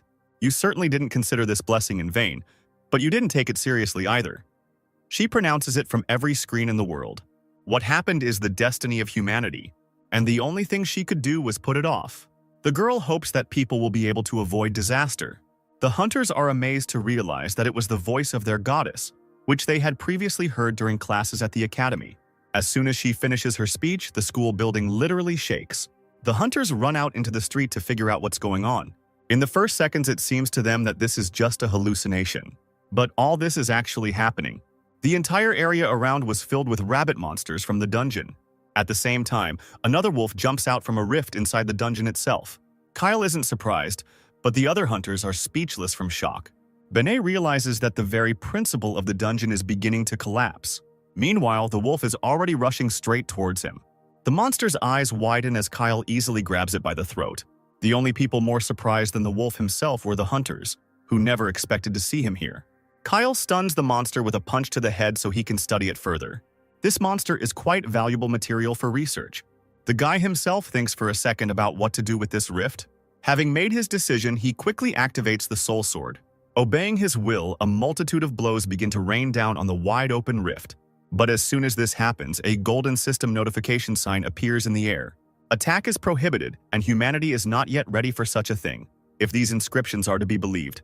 Kyle now knows that there are targets against which the soul sword is useless. This means he still has room to grow. Deciding that this is enough, the guy leaves. After some time, the head of the Dawn Guild gathers people to bring some clarity to what is happening. A lot has happened lately, and the whole world demands answers. Richard Fraza briefly introduces himself, stating his name and position. Before moving on to the main topic of discussion, the man, like his deputy Alice, bows low and apologizes. Due to the newly discovered dungeon breakout phenomenon, monsters broke out and caused colossal damage to the country. In addition, mutants have been discovered among the monsters that do not leave behind mana stones. With the increase in the population of such monsters, a major economic crisis is expected. Korea is rapidly trying to establish connections with external guilds, and they will all be actively working to resolve this issue. With this, the head of the Dawn Guild ends the conference. The journalists immediately start shouting out questions, interrupting and shouting down each other. But Richard and Alice are not going to answer any questions and just walk past silently. Kyle is already waiting for them outside the door. Smiling warmly, he thanks both hunters for their work. Alice is glad to see Kyle here, as she was sure he wouldn't be able to attend today. However, the guy received an interesting offer, and he couldn't refuse it. He was recently invited to a meeting in China. Kyle agreed to this proposal and arrived at the appointed place. He immediately noticed Adele at one of the far tables of the restaurant. The girl smiles shyly as he comes closer. Stone-faced, Kyle pulls out his chair and sits down at the table. He gets straight to the point and asks why Adele invited him here today. The girl immediately admits that she came to ask for a favor. She would like Kyle to represent China in negotiations with the United States, on whose behalf Hunter Alex will be present. It just so happens that China currently does not have a hunter who could officially represent his country. Kyle replies that it is none of his business and gets up from his chair, preparing to leave the restaurant. "We'll give Korea the upper hand," Adele screams desperately after him. And only then does Kyle turn around. Whether it's information exchange or benefits from cooperation, Adele promises to share any benefits that China gains. Kyle knows it's a good offer, so he agrees, intending to take full advantage of this opportunity. And now he needs to leave the country for a while. Having told Alice and Richard about all his plans, Kyle flies to China and arrives at the meeting at the appointed time. Alex, who is currently the strongest hunter in the world, asked for a private meeting. He wants to meet a hunter as famous as himself, but only in the company of his secretary or deputy. "So I'm your secretary?" Kyle asks, puzzled. Adele, in a panic, immediately assures him that she is his secretary at this meeting.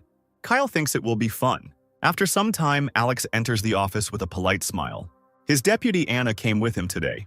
Kyle says his name in the same way and introduces Adele sitting next to him. Alex is surprised to see him here, because he knows very well that Kyle is a Korean hunter. So he asks Adele if she's sure she doesn't mind having someone from another country speak for her. The girl replies that it doesn't matter at all. So Alex has no choice but to start a conversation. He would like to talk about dungeon breakouts today. After all, in the future, when environmentally friendly fuel in the form of monsters runs out, serious economic problems will follow. And Adele agrees with him. Alex decides to speak frankly and tells them that they have found a way to solve this problem. To be more precise, he is simply putting forward a hypothesis, but the probability of this is quite high. Adele decides to find out what the real reason for his arrival is. Alex replies that it is China's strength that will turn his theory into reality. He knows very few hunters as strong as Adele, for example. The man thought that in China there would be people comparable to themselves in strength. Alex directly says that he is also a graduate of that very place. Now Adele and Kyle realize that this man also came from Murim. Benet guesses that the man is looking for hunters who also returned from there. And if so, then it's time for him to join this conversation and activate his power. Alex is quite surprised that this guy was also in Murim. He had met very few people with resonating power. Kyle is actively hinting that his level is much higher, and for Alex it sounds rather unpleasant. So he suggests taking a look and comparing their skills. Kyle agrees and asks Adele to prepare the nearest dungeon for them. They will begin their inspection very soon. Kyle believes that Alex's level does not allow him to evaluate his abilities. In response to these words, the man bows again and introduces himself again. He is Alex Winchester, and in Murim they called him the Sky Demon. This statement only makes Kyle laugh. This neglect makes Alex even more angry. He rose from the very bottom, killing everyone who was weaker and is proud of it. But even this information doesn't impress Kyle at all. He will give Alex 3 attempts to overcome him. "How kind of you," the man answers through clenched teeth, and immediately attacks, appearing next to Kyle with lightning speed. But Benet easily parries his attack and does not allow himself to be harmed. Alex frowns and tries again, but this time too his attack leads to nothing. Kyle easily deflects all of the man's attempts to harm him. No matter how hard Alex tries, every one of his shots misses the guy at the last second, as if he was just playing around. Benet finally attacks back, and his blow is more than successful. Alex cries out in pain and falls to the ground from the force of the attack. But then he pulls himself together and with a deft jump gets to his feet. Now he understands the reason for this guy's self-confidence. From a negotiating perspective, he is more than satisfied with the results of this review. But, as a gentleman, he would be sorry to end the fight right now, so he suddenly attacks again. But Kyle manages to dodge the sword strike. However, this hit was actually pretty good. Alex smiles contentedly, having finally achieved some result. But Kyle knows he's missing the point. Alex certainly shouldn't brag about his swordsmanship in front of him. Benet activates his skill to show what true swordsmanship really looks like. The crushing force of it forces Alex to his knees. The man gives a short, nervous laugh and suggests executing him right there. Kyle laughs at this and shakes his hand, showing mercy. But then he becomes serious and asks Alex to finally tell him what ideas he has for solving the problem with the monsters. Alex pauses for a few seconds, collecting his thoughts. Mana stones, he finally says. The man suggests that there is an inner sanctum of monsters. Kyle hadn't even considered that possibility. Isn't the inner circle a crystallization of energy accumulated by the spirit over hundreds of years? He wonders. By Miriam's standards, the guy is absolutely right. However, the formation process and the nature of the stones are different, but the essence is the same. They contain the energy of monsters. A very specific conclusion can be drawn from this. With the body of one of the mutants, you can create an inner circle. It sounds like Alex is suggesting to extract the soul from a corpse. Some martial arts are similar to the green-blooded martial arts that absorb the spirit. Therefore, there may well be such a thing as suction technology. Kyle chuckles as he points out that no one else but Alex could have come up with such an idea.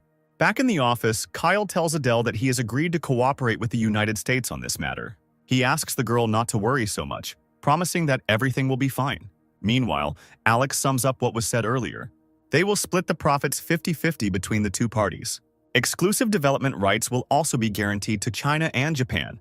A frustrated Adele immediately realizes that supplies could be cut off instantly if Kyle makes such a decision. I have to keep you on a leash, don't I? Bennett laughs. Alex, in turn, promises to fulfill all demands to the best of his ability.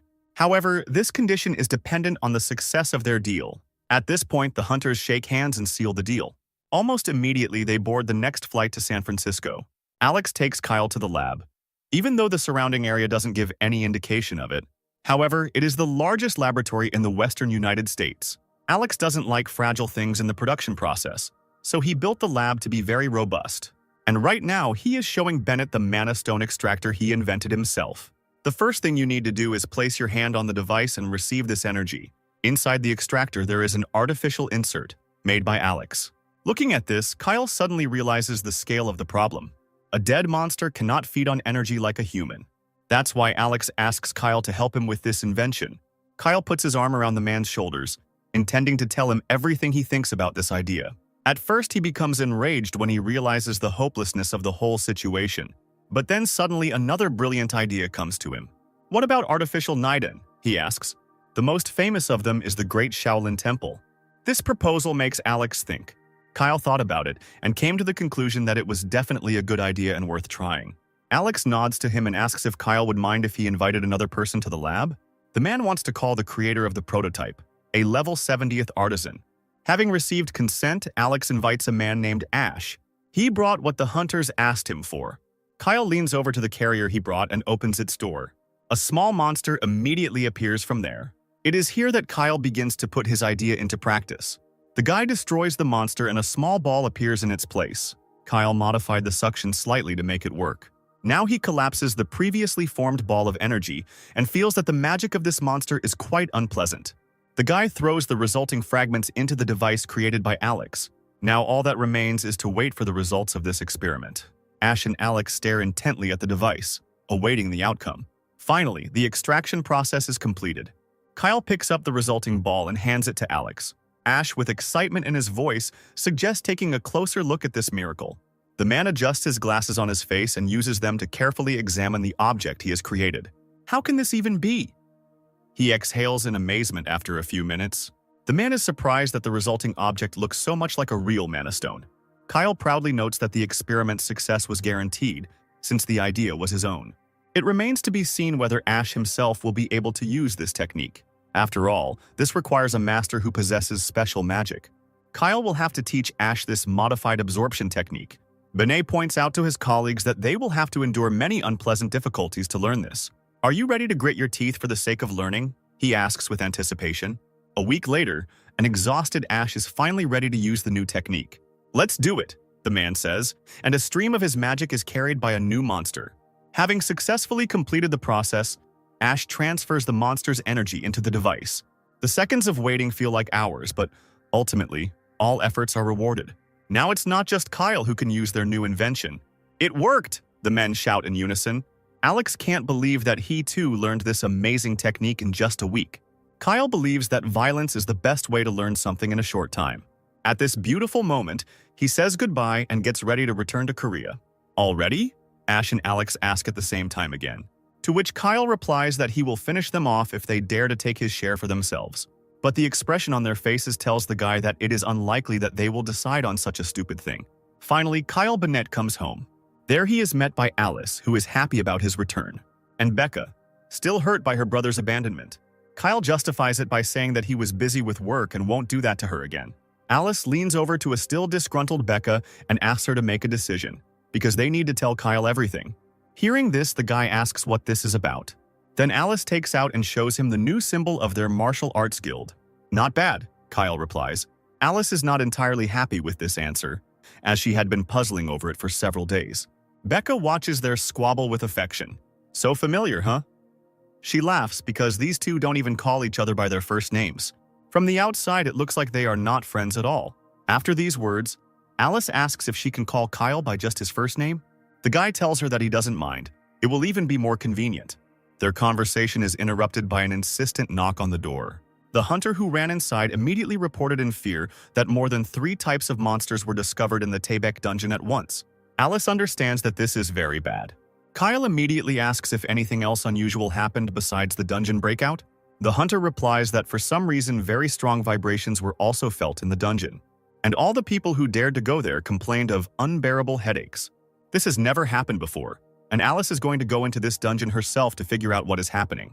But Kyle unexpectedly volunteers to go there instead of her. Alice is a little surprised by such persistence. Benet thinks to himself that the goddess is definitely involved in all of this, so he definitely has to go there. Although it may well turn out that the problem is not with the goddess at all, but with the heavenly warrior. But nevertheless, Kyle actually goes into this dungeon and begins clearing it out. In these dungeons, real chaos begins. All monsters are constantly trying to get out. Perhaps this is what the goddess meant when she spoke of her second revelation. After looting a dungeon, monsters appear somewhat randomly. It is unclear whether this is a sign of the goddess's favor or a harbinger of misfortune. Looking closely, Kyle suddenly notices the silhouettes of several people moving towards him from the fog. As they come closer, the boy is surprised to recognize them as the very same hunters he helped level up recently. "When did you manage to arrive on Hold Island?" Amelia asks Kyle in surprise. She decides that Bennett came here because of the foggy dungeon. "Hold Island?" the guy asks tensely. Apparently, it's not just monsters mixed together, but the dungeons themselves mixed together. This discovery is truly shocking. Once the initial surprise of the meeting has passed, Kyle begins to explain to the hunters what happened. He went to investigate the anomaly, but it turned out that he entered the Taebaek dungeon. This information confuses everyone. None of the hunters can understand what is going on and why they ended up here. In addition, the dungeon has definitely become larger in size than before. The hunters installed a flag at the gate, but neither it nor the gate itself are visible anymore. Kyle realizes that it was because of the lack of a gate that people were unable to return home.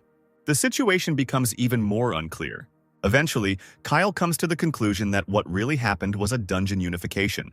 To the group's delight, Benna reveals that the gate he entered through is intact, meaning they can safely leave. The hunters, suddenly cheerful, set off in the indicated direction, but Amelia is in no hurry to leave. She's worried about Kyle, but the guy is going to stay here and dig into the crack that has appeared.